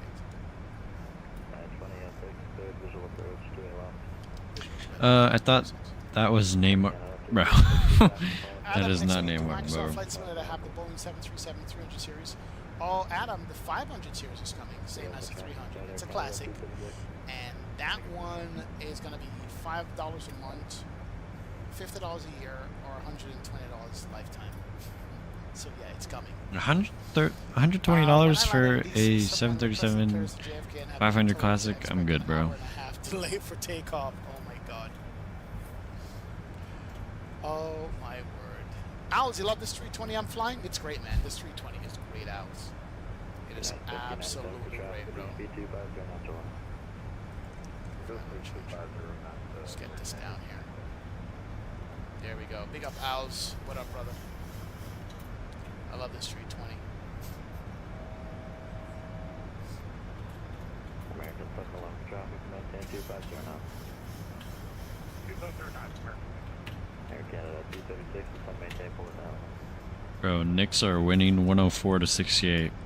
That's insane. We need to slow down here. Yeah, 2806 from to the left, go to land. To our left, clear land 2806. Slow down here.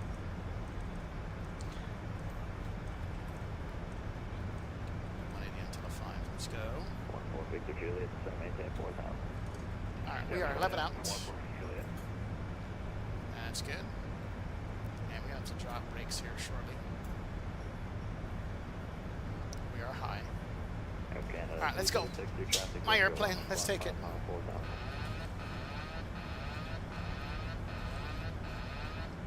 Let's land this bad boy here. Let's get her down. 150 Oh, for he's light. not even established, is he?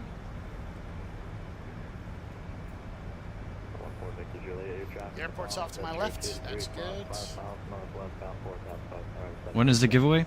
If we hit 25 likes, we'll do the giveaway, man. Let's go back to 150. Currently at 21, so we're 4 away. Gonna drop the gear. But the giveaway would be on the ground in Amsterdam. Let's go.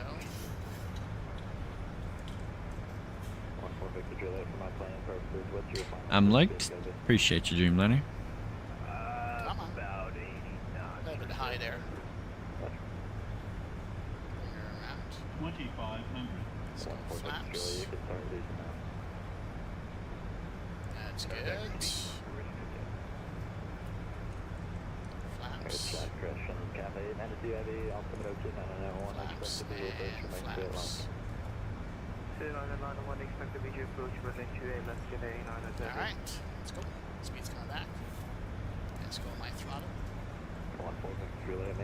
Slightly high there. It's all good.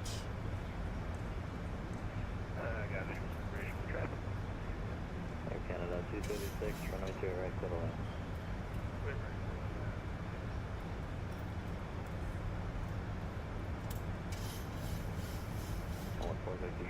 Alright, speed's good.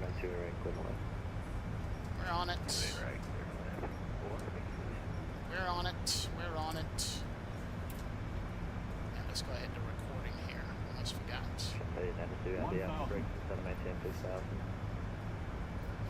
Alright, XP, you gotta butter this, bro. Recording, save.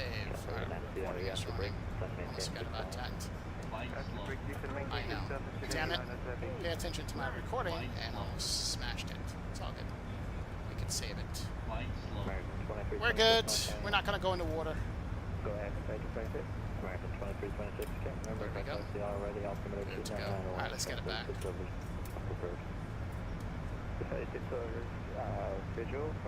Alright, speed's good. Localizer, we're a little bit off to the left here. That's correct. And let's not hit the berm. Canada 236, radar contact lost. 400.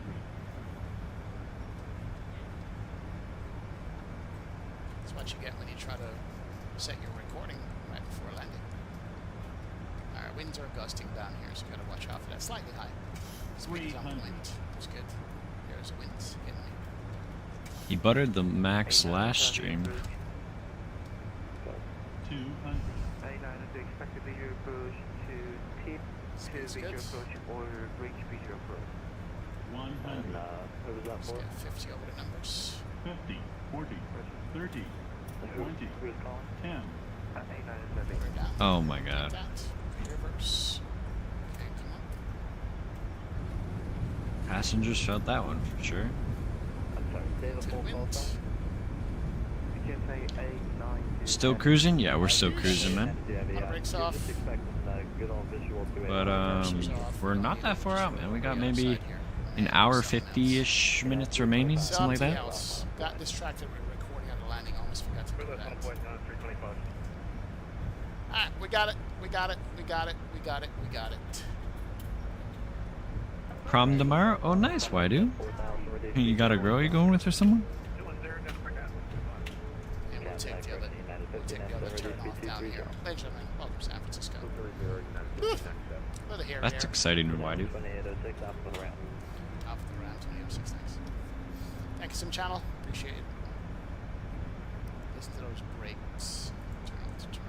I skipped. What'd you skip, Dreamliner?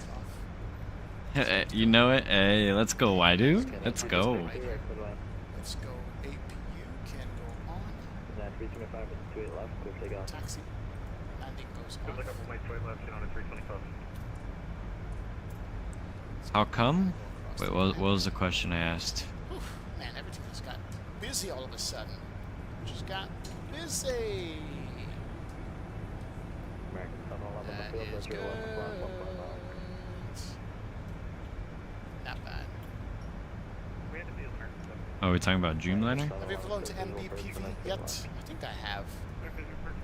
No, I'm asking why did you skip whatever. I skipped my high school's proms. Dreamliner, you are not in high school, bro. Flight time was 1 Last hour stream you said you were and like 5 years old or 1 something. minute flight time. There you go. Or you said you were in like 7th grade, I thought. 1 hour 34 minutes on the flight time. Alright. APU is running. It was a joke? Yeah, I know it was a joke. Then we go take our gauge right beside A319 over there. Flap is up. I was gonna say, bro, I know, right? Like, There it is. but either way, like, we already know, like, Dreamliner. What's the point of going to prom with Dreamliner? Go down. I'm joking, I'm still a little far out, but Let's go take it up here. but what? Strobe and steady can go on. Down to steady. That is good. Hey, why do? Game is game, bro. Hey, Joanne. Welcome to San Francisco. Dreamliner Man, pulls oh, off. man, we did it, man. Do you have I don't the know, iFlight man. He probably tutorial? pulls like, you know, I have one Night Shadow. Look at my channel, X372 iFlight some, tutorial. I don't know, some A319 lovers or something. Check that out. I made one when it just came out and it's still relevant today. So I do have an iFlight tutorial. It's a quick tutorial. I think it's called iFlight Quick Startup or something like that. Quick Setup. Cold and dark. Yep, there is one out there. A319 old man? Yeah, bro. It's like that for you. Oh, why did bro's screen just go black? Stop it! Good to go. Let's go park brake and go up. That's good. Park brake is up. Good to go. Why are you watching the Knicks game right now? Alright, park brake is up. Good to go. Yo, I don't think Buddy knows that Running AC his screen went on. black. Let's go bleed. For the AC, that's good. And let's go ahead and go engine 2. Alright, Dreamliner. Chill out, bro. Chill out. Can shut down. Let's get GSX to come up and deplane the airplane here. Am I dark again? Yeah. Press that again. Request deplane. We are united. The Knicks are destroying dog, dude. I know. 112 to 80 right now. I'm glad, bro. Shut her down. Shut her down. Let's go ahead and go anti. Whenever Celtics destroyed Magic, I was like, bro, And seatbelt sign is off. I don't care what happens. Knicks need to destroy Boston. Good, ladies and gents. Doors. It is embarrassing, bro. Like, Off. We made it. it's like a 30-plus point lead, bro. Almost screwed up The Celtics are so overrated, in my opinion. Yeah, bro. I know. Ladies and gentlemen, welcome to San Francisco. Honestly, it's just because of Jason Tatum. I feel like they're very basic. If you know basketball, you like them. Yeah. Baltimore Ravens or Cincinnati? Neither, bro. They're neither. I hate Baltimore. I like the Timber. Oh hell no, I do. Why do? I was pissed, bro. Golden State lost, bro. It's just because, you know, Curry was injured. Yeah, but I'm a Steelers fan all the way. Yep. I'm a Steelers fan. I'm Golden State and Orlando Magic fan. I see a building blocking my way. There we go. Beanie Baby, what is up? What is up? Hello, hello. Do we? Bro, what's so bad about them? Bro, they won yesterday. Lights can't go off. or the day before. Landing somebody there. Alright, not bad. I wanted Golden Not State bad, to win. not bad. Y'all just won Started off because rough and Curry rocky, got injured. but we made it to San Francisco. Ravens, nah. In Ravens, AMAX, they're not terrible. VMAX They're that terrible. wanted to I hate the calm Ravens. down. So, Those are our biggest rivals, bro. and their head is hitting the Knicks won, I know, right, dude? I'm so happy. What is our landing rate? That's the question. What is our landing rate? Landing rate is 355. Oh my god, 355? Yikes! Season starts in 111 days. Really? That was a rough landing. It is San Yeah, we're gonna go back into NFL season. So, honestly, I I prefer NBA way over NFL. Ravens got. Let me check. Really? He did? They did? New York City is going crazy right now. Find some live games around the garden. Going to see some wild things. And oh, probably yeah. Okay, George Pickens gone and Aaron on the team. What is Mike Thompson doing? We're going 3-13, bro. Won't even see the playoffs. Yeah, I know, bro. Honestly, bro, I think Mike Tomlin needs to retire. Get rid of PACX.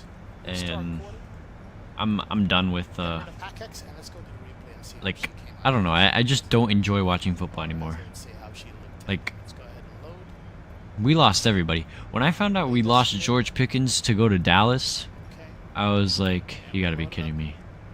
I'm gonna run that play and see what we got. I'm like watching, but I'm absolute butt at basketball. Yeah, same way I do. Yes, he doesn't understand that. It's embarrassing. Yeah. Dallas needs to just get out. Bro, for real, just take Dallas out of any sport. Dallas isn't good. Thank you. I know. Like, they fell off so hard. Let's go. Bro, why do the stadium is chanting na na na na hey hey hey goodbye to all the Celtics. Oh my god. Let's go watch her landing. That's hilarious. Alright, here we go. Do not start with me. Sim Toolkit Pro. Not Sim Toolkit Pro for the landing. Oh nah, bro, dude. It's gonna start with that. That's a lot of disrespect right there. Let's go. Oh, and it's game. Let's go, bro. Let's go. Let's go. Let's freaking go, dude. Nice. That's what I'm talking about. Why not? We needed that. Why can't it be 8 gigabytes? HD, nice flight, man. We're on the radio, brother. Thank you so much. Into the sunset landing is where we go. Bro. Thank God the Knicks won that, bro. Let's go. Can we watch So Butter Landing? What do you mean, Dreamliner? I mean, this isn't gonna be that much of a butter landing from XP. He had like a -3 something. We almost fell out of the sky right there. Look at that closing rate. So wait, does Knicks play Timberwolves next? Oh my god, dude. Why did he just plant it? Yeah, it's almost like we lost a bunch of speed for some reason coming over the threshold. He just didn't flare. He just didn't flare. XP, you gotta flare a little bit, XP. You gotta flare.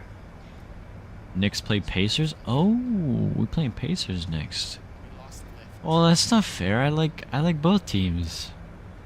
I liked how Pacers were playing. But honestly, I'm gonna have to go with Knicks. Pick up yourself, man. Enjoy your vacation. Me and Skyfall want Knicks to win now. Enjoy the sunlight. Don't forget, go to the elbow. It's Delta 4819.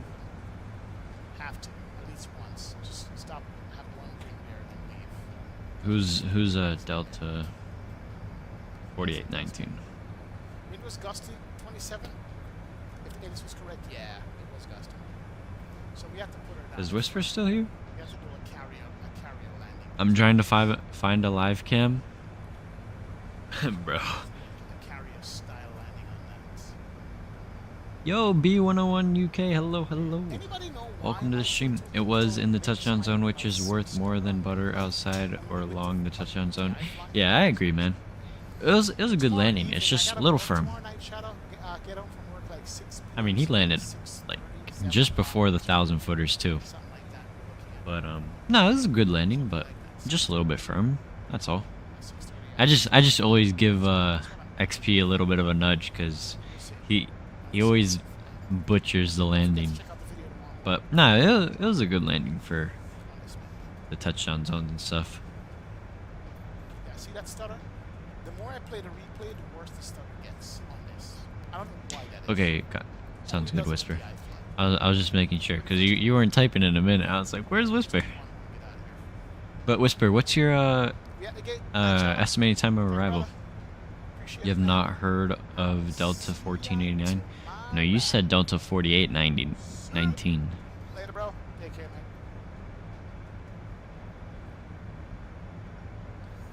man. Any other for the flight? But no, what is Delta 48 or 1489? What happened there? 048 Zulu? Okay, wait a minute. Hold on. Hold on a minute. Hold on a minute. Something ain't right. Whisper, I'm scheduled to get in 0459. How are you landing a minute before? Wait a minute. Something ain't right. Huh?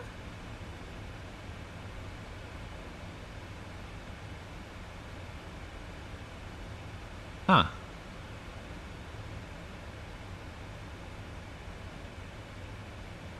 Whisper, are you sure your schedule is 0458? I'm on real time, right? Yeah, I'm on real time. I have a different route, I guess. I don't know. Hold on, let me check Volanta.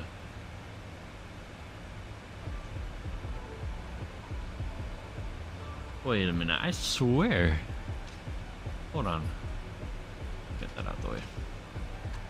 Oh.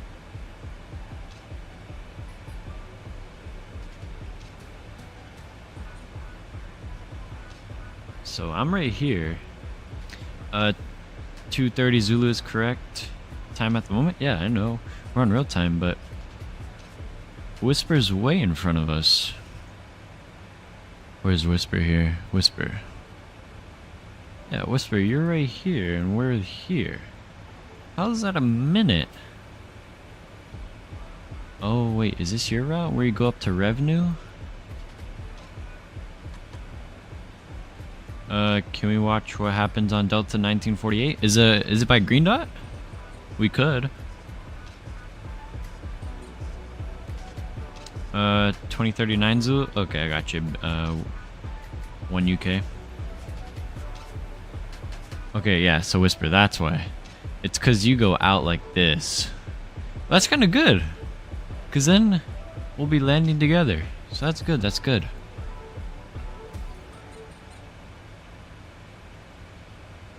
Oh man, no. Who makes the video? Whoever made the video, I can see if I can watch it, but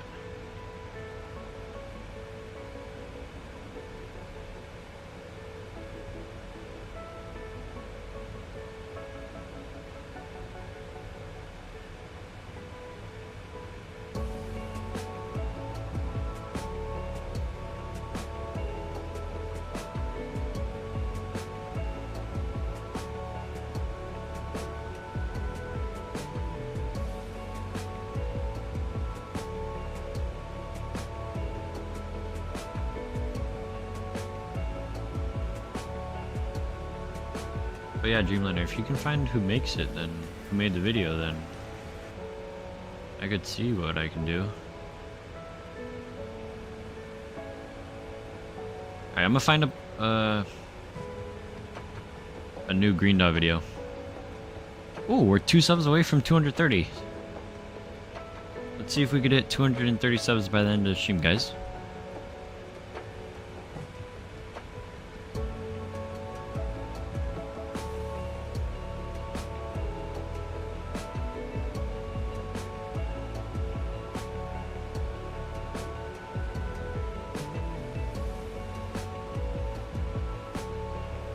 According to vatsim radar, I will land 20 minutes before you.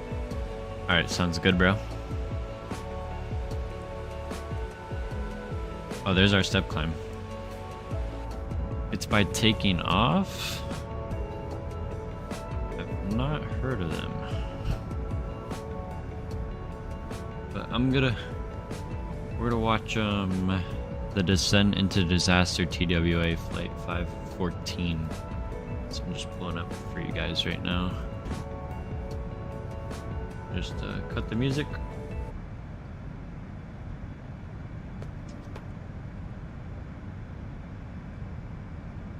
Go here. Wait, I'll go like there. We go. Oh. There we go. Oh, there he is, the man of the hour, Mr. Skyfall, next to the world. Yes, yes, let's go, bro. Let's frickin' go. Great game, bro. What a blowout. Yo, Elliot, hello, hello. How are you doing, man? Welcome to the stream. The pilots of Delta 4819. Send the link on the Discord. How's the wind on flight level 390? Let's go check it. Let's go check it. You're right. You're right. What's the winds doing right now? Oh, brother. What the hell is this, bro? What the hell is this? We got a crosswind? Yours is 200 at 23. So let's see, you get like a little bit. Wait a minute. What's my optimum?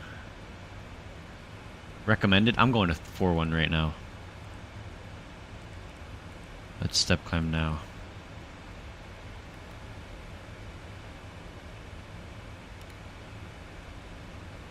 Bye bye Celtics. Bye bye Tater Tot. Oh my.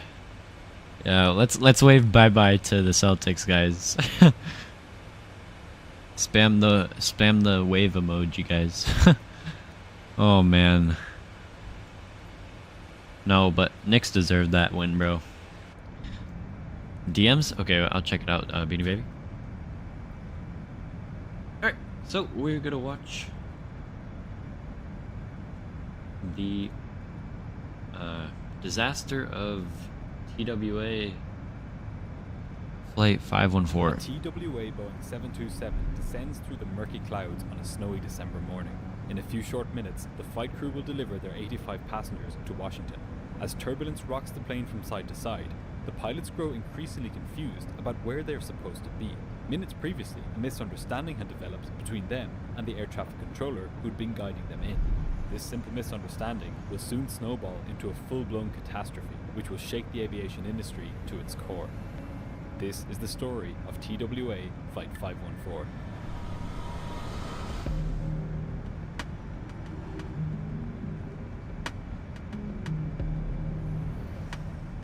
It was a cold, crisp We'll see you later, morning in Dreamliner. December See you, buddy. 1974. At Columbus Airport in Ohio, TWA Flight I had to lock in, brought my had Knicks just arrived vest, in hat, socks. Let's go, From bro. here, it would take 85 passengers Oh, from dude, to Washington Skyfall. National Airport in Washington, D.C. That's hilarious, man. On this day, the aircraft was under the command of Captain Richard Brock. Brock was 44 years old and had been a captain Oh, on bye to the 737 for Celtics. the past I got 3 you, years. Dreamliner. Yeah. In this time, he'd accumulated just shy of 3,000 hours on the aircraft. Oh man, He had an excellent training. it feels performance good to record, win, man. with no apparent weaknesses in either his technical knowledge or his hands-on flying skills. Sitting to Brock's right that cold December morning was 40-year-old First Officer Leonard Kreshik. Kreshik had just over 1,000 hours on the 727 and had built up more than 6,000 flying hours in total. Like the captain, his training and performance record was unblemished. Joining the two pilots on the flight deck was 31-year-old flight engineer Thomas Safranek. Safranek was the least experienced flight crew member on board, with just over 100 hours on the 727. However, he still had over 3,000 hours on other aircraft as a flight engineer. 2 more likes, really? By all indications, We're 2 likes away passengers from a could not giveaway? have been in safer hands on Damn. this day. As the pilots prepared the aircraft for the short hop to Washington, D.C., the 4 cabin crew completed their pre-flight checks and ensured that each of the 86 passengers on board were seated and had their seatbelts fastened. Nowadays, the Boeing 727 is an ancient artifact of an aircraft. There are none left in passenger service, and only a few governments and militaries use them. But in 1974, And the cargo. 727 was at the cutting edge of aircraft design and avionics. Almost 2,000 were sold, and they made up significant portions of many airlines' short-haul fleets. The one being used on this day was still quite new, at just 4 years old. But even at that young age, it still wasn't as new as the new browser from Opera. Opera's new web browser unlocks the full potential of what the internet is today. I like the sleek minimalist interface, which allows free, it's fast, and it just works. Now, let's get back I'm to the subbed to like join the By 10 Discord, o'clock so that may I morning, get mod? Flight 514 Dreamliner, was that's ready not to how it depart works, buddy. Columbus. The journey to Washington would take just over an hour. People The aircraft who are was carrying mods 13 are tons of like fuel, people I've more been than enough to reach the friends with destination, for a and then go while, back and I again without trust refueling. The to pilot started the three engines, maintain and Captain my Brock chat and began stuff. taxiing the 727 out to the runway. So far, Aerosucre everything was going have to a plan. couple, yeah. But You it forgot wouldn't be long Aerosucre. before the plan started to fall apart. At 25 minutes past 10 that morning, Captain Brock powered the 727 into the cold December sky. As the passengers settled in for the hour-long trip, the captain turned the aircraft southeast towards the nation's capital. Delta 4819. Did you send me the thing in the Discord? A warm welcome.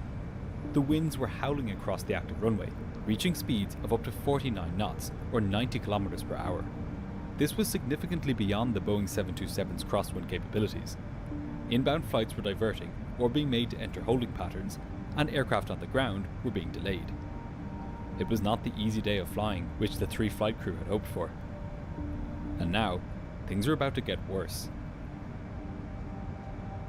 Just 12 minutes into the flight, while they were still climbing to their cruising altitude, the crew received bad news.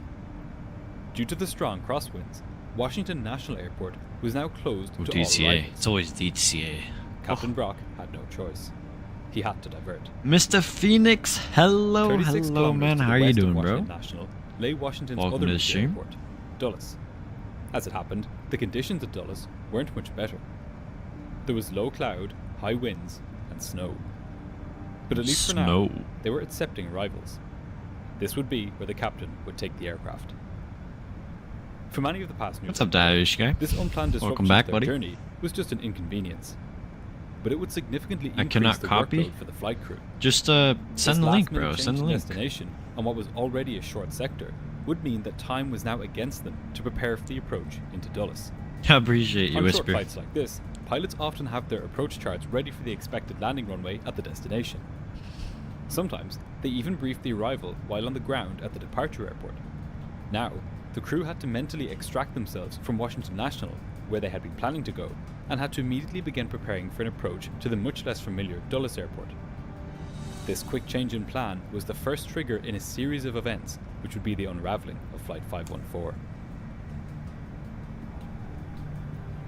As the pilots reached cruising altitude, they began searching for the approach charts for Dulles Airport. As they did this, the captain radioed TWA operations in New York and informed them they would be diverting to Washington Dulles. The airline would now need to arrange handling for 85 frustrated passengers when they landed. Captain Brock told the passengers about the diversion and then handed over the controls to First Officer Phoenix, Crusher. bro. How you Brock liking needed to get to grips with your the new approach yacht? and landing charts. It had been a long time since he had been to the airport, and he would only have a few minutes to understand how approaches were carried out there, before he would have to carry one out himself. At this point, the controller cleared Flight 514 to descend to an altitude of 23,000 feet. Two sayings are drilled into every student pilot when they begin their training. The first of these is a list of priorities. It's sick, man. I Aviate, love it. Nice, navigate, bro. Communicate. This means that at all times, Glad you're the enjoying it, first man. priority for any pilot is to maintain control of the aircraft, to aviate. Navigate refers to the fact that pilots must also clearly understand where they are and how high they are above the terrain. It is only when the above two tasks have been dealt with that the final priority of communicating with air traffic control is considered. But what happens when communication results The in only a thing breach is that of I the have my other two keyboard so mindsets? far from me, lol. In a few Yep, moments, that's just for we'll me, see bro. why the story of TWA Flight 514 has been so instructive when it comes to this vital aspect of flying. The second saying that all pilots are told during their training is, if in doubt, there is no doubt. In the coming minutes, an unfortunate combination of doubt and miscommunication would endanger the lives of everyone on board Flight 514. As the flight descended, the captain discussed the approach with Dulles Air Traffic Control. The plan was to approach the airport from the west via a radio beacon called Front Royal. From there, they would continue flying east until they intercepted the final approach track for runway 12. This final track was based on another radio beacon called Armel. It was a straightforward approach really. All the pilots needed to do was to tune their navigation radios to Front Royal and Armel, and to follow their respective needles until they were lined up with the runway. After receiving this clearance from air traffic control, the pilots reviewed the standard arrival charts into Dulles, known as approach plates. Along with information about track and distance, approach plates contain vital information about the lowest Back then they altitude didn't aircraft have can fly the at along any given EFB, track. bro. This is known as the sector safe altitude, as in the altitude which is safe for that particular sector of airspace. When flying in clouds, Bro, that's crazy. a pilot Imagine having usually all those entrusts the lives of his charts like passengers in a and crew on the binder. information contained You have to within like the take details them out and annotated just on slap these them onto charts. your yoke or something. This Oh, is a bro. copy of the chart used by the crew of Flight 514. On it, you can see that between Front Royal and Round Hill, where the pilots were cleared to, the minimum safe altitude was 3,400 feet. As long as they stayed above this altitude, they would be safe. Once they had reached Round Hill, the so-called initial approach fix, they would then be able to descend further to an altitude of 1,800 feet. 11.6 miles after reaching Round Hill was the final approach fix, just 6 miles from the airport. This section of the chart shows a side-on view of the approach, which includes the 6-mile final approach fix. From here, as this section of the chart shows, the pilots would be able to descend towards runway 12 from 1,800 feet. As the crew of Flight 514 studied these charts, they built up a mental picture of the lateral and vertical position of the plane during the approach to Dulles. So far, they were aviating, navigating, and communicating. But that began to change when air traffic control radioed the flight with a new clearance. At 10 minutes to 11 that morning, Washington Air Traffic Control cleared Flight 514 to turn left onto a heading of 090 and to intercept the 300-degree radial from the Armel beacon. This line here is the 300-degree radial from Armel. It's a line heading out from the beacon at 300 degrees on the compass rose, which is roughly northwest, 360 degrees being north and 270 degrees being west. The reciprocal of 300 degrees is 120 degrees, so it is this heading that the pilots dialed into the navigation equipment. The controller's clearance to turn onto a heading of 090 was a shortcut for the flight. While this was nice to have, given that the pilots were already carrying out a diversion, it did present its own problem. The aircraft would no longer be following the routing as laid out in the approach plate. The crew had now effectively gone off-piste. You might think that being off-piste would have bothered the crew of Flight 514. After all, the Boeing 727 did not have any of the advanced systems that aircraft have these days. What channel are you trying to put it in? Put it in general. On large colourful navigation displays like this. All they had to rely on was their paper charts, their direction indicators, and their distance measuring equipment. But at least for the moment, being off-piste shouldn't have mattered too much. The controller had just cleared the flight to descend to 8,000 feet, which was well above the minimum safe altitude for the area. The flight engineer read the approach checklist and calculated the aircraft's final approach and landing speeds. The crew worked together, discussing items on the instrument approach chart, including the Round Hill intersection, the final approach fix, and also the visual approach slope indicator and runway lights. Bro, I'm They not also gonna be at my studied the desk. airport diagram, which they would need to use when finding their way to the gate once they had landed. All was well as the plane continued its descent. At just past 11 AM, Washington Air Traffic Control cleared Flight 514 to descend further to 7,000 feet and instructed the crew to contact Dulles Approach Control. The captain contacted Dulles Approach, informing him that the aircraft was descending through 10,000 feet on its way down to 7,000 feet.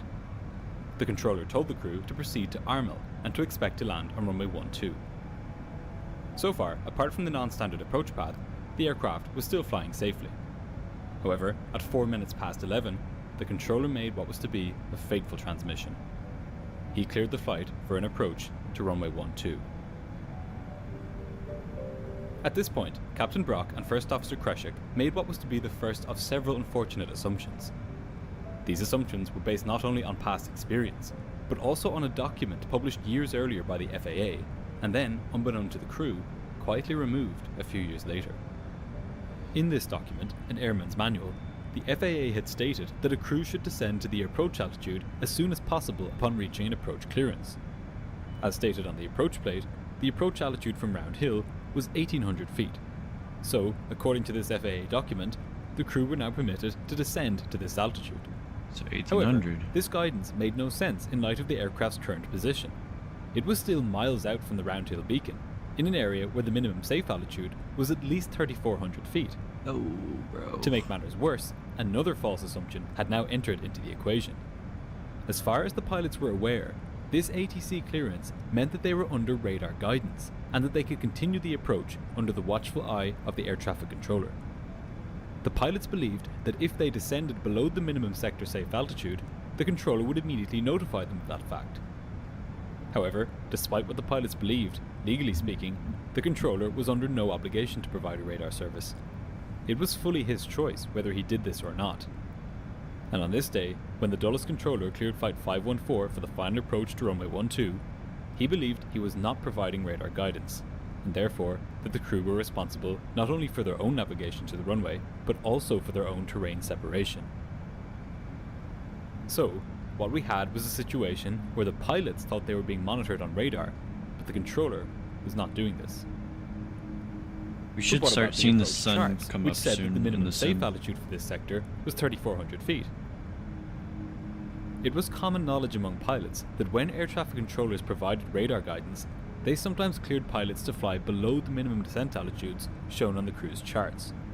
This was because controllers used their own set of minimums that differed from those used by pilots.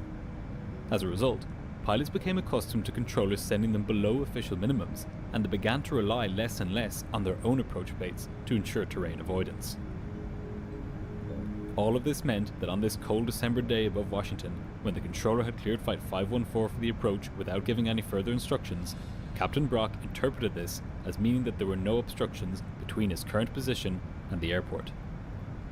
Neither the pilots nor the controller understood what the other was planning or thinking. This breakdown in communication was now about to have devastating effects on the crew's ability to navigate, and even to aviate. As soon as the controller cleared the flight for the approach, the captain commented to his other two crew members, 1800 as the bottom, meaning that they were now able to descend to 1800 feet, the altitude at the final approach fix. So wait, did The they first officer pass replied, the "Start down." However, 3400 the flight MSA? engineer wasn't so sure. The aircraft was still many miles out from the runway. There was no need to descend so soon, and without being on any of the approach paths on their charts, they didn't know where the terrain was around them. He expressed this concern to the pilots, saying that they were still, quote, out here quite a ways. This was the first hint of doubt exhibited by any of the crew. However, rather than raising this doubt in a more pointed way, he followed it up with a comment about the need to adjust the aircraft's air conditioning. Doubt had now quietly crept into the cockpit. In the cabin, the passengers were completely oblivious to the situation unfolding in the cockpit. The aircraft had descended into a thick layer of clouds, Why which it would remain Dreamliner? inside until just a What few happened, moments bro? before landing. Looking out the window, the passengers had little idea where they were, or how high they were above the ground. Ironically, the same could be said of the pilots. As the plane descended, it encountered strong turbulence. This turbulence was so strong, in fact, that the first officer complained about his altimeter needle jumping around. For a few moments, the pilots became fixated on the turbulence, which, in reality, was nothing more than an annoyance. The real danger to the flight was the pilots' lack of awareness that they would soon unwittingly won't let descend me? below the peaks of the surrounding hills and mountains. What's your Discord, bro? At 7 minutes past 11, as Flight 514 descended towards 1800 feet, Captain Brock once again took the opportunity to study the approach chart a little closer. The fact that he did this was perhaps more evidence that doubt prevailed in the cockpit, and not just in the mind of the flight engineer. Irrespective of clearances from air traffic control, it is always the captain's responsibility to operate the aircraft safely. And so, on his second viewing of the chart, Brock got something of a surprise. Oh, you don't send it tonight, but He saw that the minimum descent altitude between Front Royal and Round Hill was 3,400 feet. This was quite a bit above the 1,800 feet he thought it was safe to descend to. Brock remarked to his crew that this dumb sheet says it's 3,400 feet to Round Hill is our minimum altitude. The flight engineer had also missed this vital piece of information, and asked the captain where on the chart he was referring to. At this point, alarm bells should have been ringing loudly in the crew's ears. If the minimum altitude just a few miles further south of their current position was 3,400 feet, why were they currently descending to just 1,800 feet? But if these alarm bells were ringing, they didn't ring for long, because what followed was not a careful study of the charts and a mapping of the aircraft's position onto them, but rather a combined effort so we're to justify the course of away. action that What's the the crew had giveaway? already So taken. If we hit After 25 Rocket showed likes the other on the pilots stream, that the minimum altitude we'll be a few giving miles away further a south $5 was SIM market 3,400 gift feet. card and a First $10 Officer SIM Crusher market gift challenged card. that fact and said, when he clears you, that means you can go to your initial approach altitude, Brock said. This was a reference to the FAA document, which stated exactly that. But regardless of any documents, the pilots now found themselves in a situation where serious doubt existed over the correct altitude they should be flying at. Yes, sir, bro. Therefore, there should have been no doubt about what to do next. Safranek then confirmed that the aircraft was still descending and was now lower than the safe altitude of 3,400 feet. The sad reality was that the navigate part of Aviate, Navigate, Communicate had all but been forgotten. The pilot's charts clearly showed mountains rising up to 1,930 feet and 1,764 feet on either side of their course, and yet the crew decided to continue their descent. They were now putting their fate and the passengers' lives in the hands of the non-existent radar control. The crew had now fully succumbed to the psychological phenomenon known as confirmation bias. If you say that one more time, this is the tendency to search for, interpret, and then I'm going to completely which swipe it confirms under your the carpet, pre-existing bro. beliefs. Like I won't do the flight In at this case, all. the flight crew were ignoring Like, you don't all have of to the tell me information every which suggested every that they live should stream climb to a safe if I'm altitude, gonna fly to and Jackson. Instead, they focused only on the information that supported a descent to 1,800 feet. All it would have taken to fix this situation was one radio call to air traffic control to confirm the minimum altitude. But the current streams I have planned, the crew never did this. I don't have a Jackson stream But before planned we focus on this yet. crew too strongly, it's worth considering that this was I'll have far to from take the a first look. time a flight crew had found themselves in this position when flying into Dulles. Just a few weeks beforehand, an almost identical situation had occurred to the crew of United Airlines flight on its approach to the airport. They too had descended below the minimum safe altitude during their approach to Dulles, after being cleared for the approach while still 25 nautical miles from the airport. Just like the crew of Flight 514, that crew had failed to ask air traffic control whether they were under MD-11. positive radar control. On that occasion, fate was on the crew's side. They had narrowly avoided a collision with Mount Weather on the final approach path to the airport. Immediately after this incident, United Airlines conducted a review and found that several pilots were routinely descending below minimum descent altitudes after receiving an early approach clearance. Without delay, the airline notified its crew that they must comply with the minimum altitudes, unless they had confirmed with air traffic control that the aircraft was under positive radar control. Unfortunately, however, United Airlines didn't see it fit to inform the FAA of this incident. This oversight had deprived other airlines Continental of the opportunity Airlines? to gain valuable knowledge of this serious hazard. But so bad was the situation at Dulles that we don't even need to go back weeks to find more of these incidents. Just 30 minutes before TWA Flight 514 had started its approach, an American Airlines Boeing 727 was cleared for the approach to runway 12, again without being given a specific minimum altitude. The crew of that aircraft immediately contacted air traffic control to clarify whether they could descend to 1,800 feet before the final approach fix. The controller stated that they could not. All the crew of Flight 514 had to do was to ask. Unfortunately for them, they were not on the same radio frequency when this transmission occurred. As happened so much on this day, they narrowly missed out on an opportunity to clear up their misunderstandings. Rain and snow now enveloped the aircraft as it continued its descent. Finally, the crew's navigation instruments informed them that they had now arrived at the 300-degree radial from Armel. They began the turn to the right to intercept the inbound track towards the runway. In just a few minutes, the flight would be landing. To be fair to all of the involved crews, there was more at play here than just negligence or complacency. So wait, they did the pass design of the approach plates made it difficult to see 3,400 that they were at MSA. the wrong altitude. Their approach plate only showed the profile view of the approach from the final approach fix, just 6 miles from the runway, where the minimum altitude was 1,800 feet. Any pilot who was distracted, or in a rush, or not used to the airport, could easily conclude that the minimum altitude was 1,800 for a much larger portion of the approach. Again, apparently fixated on the turbulence, the first officer commented on how dark it was inside the cloud, and on how bumpy it was becoming. Captain Brock looked out his side window and caught a glimpse of the ground below the aircraft. The flight engineer did the same, catching sight of the ground for a few moments before it disappeared under a cloud. They were hoping to break out from underneath the cloud soon. If they did, they would have the final unignorable sign that they were flying headlong into danger.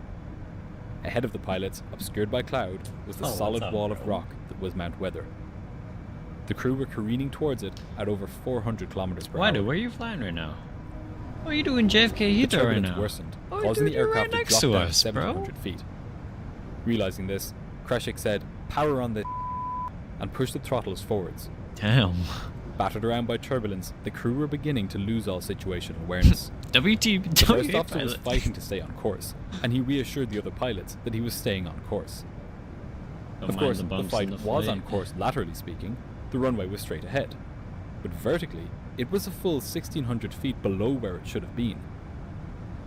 Moments later, the flight hit another wall of turbulence. From behind the two pilots, Safran had commented, "Hang in there, boy, we're getting seasick." "Must have had a hell of a downdraft," said the first officer. The passengers were getting nervous, but for the wrong reason. Turbulence was not the problem here. At 9 minutes past 11, the pilots received the first warning that the aircraft was perilously close to the ground. The radio altimeter emitted a chime. Just an indicating that the plane was accidental only rudder 500 flick and feet then the above autopilot ground. turning off. The crew would have been able to see from the distance measuring equipment that they were still a full 17 nautical miles from the airport, nowhere near the final approach fix.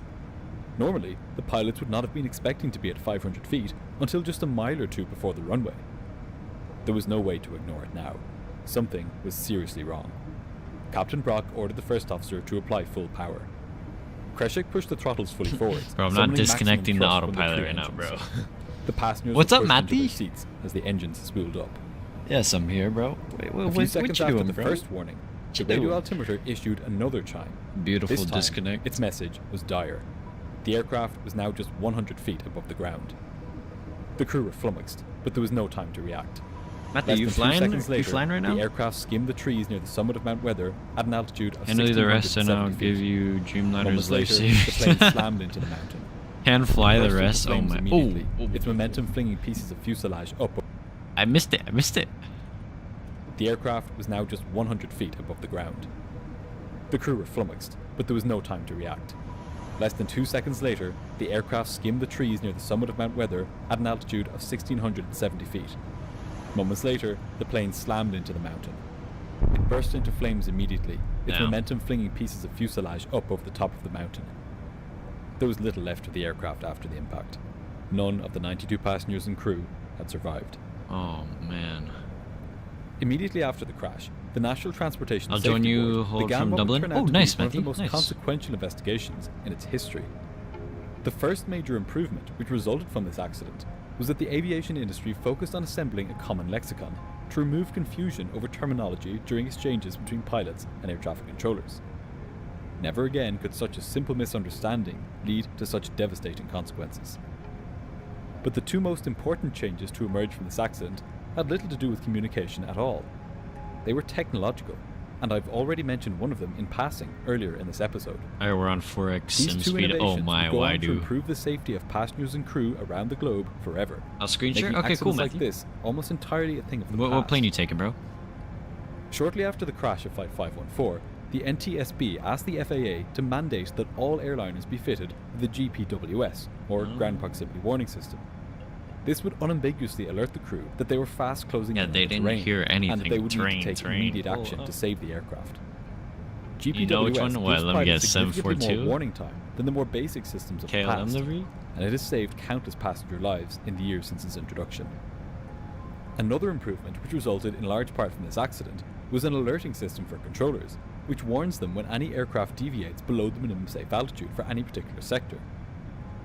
And Yeah, finally, after the crash, a nationwide reporting system Yeah, was also created, like which allows another pilots thing with to report any Washington incidents without is they fear should of have alerted retaliation. TWA flight Sadly, it took the deaths of all of 514 those on board TWA Flight 514 to about make these changes a their reality. altitude. But all of us who fly today owe our safety to accidents like this. Crazy, bro. Crazy. Alright, let's see. Ooh! Sun is starting to come up, guys.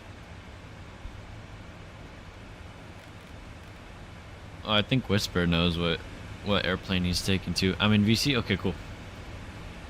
Let me bring in some music. And let's see.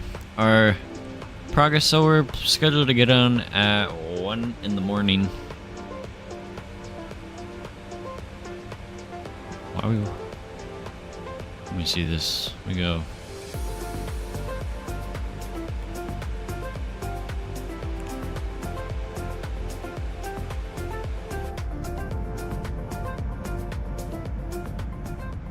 Alright, I'm loading into the VC right now. Sabrina Carpenter is the new Disney movie. Dreamliner, bro. What is this nonsense, bro? Nobody cares about Sabrina Carpenter, bro.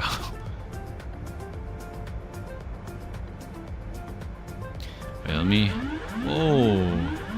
Alright, there's your autopilot disconnect sound for you.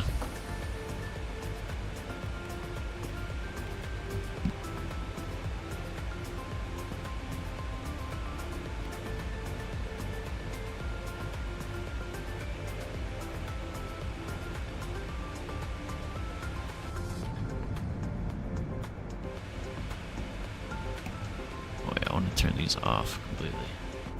What did you do? I think I turned up the over. I think we hit a little bit of an overspeed.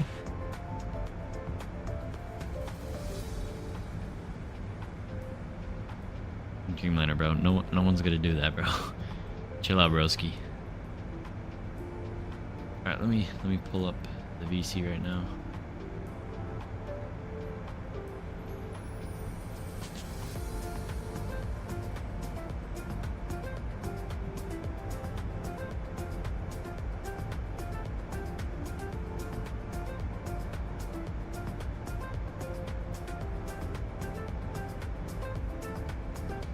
Control what you say, so yeah. Yo, Mati. Hey. Run the screen share, buddy. Yeah, so hold.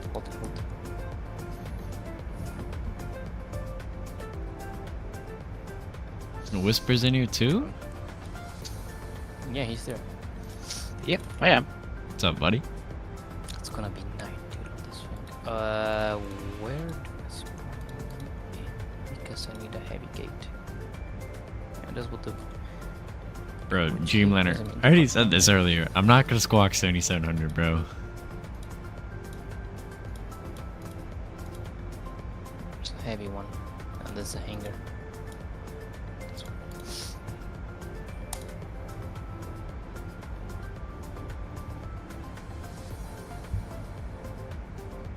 Alright. As we wait for Mati's screen share to start, we will just keep the swing view for now. But look at the sunrise starting to come up. That's so nice. So nice.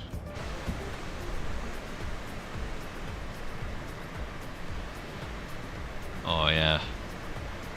Oh, here's the screen share. Right when I get the nice view.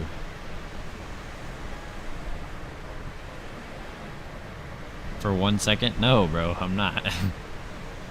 Oh, Whisper's like on the coast of Ireland right now. Okay, okay, his screen is loading. Let me rejoin it. It's glitched for me.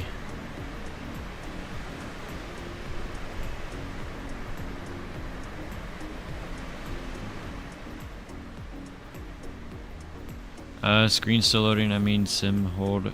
It's the sim still loading. Okay, got you. That's why it's black. Okay. What if Mati? What if you go like this? Oh wait. Go screen share, and go screen whatever screen your sim is on. Do that. Cause that way it won't cut the stream out.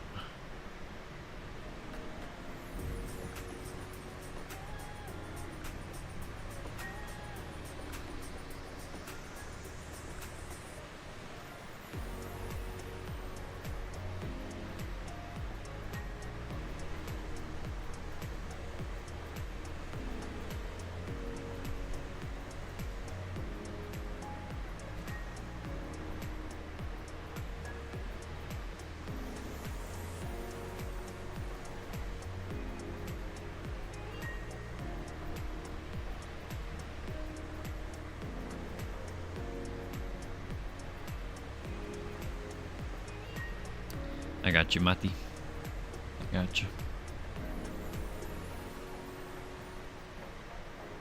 Where'd that... Yo, no shot. We passed the British Airways.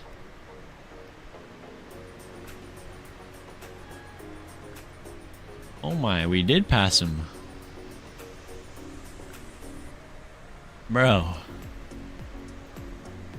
Dang, we're going faster than an A350. Okay, okay. Oh. My screen go back on stream. I don't know. We're good.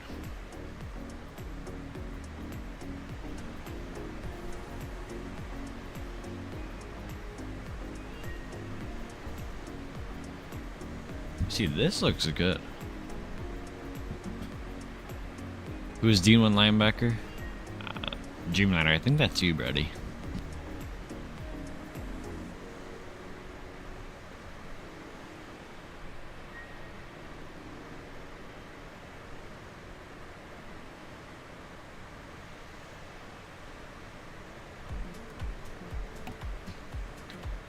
Put my screen on your stream. I'll do a whole pre-flight cold and dark. Okay, I got you. I got you.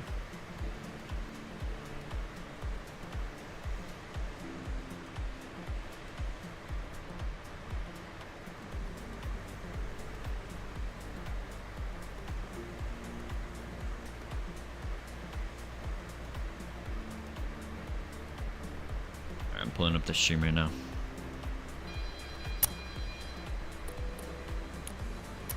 Yeah, let me just pop it out.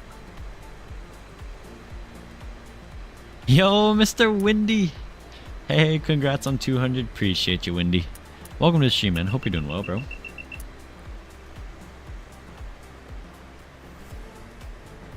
Alright, let's do here.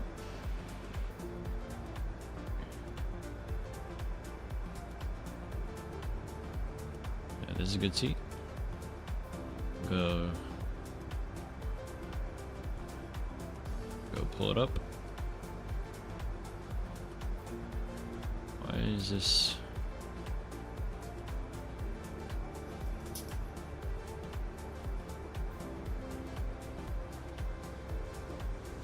Oh, there we go.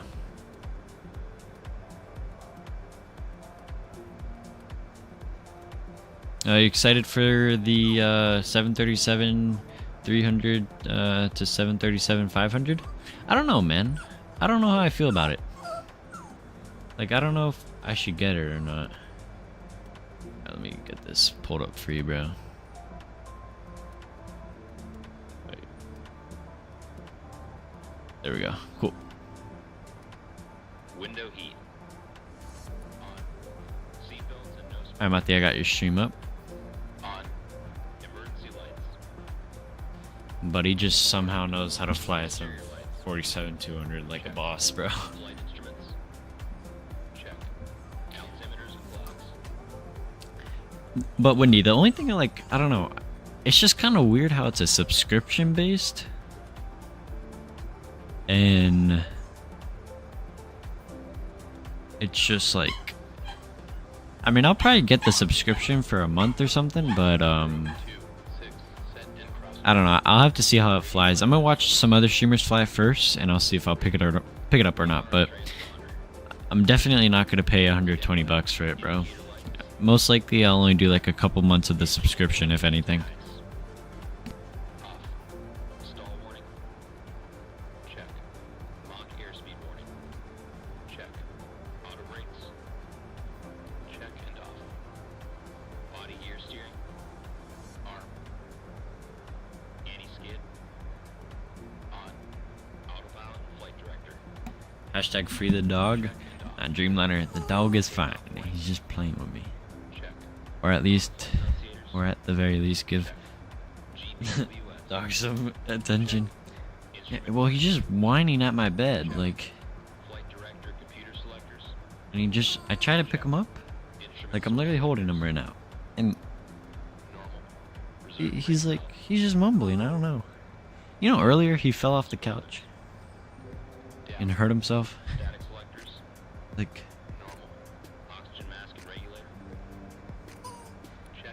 yo, KJVR, hello, man. How you doing, bro? Welcome to the stream, man. Hope you're doing well. Check and on. Rudder and aileron trim. Check. Check was completed.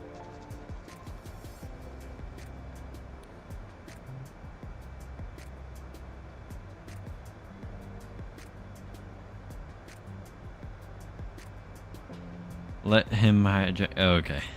Okay. See, Dreamliner, that's not gonna happen. Need to put the freaking waypoints one by one. Well, I mean, hey, that's you, bro. Well, you still got time. Wait, you're taking off from Dublin, right?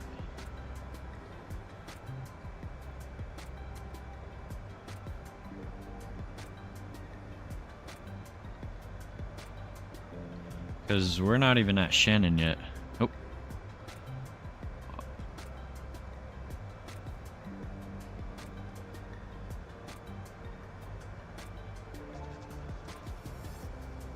Yesterday, was it yesterday or the day before? No, yeah, it was yesterday. Me and Mati were in a Discord call, and he was flying the 747-200 from San Juan to St. Martin, and that takeoff, oh my gosh, those engine sounds are incredible. Sabrina performing in Dublin right now. Dreamliner, I do not care, bro. I'm sorry, but I do not care at all. That's what he said. He's going out of Dublin, Mister? Okay. So yeah, he has some time to get off the ground. I mean, we're not even at Shannon just yet, so we got time.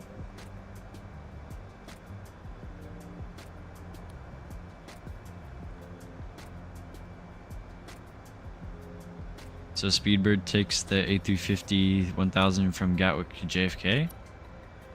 They do? I thought they used the 777-200? Wait a minute, since when did they start running Gatwick to JFK in the 350? I'm checking flight radar right now. No, they still do it in 777. Speedbird 2273. I just looked it up on FlightAware.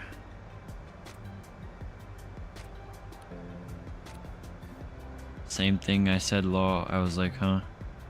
Yeah, I ain't seen that, bro. I ain't seen no A350. It's only 777-200, buddy.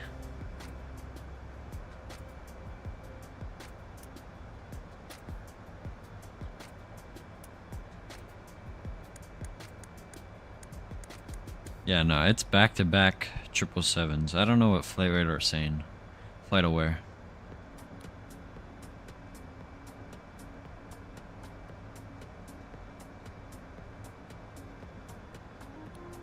Oh, Dreamliner, I got your flight, by the way. I'm gonna keep it a surprise, but there's gonna be a stream eventually into Jackson. I got the route already, so you ain't gotta worry, buddy.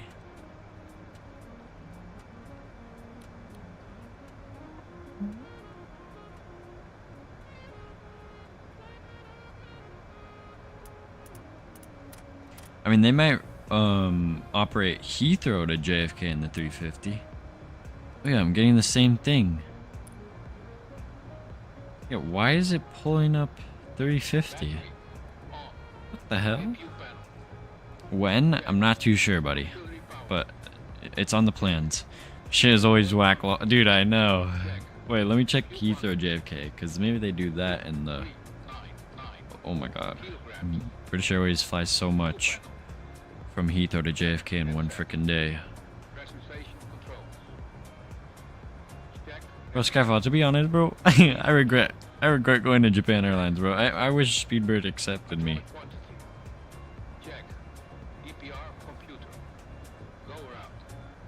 Either Speedbird or American or JetBlue.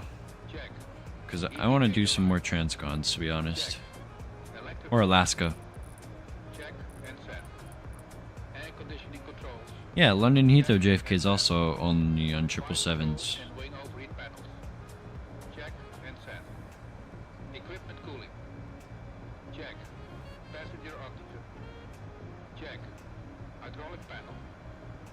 Yeah, both routes are only 777s. Fuel jettison panel. Check. Crew oxygen. On. Mask and regulator. Check and emergency off. ADPs. Off. Checklist completed.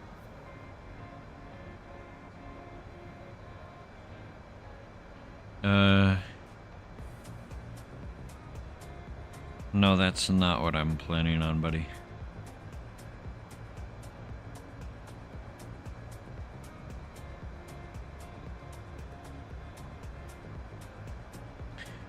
I posted it in the Discord law. Okay, let me check it out.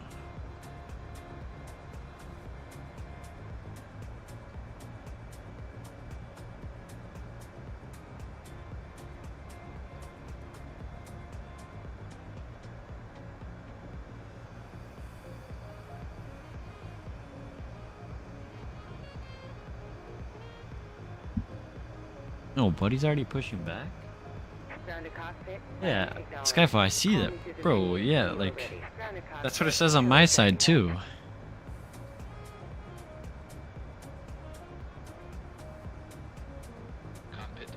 Final urges. Going crazy right now, man.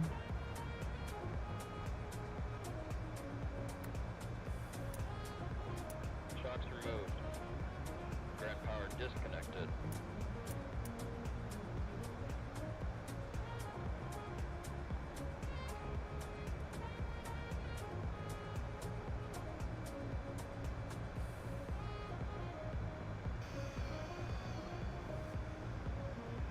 Oh my, look at that. Woohoo!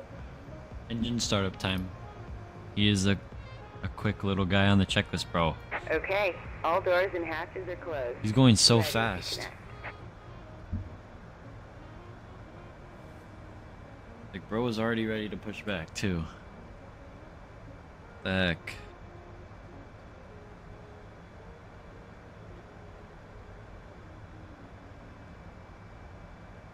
Look at that sunrise.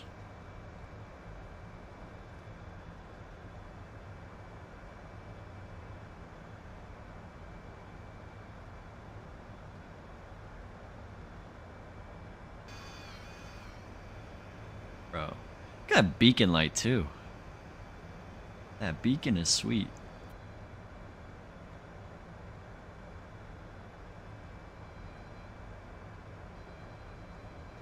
So connected and bypass pin. You should do a list of flights you're doing on the Discord. That gives away the fun. Starting pushback. Because there's supposed to be like a little bit of a surprise for you guys. Ready for engine start. Starting engine 2. Start valve open.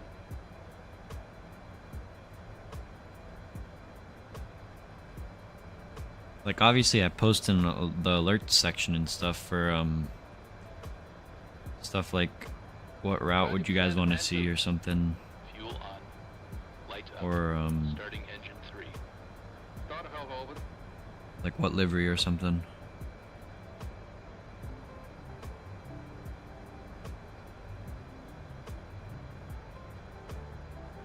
Starter off. Engine stabilized. 20% and 2. Fuel on. UPS 767. We don't have a UPS 767, man. Starter valve open.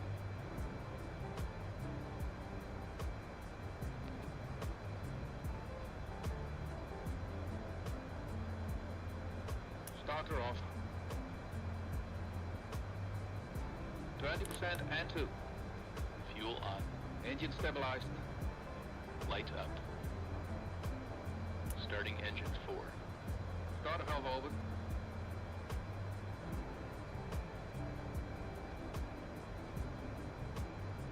Starter off. Engine stabilized. 20% and 2. Fuel on. Light up. Bro, look at those Pratt & Whitneys. Brother.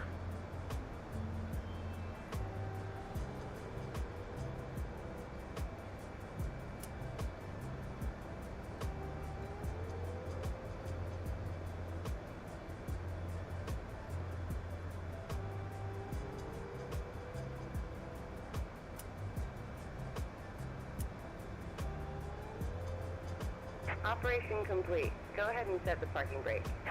Parking brake set. Disconnecting tow. Stand by.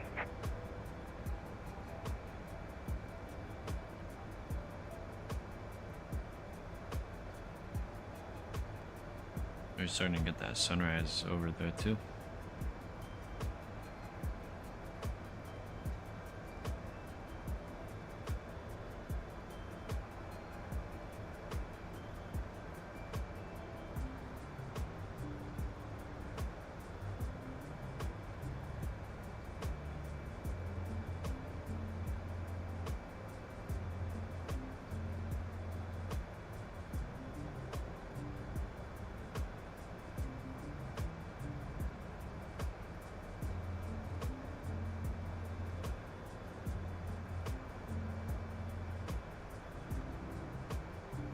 Tow is disconnected and bypass pin has been removed. Hand signal on the right. We'll see you next time and have a safe flight.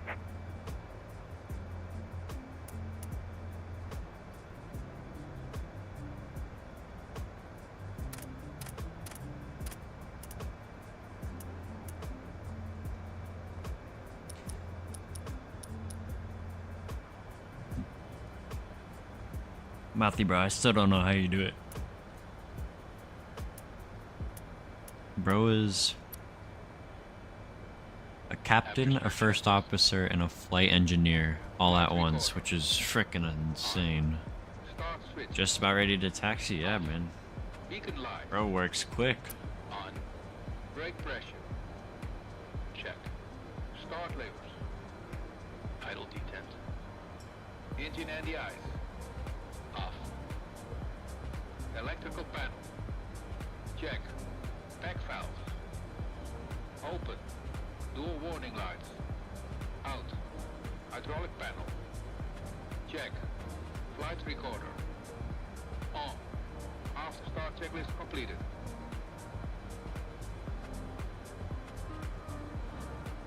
When does the flight end? We got about an hour-ish left in the flight, maybe?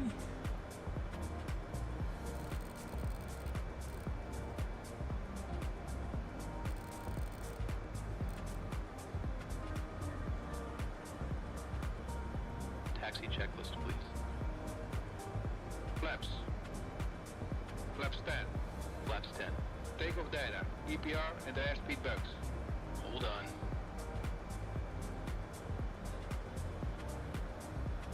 Set and cross-check. Stabilizer trim. Set in green band. Probe heat. On. Flight controls. Hold on. Check. Yaw dampers. Check. Seatbelts and shoulder harness. Check. APU. Off. Fuel heat. Off. Totalizer and gross weight. Set. I'm almost halfway across the Irish sheet. Oh, nice, Whisper. Check. Parking brake released. Aft cargo heat. We got like, we're about to start over Shannon. Check. Taxi checklist completed. Is that American 757 right there?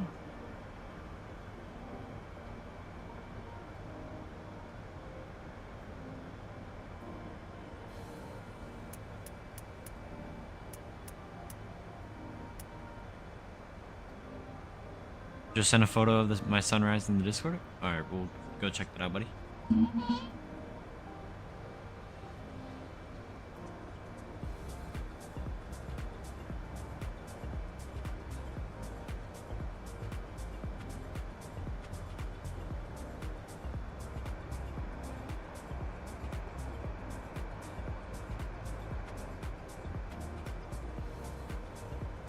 Oh, sweet, bro.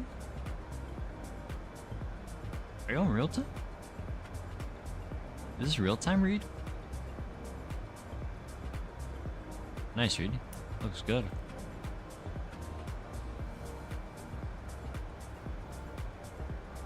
Oh, poop.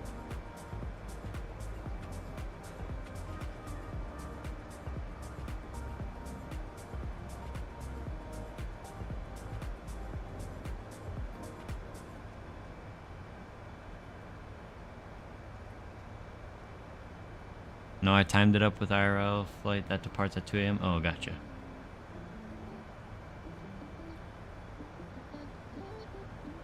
What did I do here?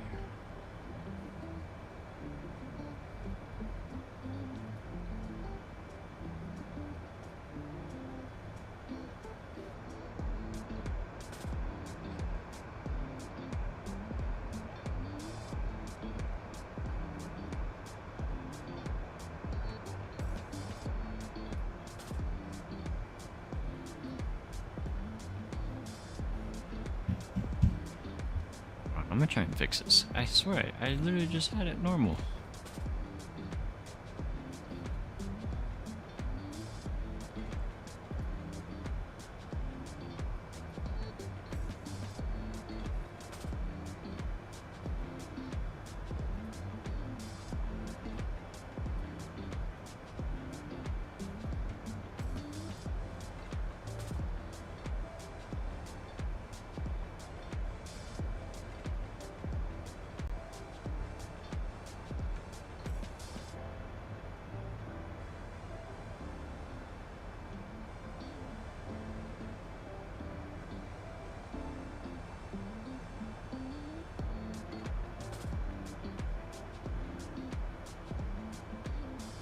Alright, we'll just leave it like this. Oh.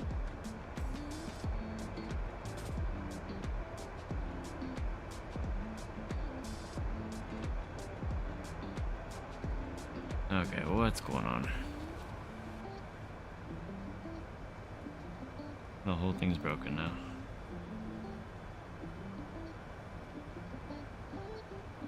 Pop out.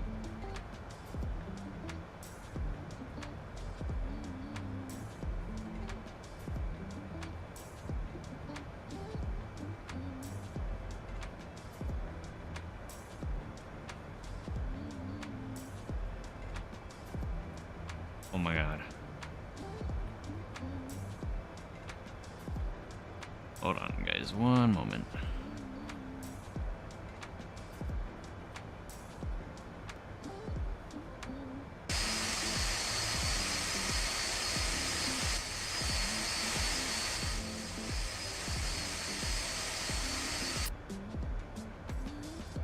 Alright, there we go. I'm just leave it as this.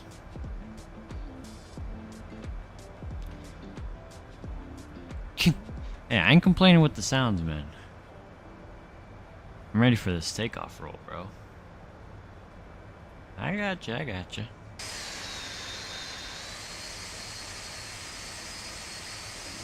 Bro, look at that.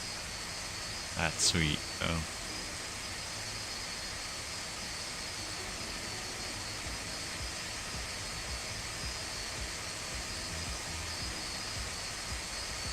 Bro, Mati, surely you're cruising like very low. Yeah, get back on center line, bro.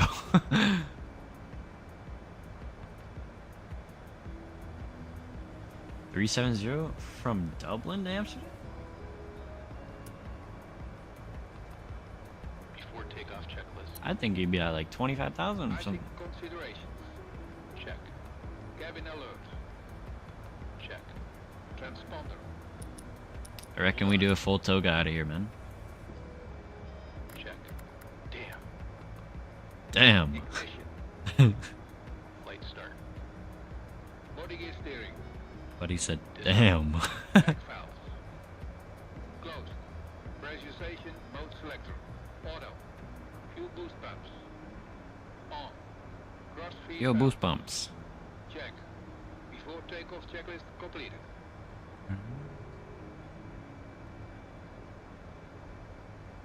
Just so you know, I got that EPR. Let's go. Come on, we gotta get that toga out of here, bro.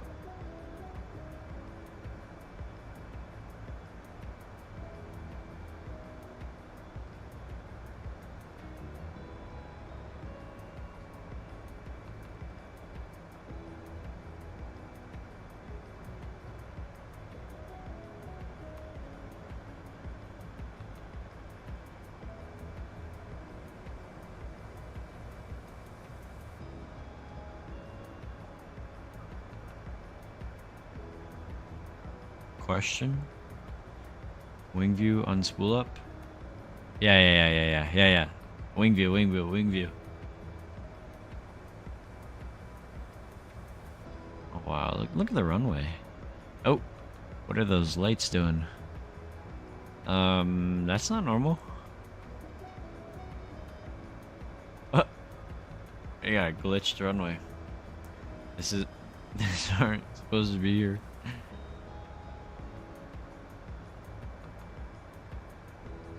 We'll ignore that, yep. Alright, here we go. Stabilized.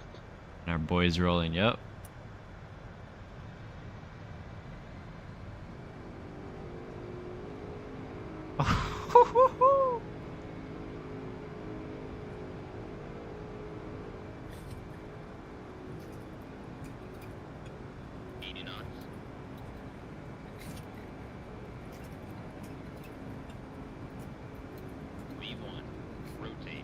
Bro's so light.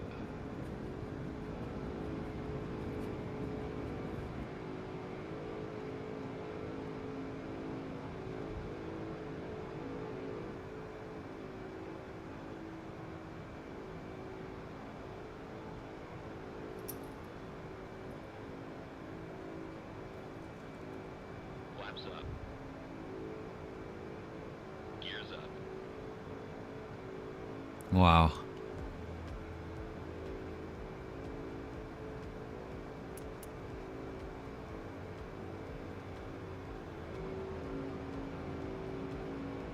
Did you see the new Singapore scenery? Yeah, I did.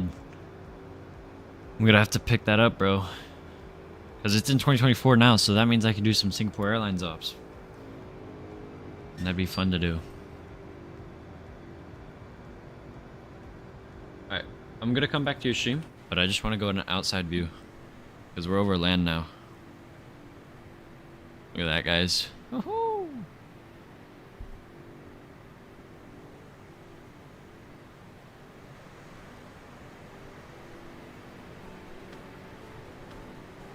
We are over land, everybody.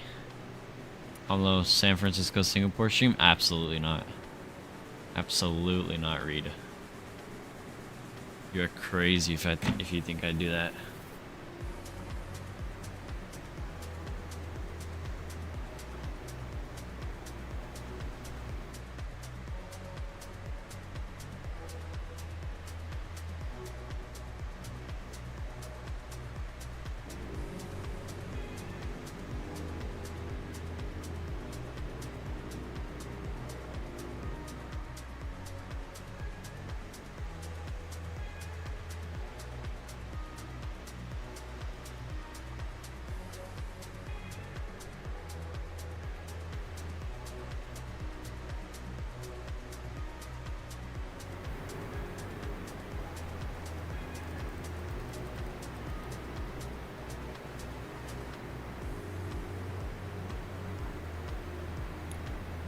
Gotta start putting more waypoints. Damn, bro. Sounds good though.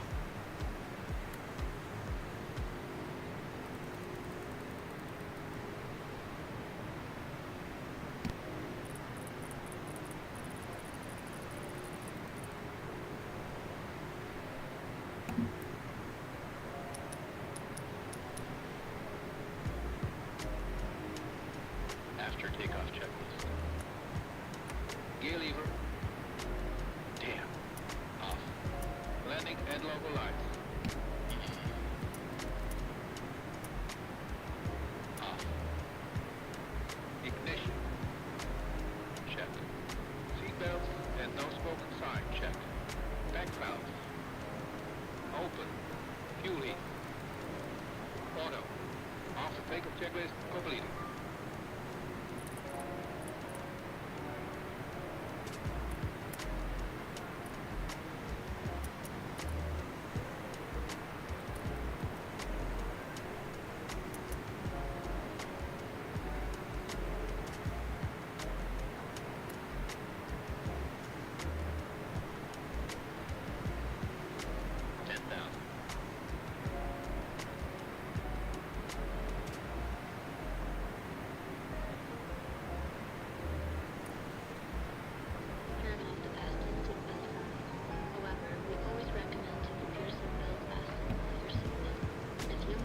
I'm 180 nautical miles from top of drop. Oh, nice. Awake the entire time? Nah. Read, that's 16 hours. Like, let's say I were to go live at midnight, right? Put up that flight. I'd have to be awake till 6 p.m. That climb rate is crazy too, bro. Oh my. Yeah, man, that is crazy. Jeez.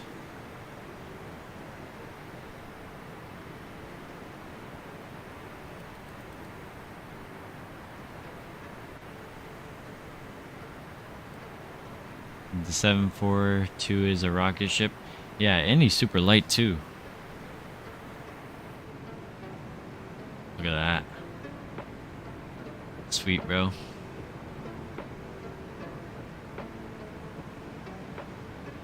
Well, Mati, appreciate you streaming it.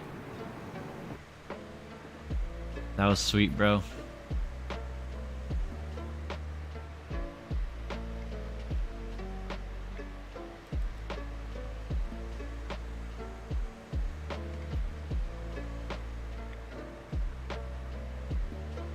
fine, I guess. You can do Richmond and Singapore. Absolutely not, Reed. Bro, that's like 20 hours.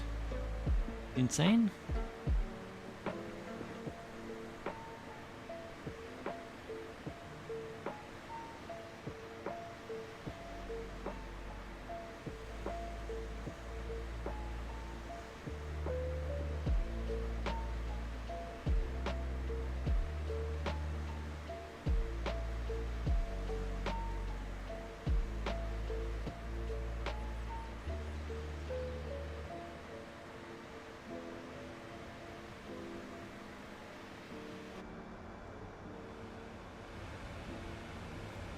Alright, how we doing?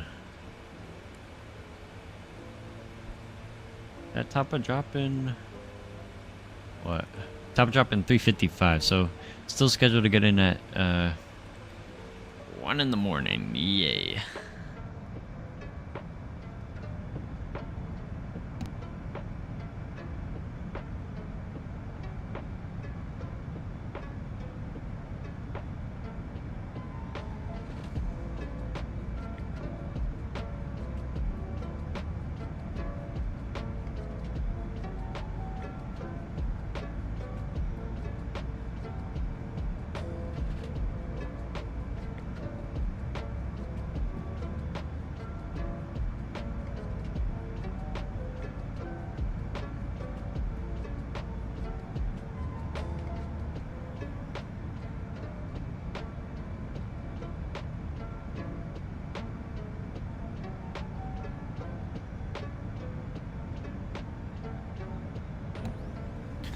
One AM, oof. Yeah. A little bit late. You asleep? Dreamliner, can we have like some proper English? He is asleep?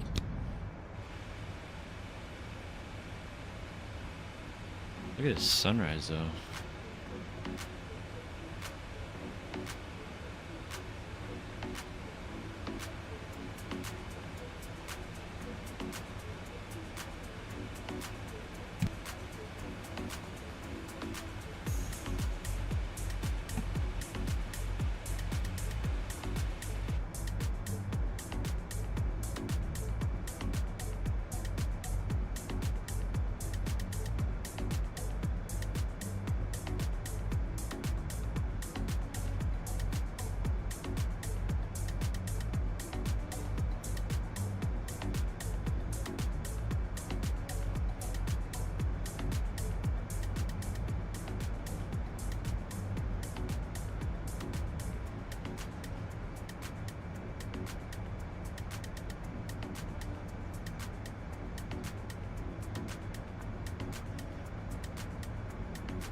Have you ever had a flail?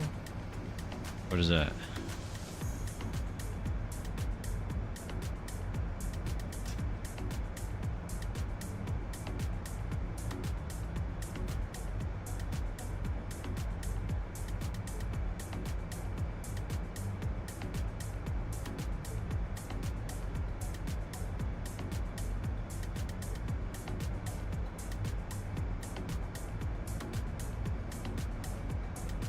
Oh, a failure. Yeah, I've had a couple failures in some of my flights before, but never on stream. This makes me miss flying on KLM. Not gonna lie. Reed, listen. I already know you're still gonna be awake by the time we land. I'm just saying you could have done the flight with us. I'm just saying. You're missing out, buddy.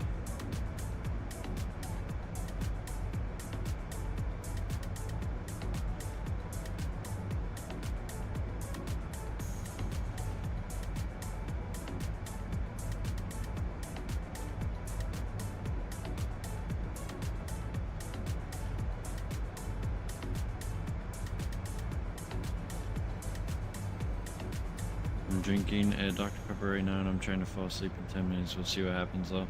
Yeah, it's not happening. It's not happening. Remember, I'm on the flight. Dreamliner, bro. You need proper English, bro. Are you failing English class? Like, you You need to know how to type some sentences. Remember, I'm the flight. I don't get what you're saying, buddy. But Reed, let me drink, bro. Dr. Pepper, so good. No, I'm tired. Okay, I'll let it go. I'll let it go. They don't have English class in Mississippi. Yeah, clearly not. Clearly not.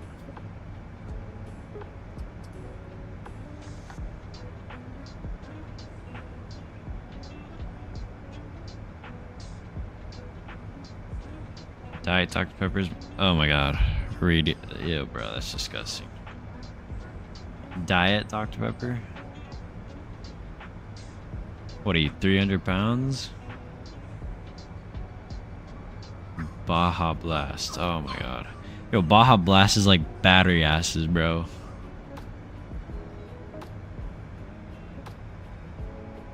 Diet, regular. Oh my god, Reed. Oh my god. Hey, Reed.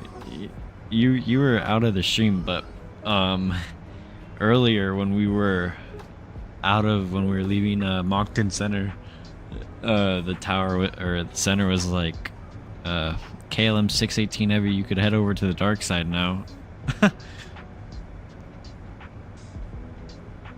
So just to make you a little mad, ATC said that when we were departing Moncton Center.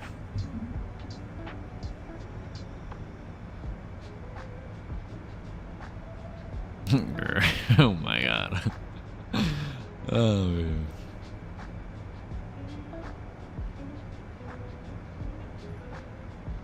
At the real world airplane is 3 hours and 12 minutes out, and they are going to gate Foxtrot 8.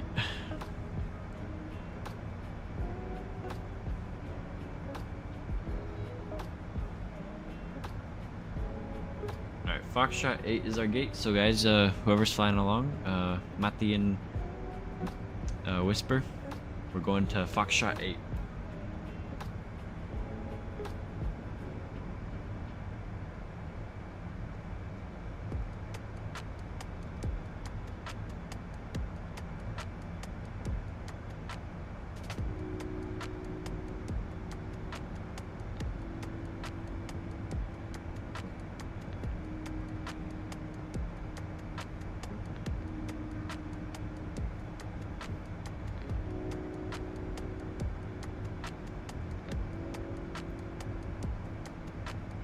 You should told him that was cringe. Nah, Reed. Nah.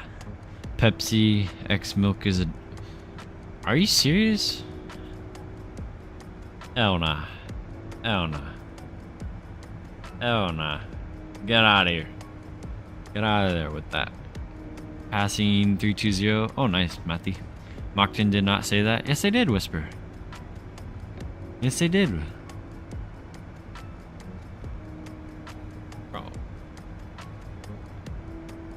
Whisper, yes they did. He said over to the dark side.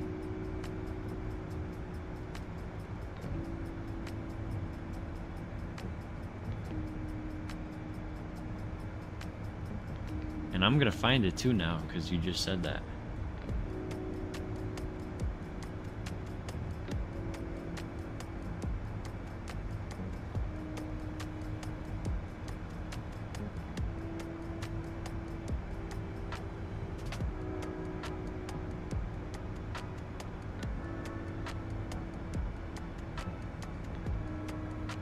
$1,000 to go. Nice, bro.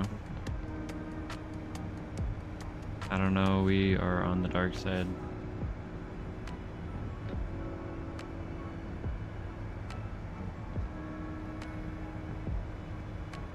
I can't find it. Find his IV. Dreamliner, bro. What are you saying?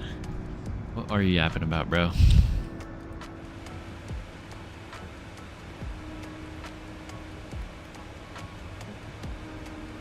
Six knot tailwind? Are you serious?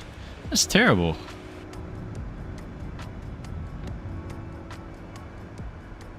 Let's see, Dublin is somewhere over here, right?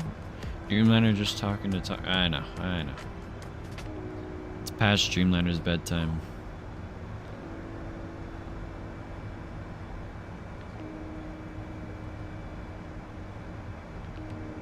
Dublin's on this side.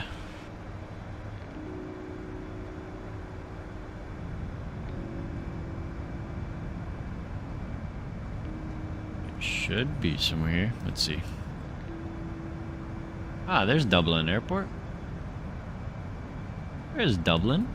I wonder if we reach the point in the stream where we time out Dreamliner. I don't know. He's almost on the last straw.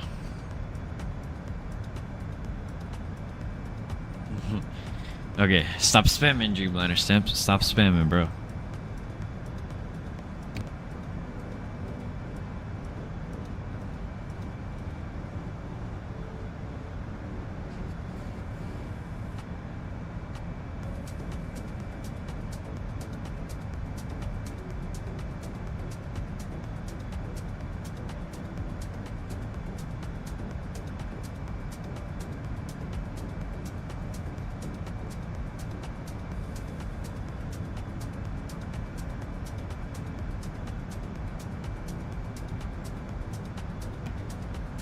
Dreamliner, you're just saying some dumb stuff.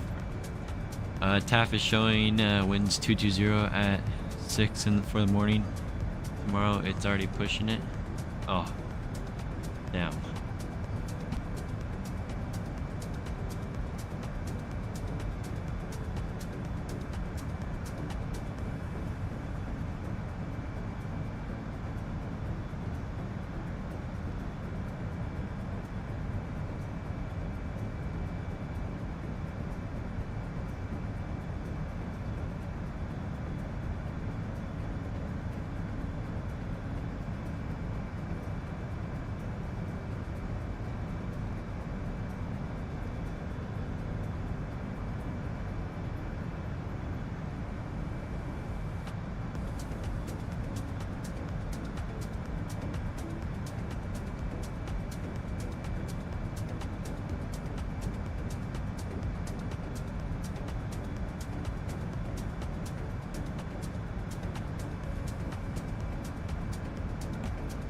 Derek Crosswind better stay calm so I can grow, so I can go up Mach 0.89. Oh my gosh, Matty, you're cooking.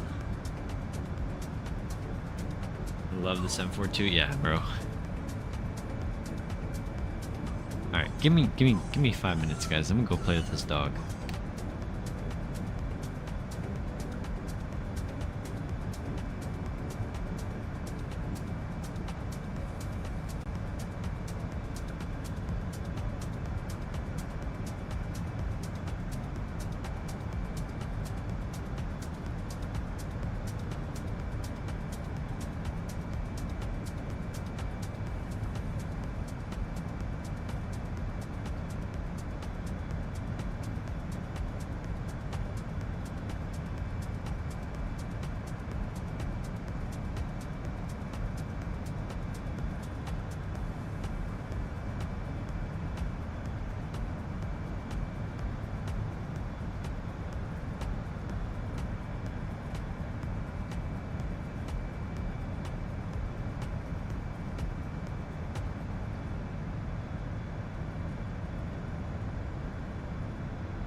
Alright, Dreamliner, what are we saying, bro?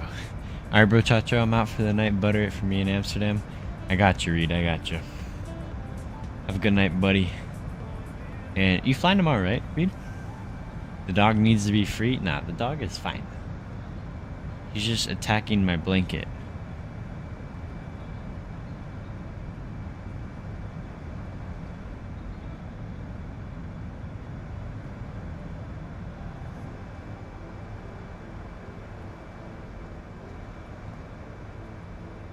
Womp womp. Alright.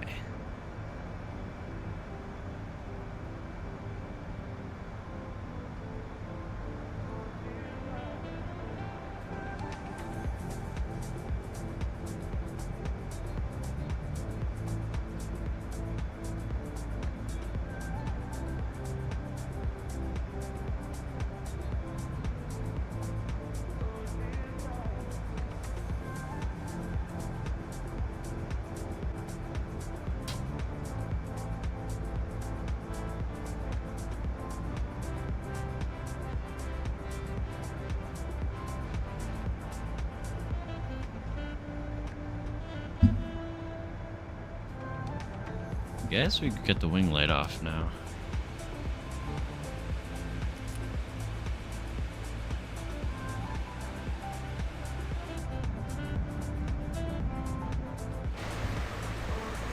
Oh wow. Look at that. About to start my descent in just 15 nautical miles to go. Lucky.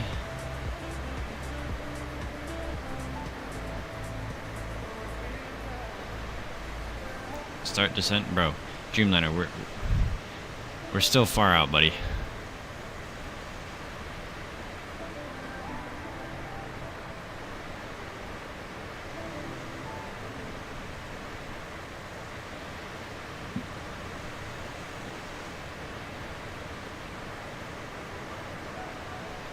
We just got over England.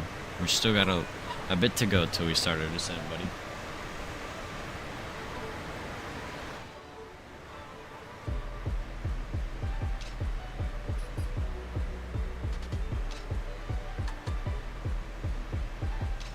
Dreamliner, you asked this question like 15 million times.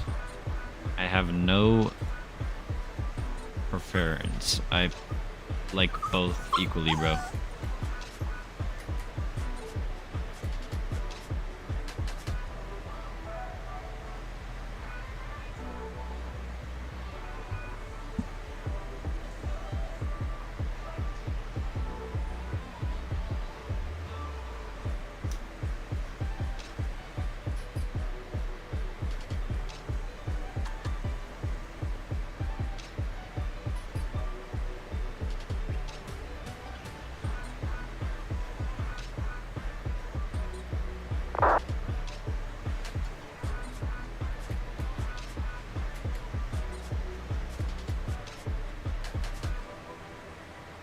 Dreamliner, the dog is fine.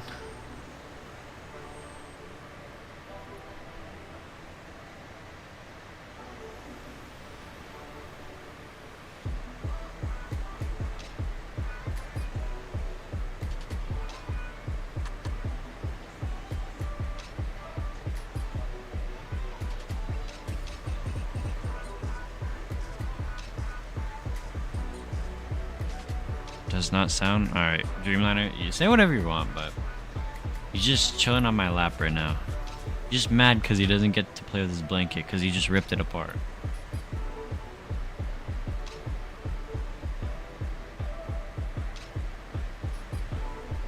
Now he's trying to bite my pants. This dog likes to chew on everything. It's what a baby pup. They do a thing called teething where they try and get their teeth stronger by biting on everything. They think everything's a toy. Womp womp. Alright, buddy.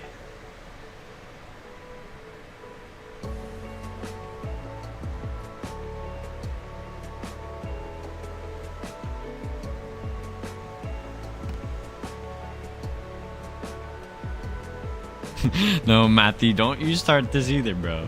Don't you start this either, bro. Patrol. Alright, Dreamliner, bro. What are we, 3 years old?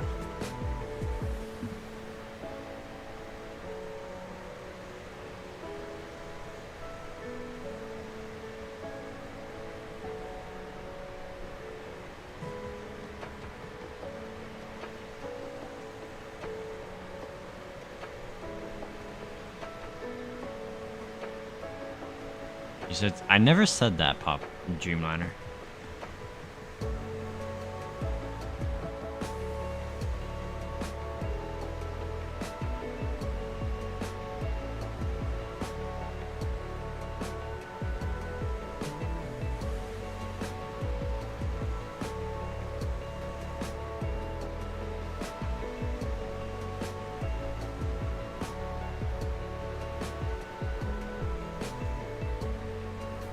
Dreamliner, I don't know what you're saying, Brody.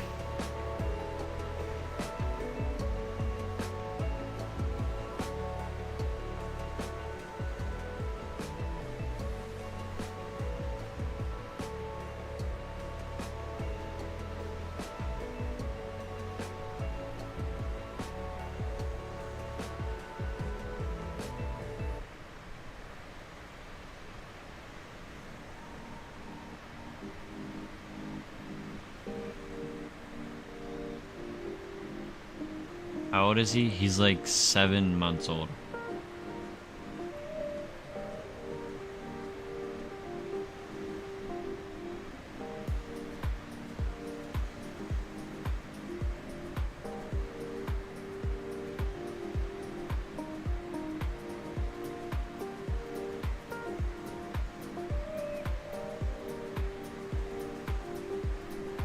Bro, Dreamliner. You bring a Paw Patrol one more time, I'm banning you.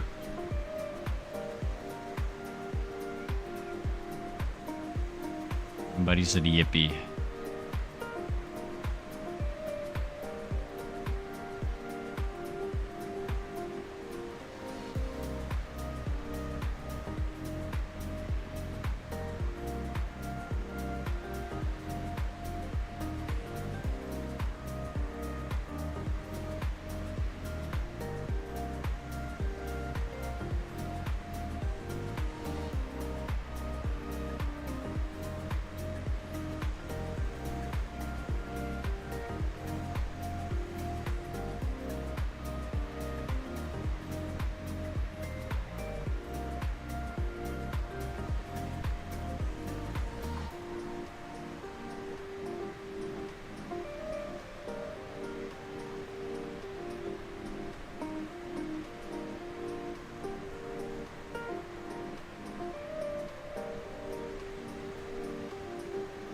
Alright, I think Whisper started his descent.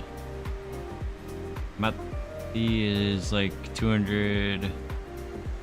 What is he? He is about 213 nautical miles out, and we are 294. So we got 80 nautical miles spacing between us two.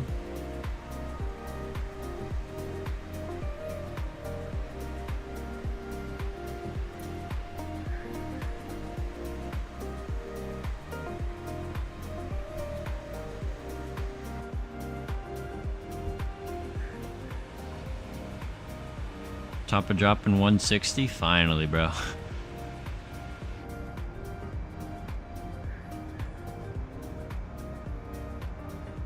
Oh, we're like near Manchester right now.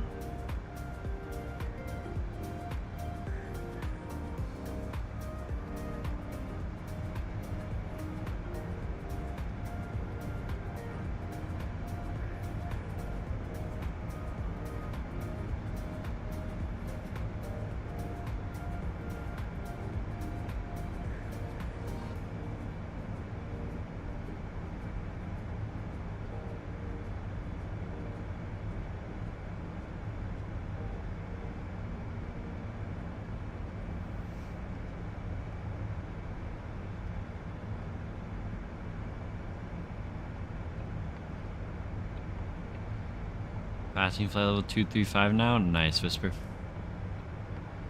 Whisper, what gate are you parking at, buddy?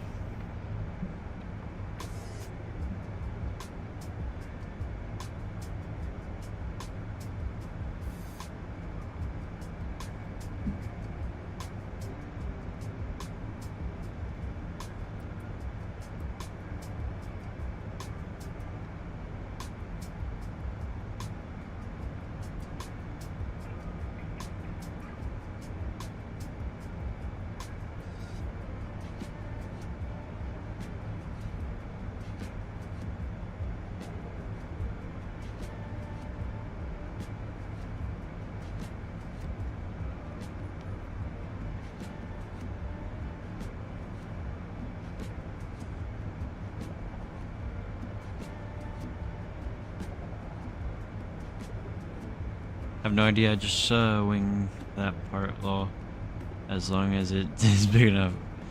I gotcha. Well, if you want to park where I'm parking, it's right next to, it's a Foxtrot Pier. It's like right off of November 4. For runway 09 is where the terminal we're going at.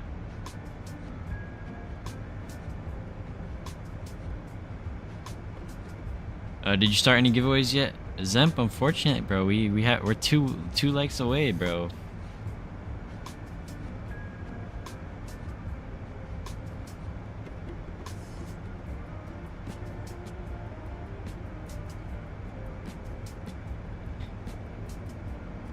Ooh, who's Contra? Wait, did someone just fly In a past? few moments, we'll be starting our in-flight service. We will be serving complimentary drinks and snacks. Alright. Please look at the feedback for our list of complimentary and premium drinks. Like the stream, Premium drinks are appreciate you. available for a small part. Please note that we only accept credit cards.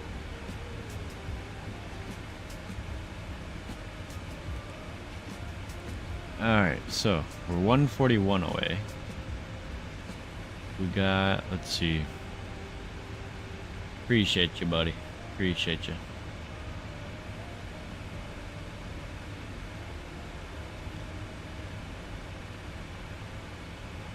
I'm taking a look at our arrival here.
We're one like away from doing the giveaway, guys.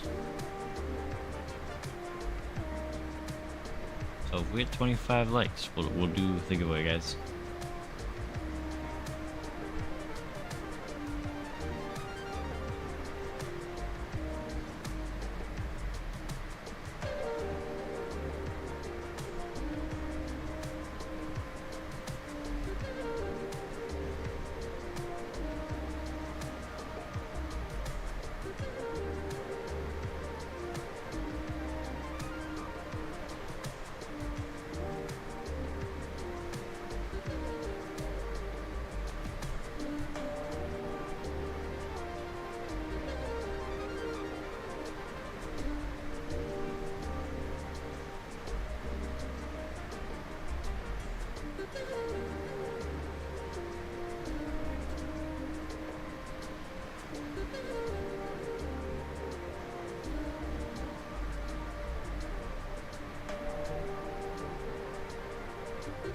Passing flight level 10,000, bro. Nice.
We're almost past England.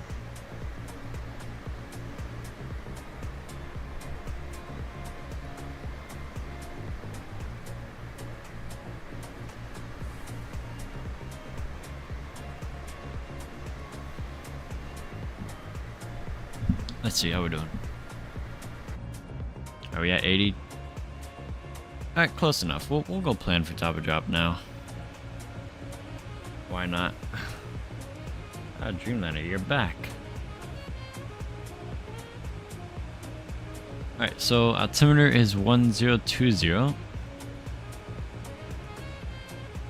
gonna do auto brake 3 minimums on this arrival. Hail Captain Willbody. What is up, man? You'll stop in through to show the stream some love. Congrats on 200 milestone. Keep it going. Appreciate you, Brody. Thank you, bro. Hope you're doing well, Will.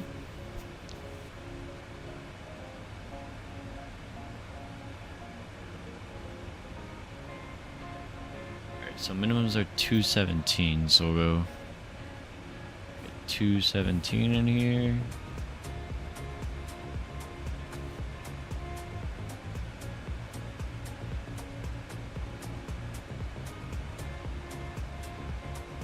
Alright, cool. And we'll go do a fix as well. Let me just erase these. Go runway 36 right. /5 /10. Oh.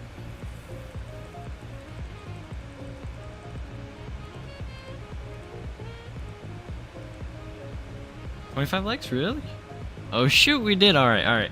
Let me go start the giveaway, guys.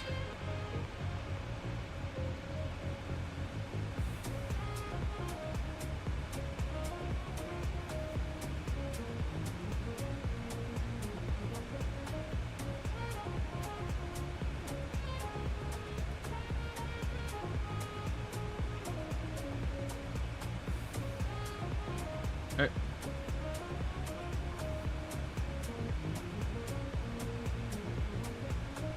Alright, exclamation point 200 subs to get yourself entered into the giveaway.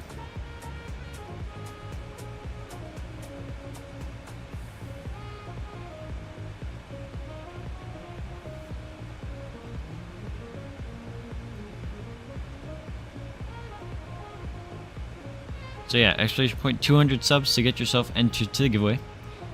And once we get on the ground in Amsterdam, we'll start the giveaway, guys.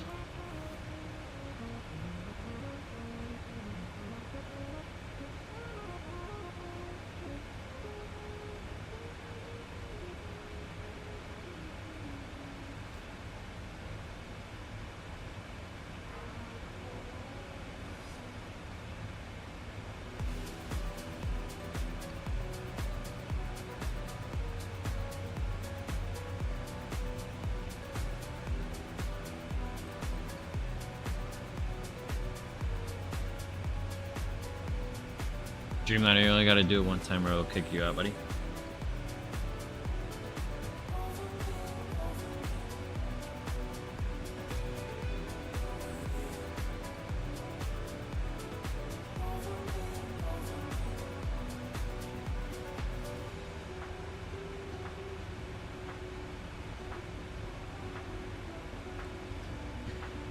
Yeah, for real, Will. No spamming, guys. No spamming. Alright. And bottom altitude is gonna be 2,000.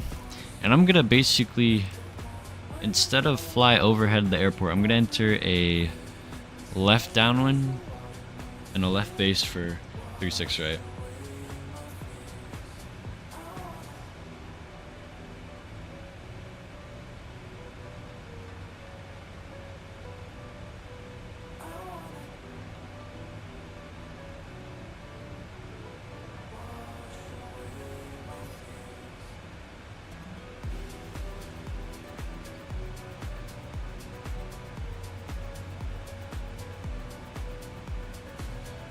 Alright, cool.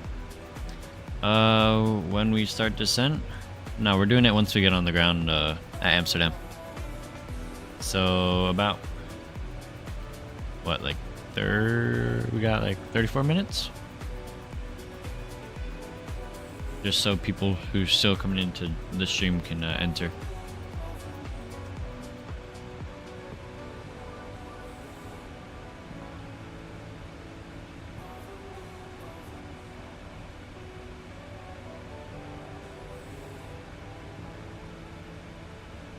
What's the prize I won't enter because if I win at it, I just asked you to run it again, but just curious.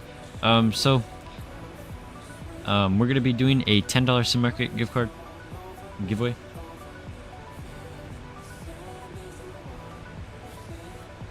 I would run 2, but it'd be too late.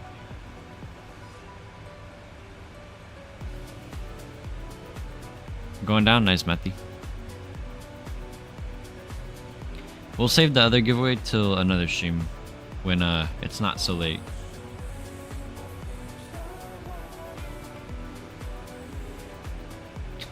Let me make sure we're ready. We got recall.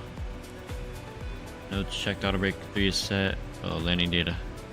We're gonna do a flap 25. Let me get the seatbelt signs on as well. Coach briefing completed and altimeter is already set, so we'll just check that. Cool. And we're 40 nautical miles from top of drop. I won't lie, I've never been so happy to see a top of drop.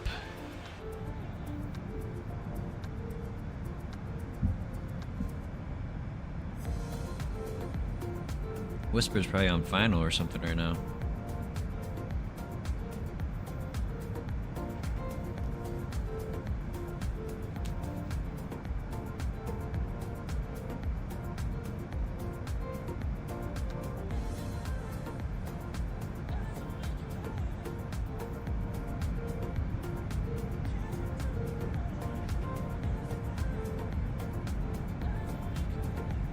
Just a few nautical miles away from final. Whisper, bro. You're so lucky. I should have started stream a little bit earlier. Like, honestly, I might just, yeah, as soon as we get to the gate, I'm rolling the giveaway. We're going straight into the replays. Because I am shot. I'm ready for bed.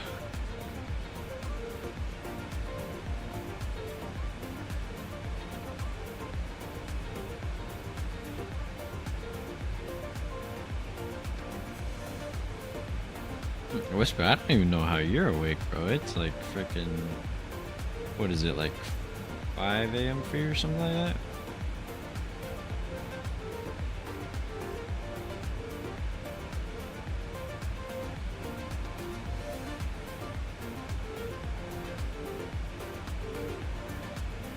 Just landed negative 475 feet per minute. Not the best, but I'm not complaining. Ooh, 475. A little rough. It's alright, it's alright. Well, why do we started the giveaway, man? Explanation point 200 subs to get entered, man. Oh damn, it's 6:30 a.m. for you, Whisper? Jeez, bro.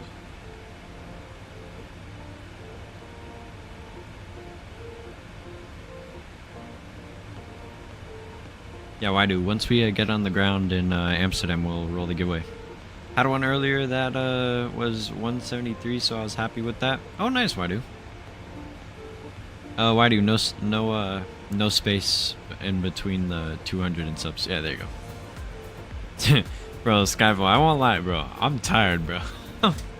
Like, you're about to see me Southwest taxi a 777 into the gate.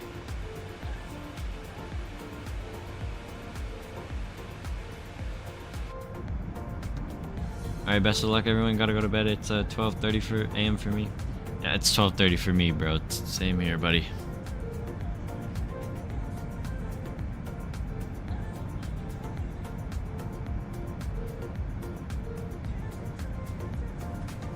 Brian beat Law, myself, I had a long day.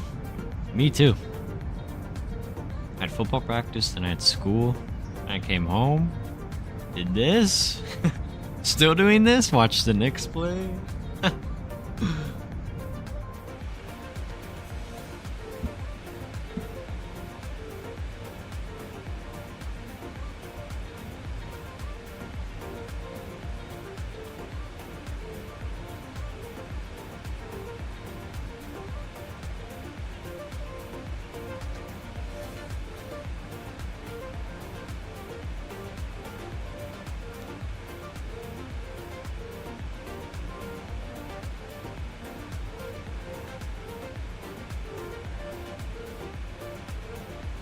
If we make it past the next round, I'm going home for all the final games. Oh, nice, Skyfall, nice.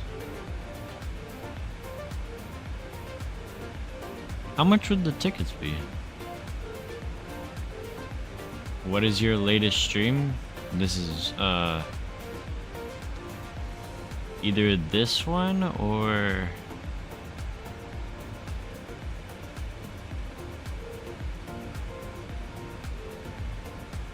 Hold on, I can't remember. Let me check.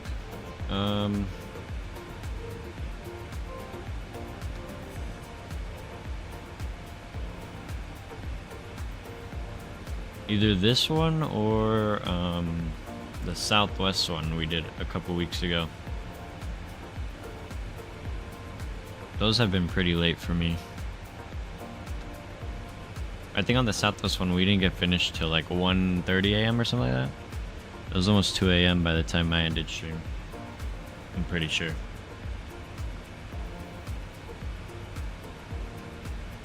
Oh my, top of drop in 2 miles. Let's frickin' go. Oh.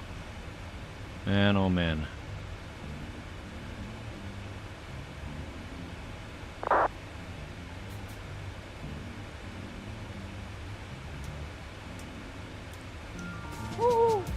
We started at top of drop, ladies and gentlemen. Oh my goodness. To assist with customs at our destination, flight attendants will begin handing out forms momentarily. Please review and complete these forms and keep them with you for presentation upon arrival.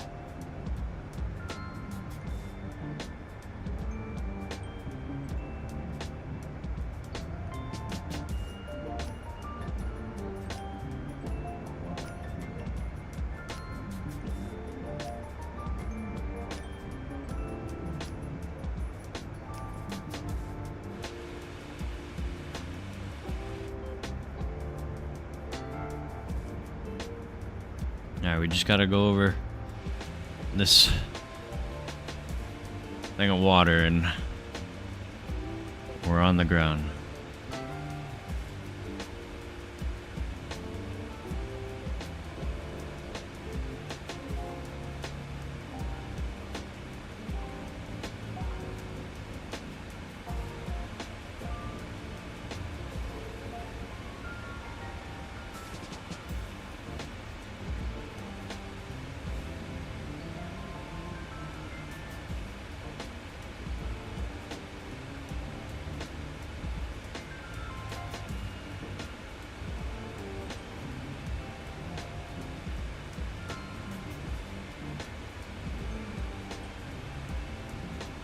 Guys, in order to win the giveaway, you must be in the Discord server. So link in the description if you aren't in it already. And yeah, if you win, just send me a private DM and I'll get you the code tomorrow. Because right when I end stream, I'm going to bed. But yeah, I'll get you, whoever wins, I'll get the code tomorrow for you guys.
Alright. We're like, what, 60 miles out? Look, Dreamliner, bro. What are we saying, bro? And like, you don't have to type and then just delete. Yo, Shakovic, hello, hello. Bro, I don't understand people's love with long hauls. In like the 777, if it's in a 747-200 or something with INS nav, it's a different story, but you literally don't do anything. Shakovic, I won't lie, after this flight, I'm gonna be long hauled out for a while. I'm gonna start doing short hops again, man.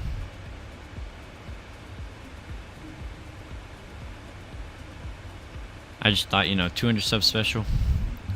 So let's do a long haul for you guys. But hope you're doing good, man. And we're running a giveaway because we hit 25 likes. So if you want, go and get yourself entered, man. Do streams in the morning. Well, Dreamliner.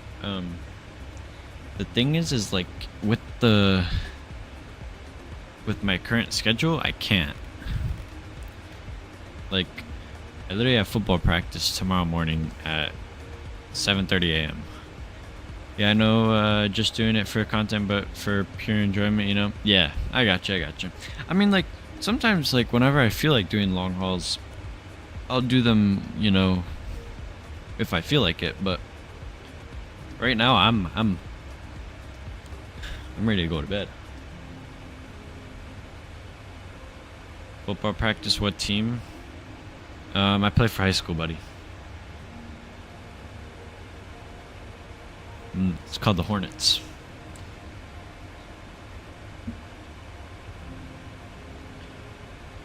Alright, let's just go this. Let's go. You.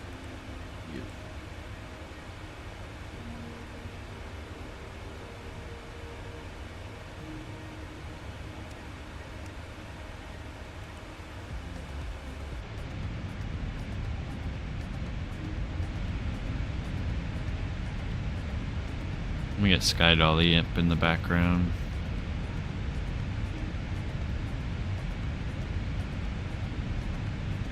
Okay, cool. I played a team before. Their D-line sucked. Nice. Yo, what's up, Zem? Welcome back, buddy.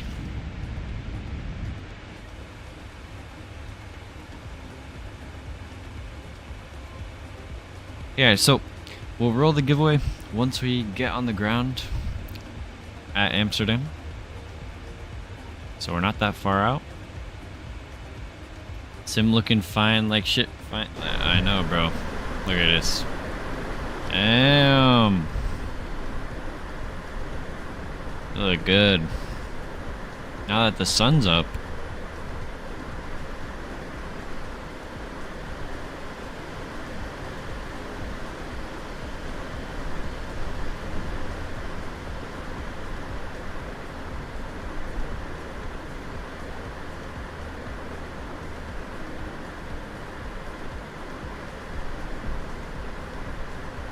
You see the new JetBlue livery? Yep. I have, buddy. Dreamliner, I have a feeling like you say stuff that we already talk about on the stream, and you either A, just don't know that about it, that we're talking about it, or you're just trying to just bring up the thing again. Alright, I'll bring it up again.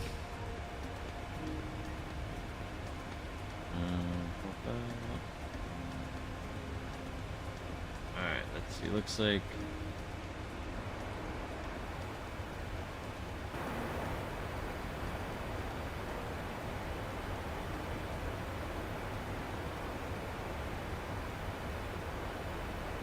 Alright, so it looks like Mati's about to land.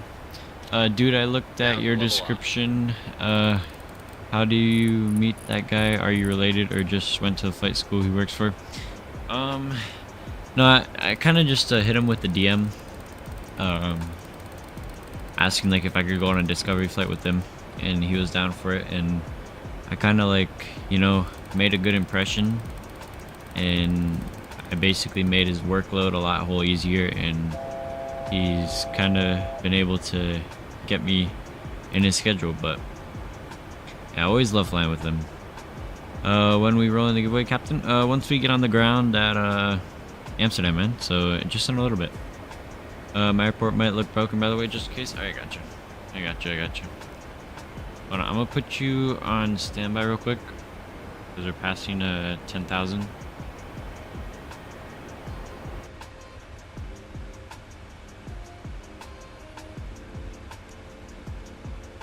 Alright, 10,000. Landing lights coming on.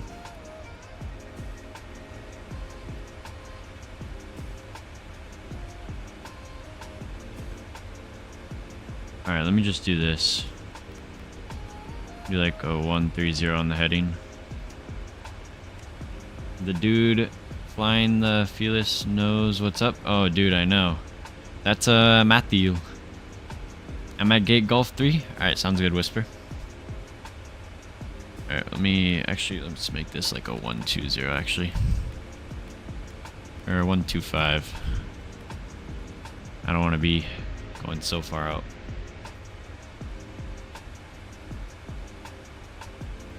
Speed 250 as well. And we'll go vert speed.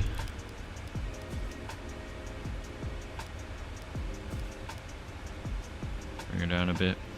Localizer alive? Okay, cool. I got you ready.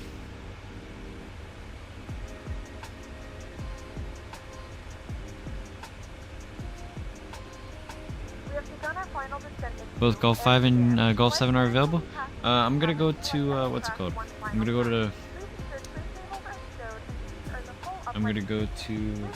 Foxtrot 8. Too high 360? Oh, bro.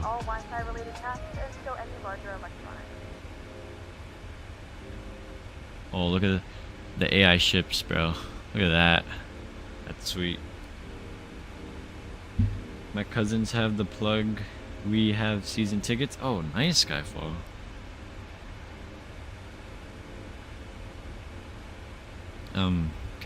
Is there a ticket for one more? I was told by GSX that F was too small. Ah, who cares? That's where the real world aircraft's parking, so I think we're fine. Oh, look at all the ships. Oh, bro, look at that. This only making me more happy to get this bird on the ground. Yo, windmills in the ocean? Huh. I sent the link. You finally sent the link, bro? It's been like a good 5 hours from you trying to send that link.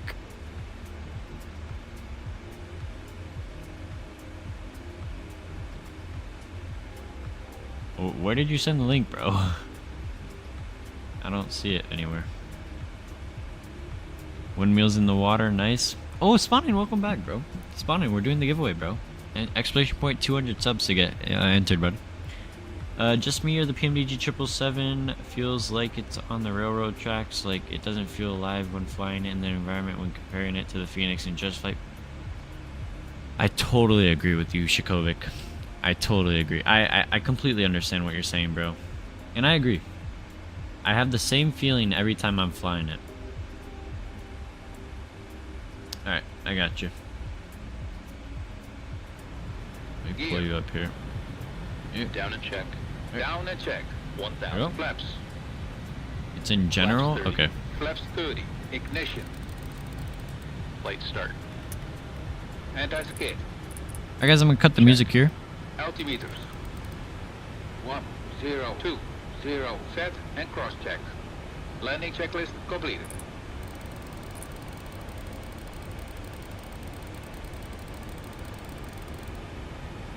Spawning, you got it right the first time, I think.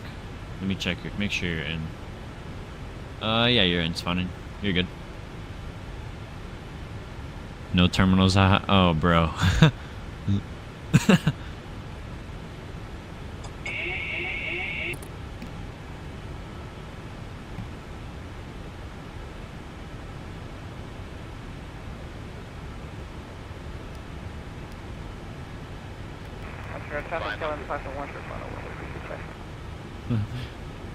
Mati!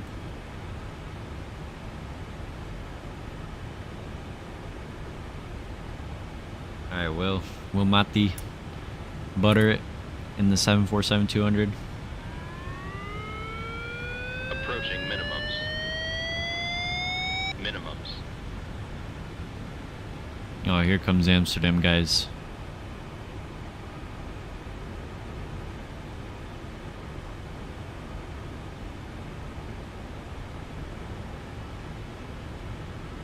$50, $40, Bro's landing on concrete. $20, $10.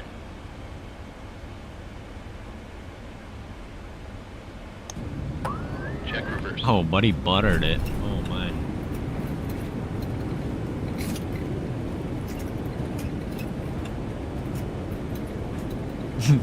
Buddy just landed on cement, bro.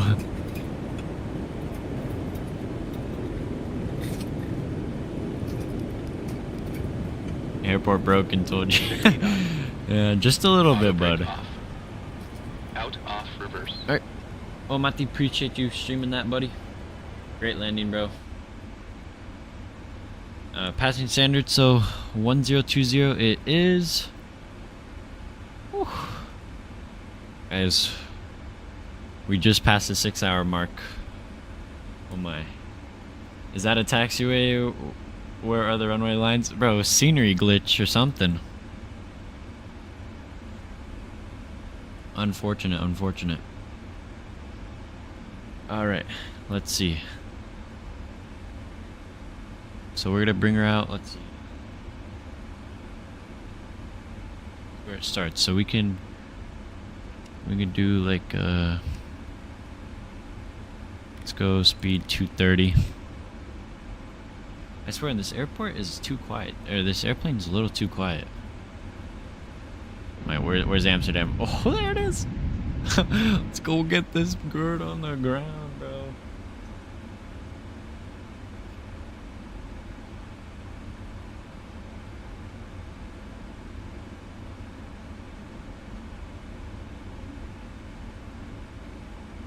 $2,500. Alright, 2,500 feet check. Be like 5 to the left. Amsterdam traffic, KLM 618 heavy as joining the base turn for the ILS 36 right. Oh, man.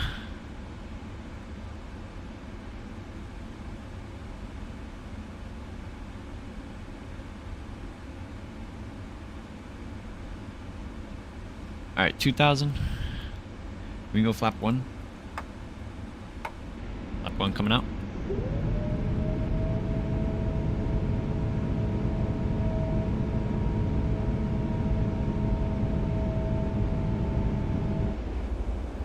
Let's go flap 5. And we'll start that turn. We'll do like keep it like a 100. Go arm the loc. Get the range back down. Go 210 on the speed. And what's our landing speed? 136. Cool. Amsterdam was completely broken for Matthew. Bro, I know. Unfortunate, unfortunate. And guys, if you're now just tuning into the stream, we are doing a giveaway. Exclamation point 200 subs, no spaces, just exclamation point 200 subs to get yourself entered. And yeah.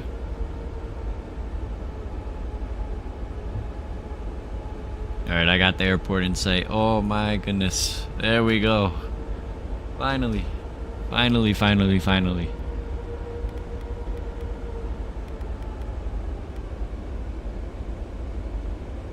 Let me go start the recording, have that up,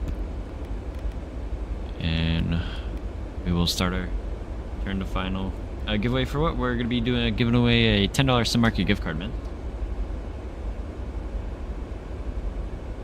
But you have to be in the Discord, so Discord is in the link below, if you in the description, if you want to join.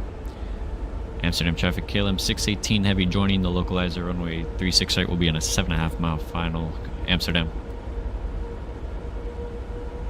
Alright, let's go speed 195. We'll go flap 15. Oh.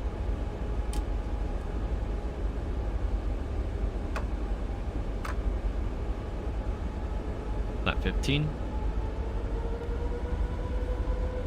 Alright, glide slope's coming in. We'll go speed 180. We'll go gear down. Gear coming out.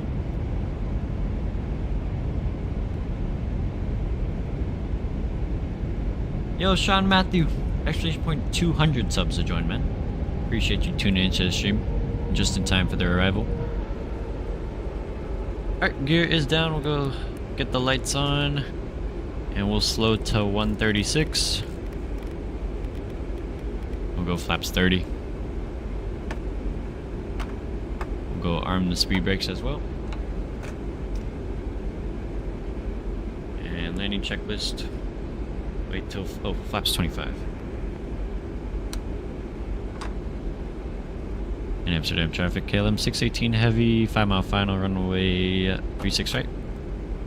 Alright, landing checklist all check. We'll go get that off. Hello everyone, stream going a bit late today. Oh yeah, we're going a little bit late. Alright guys, control cam's coming on. Make sure you guys can see that. And let's go have some fun, guys. My airplane. Get your landing rates in the chat, guys. Enjoy this arrival, guys. Let's go finally land after 6 hours and 6 minutes. Amsterdam traffic, KLM 618 heavy, short final, runway 36 right.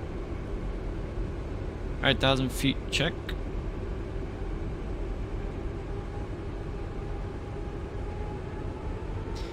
At least our airport's not broken.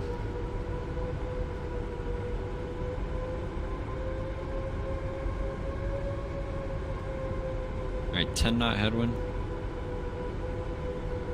Right down the runway, we love to see that. Kind of surprising for Amsterdam. Usually Amsterdam has some pretty gusty winds.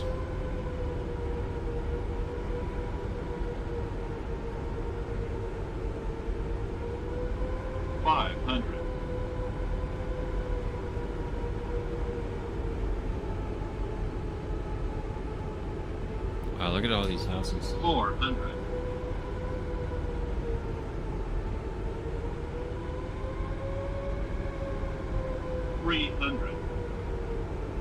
Approaching minimums. 200 minimums. Continue.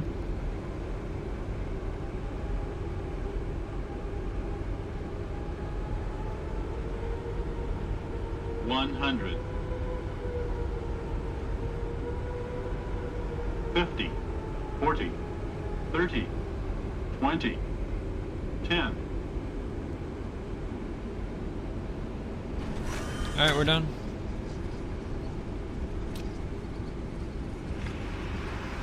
Reversers.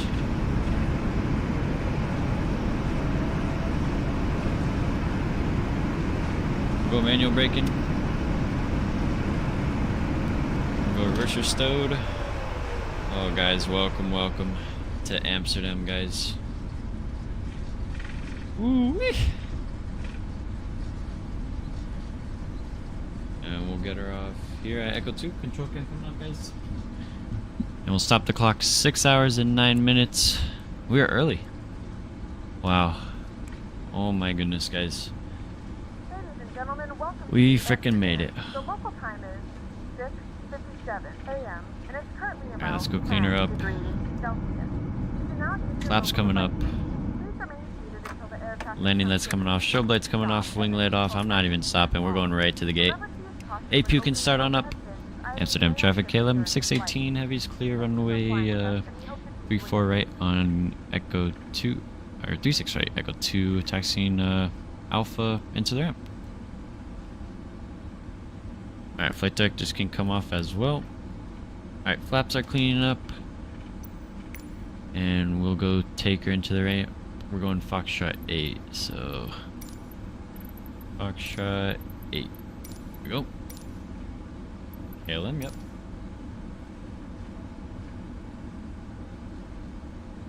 Alright, and it should just be Alpha into the ramp. VORs can shut off as well. Wow, guys. Welcome, welcome. Hope you guys enjoyed that.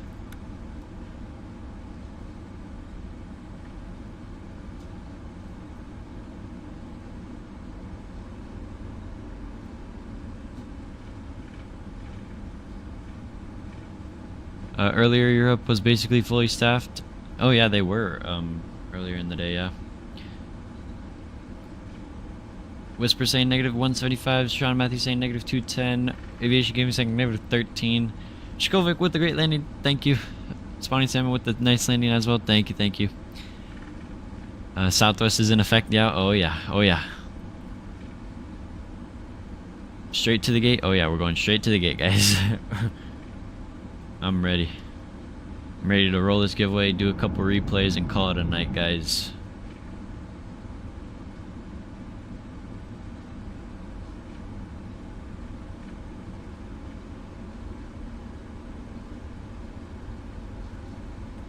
That was fun, guys. I enjoyed that.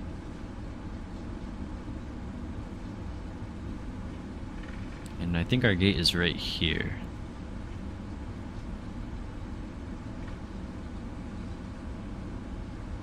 Alright, APU is running.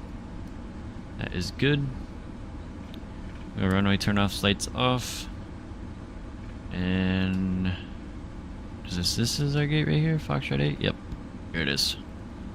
We'll get the taxi light off as well. Let's go pull her into the ramp.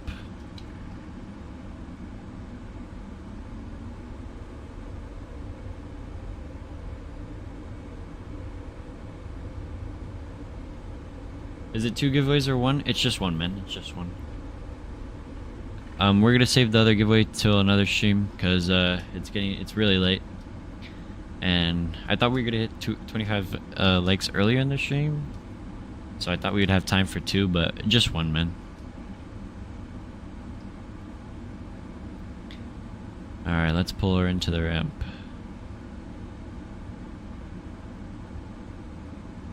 And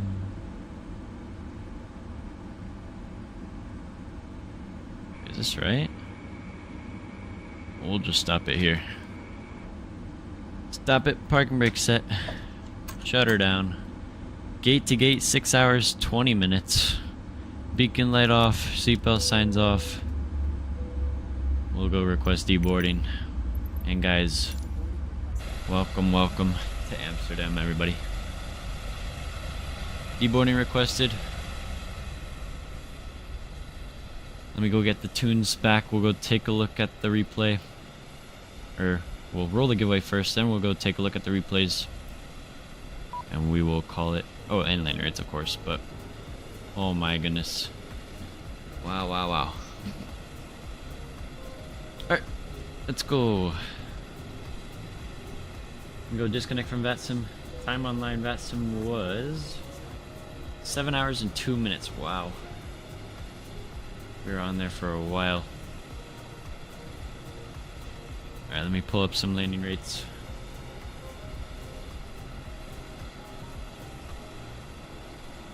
Alright, so we'll go end PACX. PACX said it was a negative 239. I'll take it. 97% satisfaction. Slightly ahead of schedule. We will take it. We will take it, man. Let's see what Volanta said. Volanta said it was a negative 237, 1.05 G. I will take it. I will take it, man. We'll go complete flight. Let's see what they said. Negative 286. Let's see. View details. Oh, bang on the 1,000 footers. Bang on. I'll take it. I'll take it. Time for the turn around back to Boston? Captain Zemp. Absolutely not. Will you be picking up the 777 or the 737-500 on Sunday? I'm not too sure, man. I might. I'll think about it, bud. I'll think about it. All right, you guys been waiting for this. It's time. It's a giveaway time, guys. Who's ready? Who's ready? Get some drum rolls in the chat. Mati said there's room for improvement. Low. Hey, that was bang on the frickin'. That was bang on this 1,000 footer. So. If Mati wants to say anything, he could say whatever he wants. For a pilot who just flew 6.5 hours and I'm tired, oh, I'll take that. Alright guys, I'll roll the giveaway in 1 minute, guys.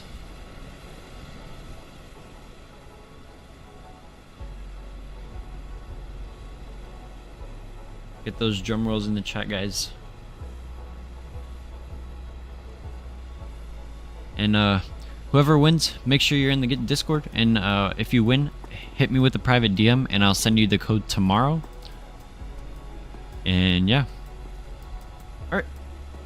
In 5, 4, 3, 2, 1. The winner is Sean Matthew. Congratulations, Mr. Sean. You have won yourself a $10 Sim Market gift card. Just send me a private DM on Discord and I'll get you the code tomorrow, man. Congratulations, buddy. You have 30 seconds to respond, or 1 minute to respond, man. Did a negative 140 with the 747 200 and on a piece of concrete. Bro, Matthew, I don't want to hear it. Stop talking, bro. You fly X-plane. Like, you have better flight physics, bro.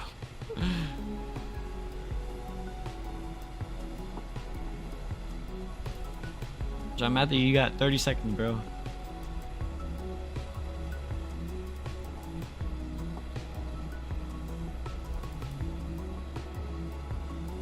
$20 seconds, Sean.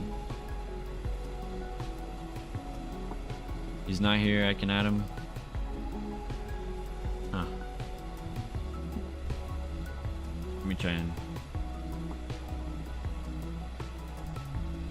I was able to get him. Alright, give him 5 more seconds. Oh man. Sorry, Sean, but you didn't respond in time, but we'll get another reroll in 5, 4, 3, 2, 1. Mr. Waidu? Are you in the chat? Mr. Waidu? You got 30 seconds, bro. 30 seconds. I think he said he was heading to bed. I think he said he was heading to bed. We'll give him 5 seconds.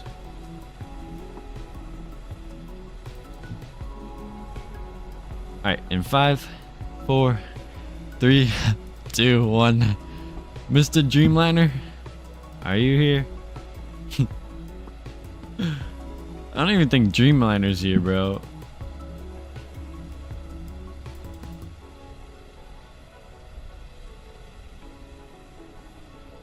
Alright, 5 seconds. 5, 4, 3, 2, 1. Alright, we're re-rolling. 4th reroll. What is this? I love Pilot Dip. Are you here?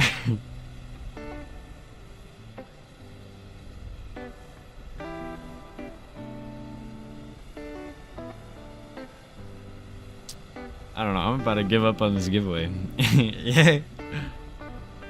All right. Are you in? You don't want it? Okay. All right. Fine. We're re-rolling it. Matthew. Finally, Matthew. You won it, buddy. Oh my gosh. Oh, congratulations, buddy. Oh my goodness. Congrats, bro. That was like the weirdest freaking giveaway ever. But congratulations, bro. Oh my, that was crazy. Let's go close this airplane up. Send me a private DM and I'll send the code over tomorrow, bro.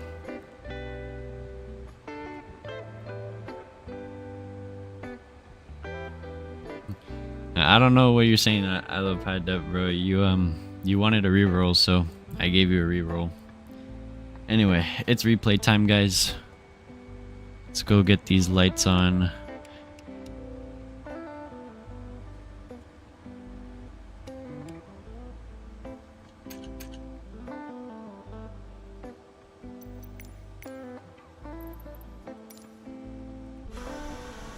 Let's go load this replay up.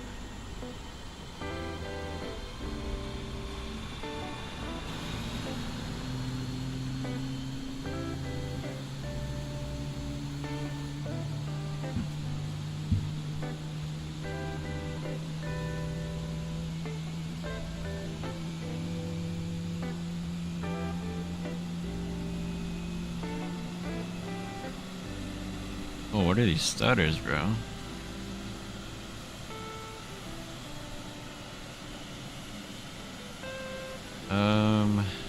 No one's running, good one. Congrats, Matthew. Thank you, Spawnin. Thank you, bro. Thank you. He's screaming for joy. I needed ears now. Oh, man. Dreamliner, bro, you didn't respond, bro. I gave you 30 seconds, bro.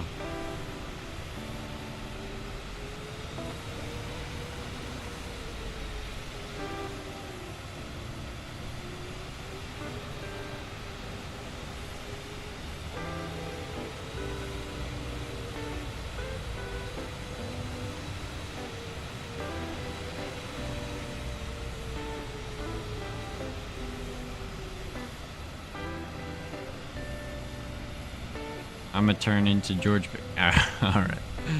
Oh, a little firm, a little firm. I'll take it, I'll take it. Alright, let's do a couple wing views. We'll do like 3 wing views and then we'll do our final replay because I am tired. Alright guys, I'll give it back. I'll give away one. No, but Matthew, bro, no, we're done. We're done. We're done. Alright, folks, I'm out. See you, Skyfall, bro. Appreciate you tuning in, buddy. I'll see you, bro.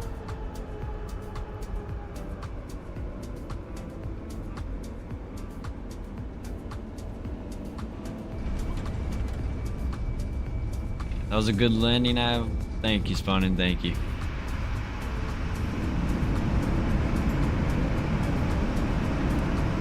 Aw, oh, W Matthew. W Matthew. WW.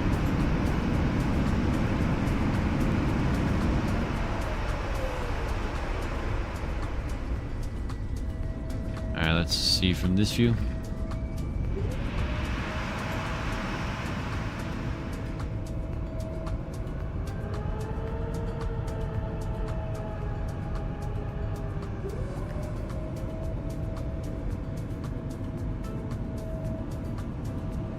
W me, I gave it to him. Yep, W, bro.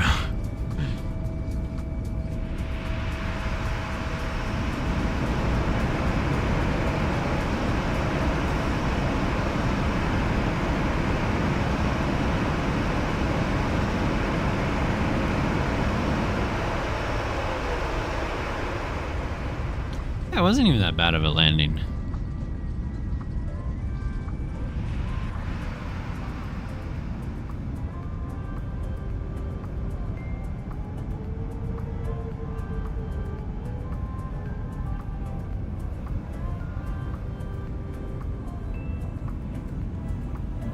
I went for touchdown zone.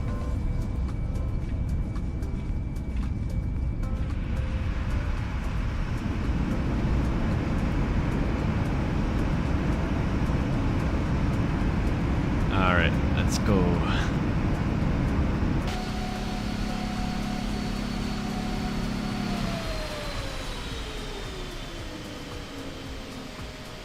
Is it there? Let's see if I can get this. Go here. Go reset. Go you.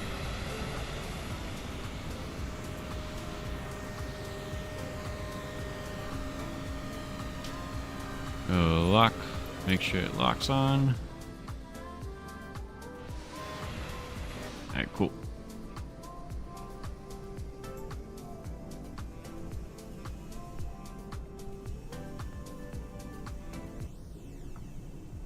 Well, guys, thank you everybody.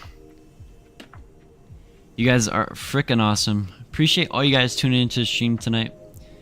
It was a long one, so appreciate all you guys. I'll try and see if I can be back tomorrow. I'm not too sure, but we'll either be back tomorrow or Sunday. But guys, have a wonderful night. I'll catch you guys on the next one. And without further ado, it's been your boy, Pat Depp, also known as Lucas, and I'll catch you guys on the next one. Good night, thank you, and I'll see you guys. Peace.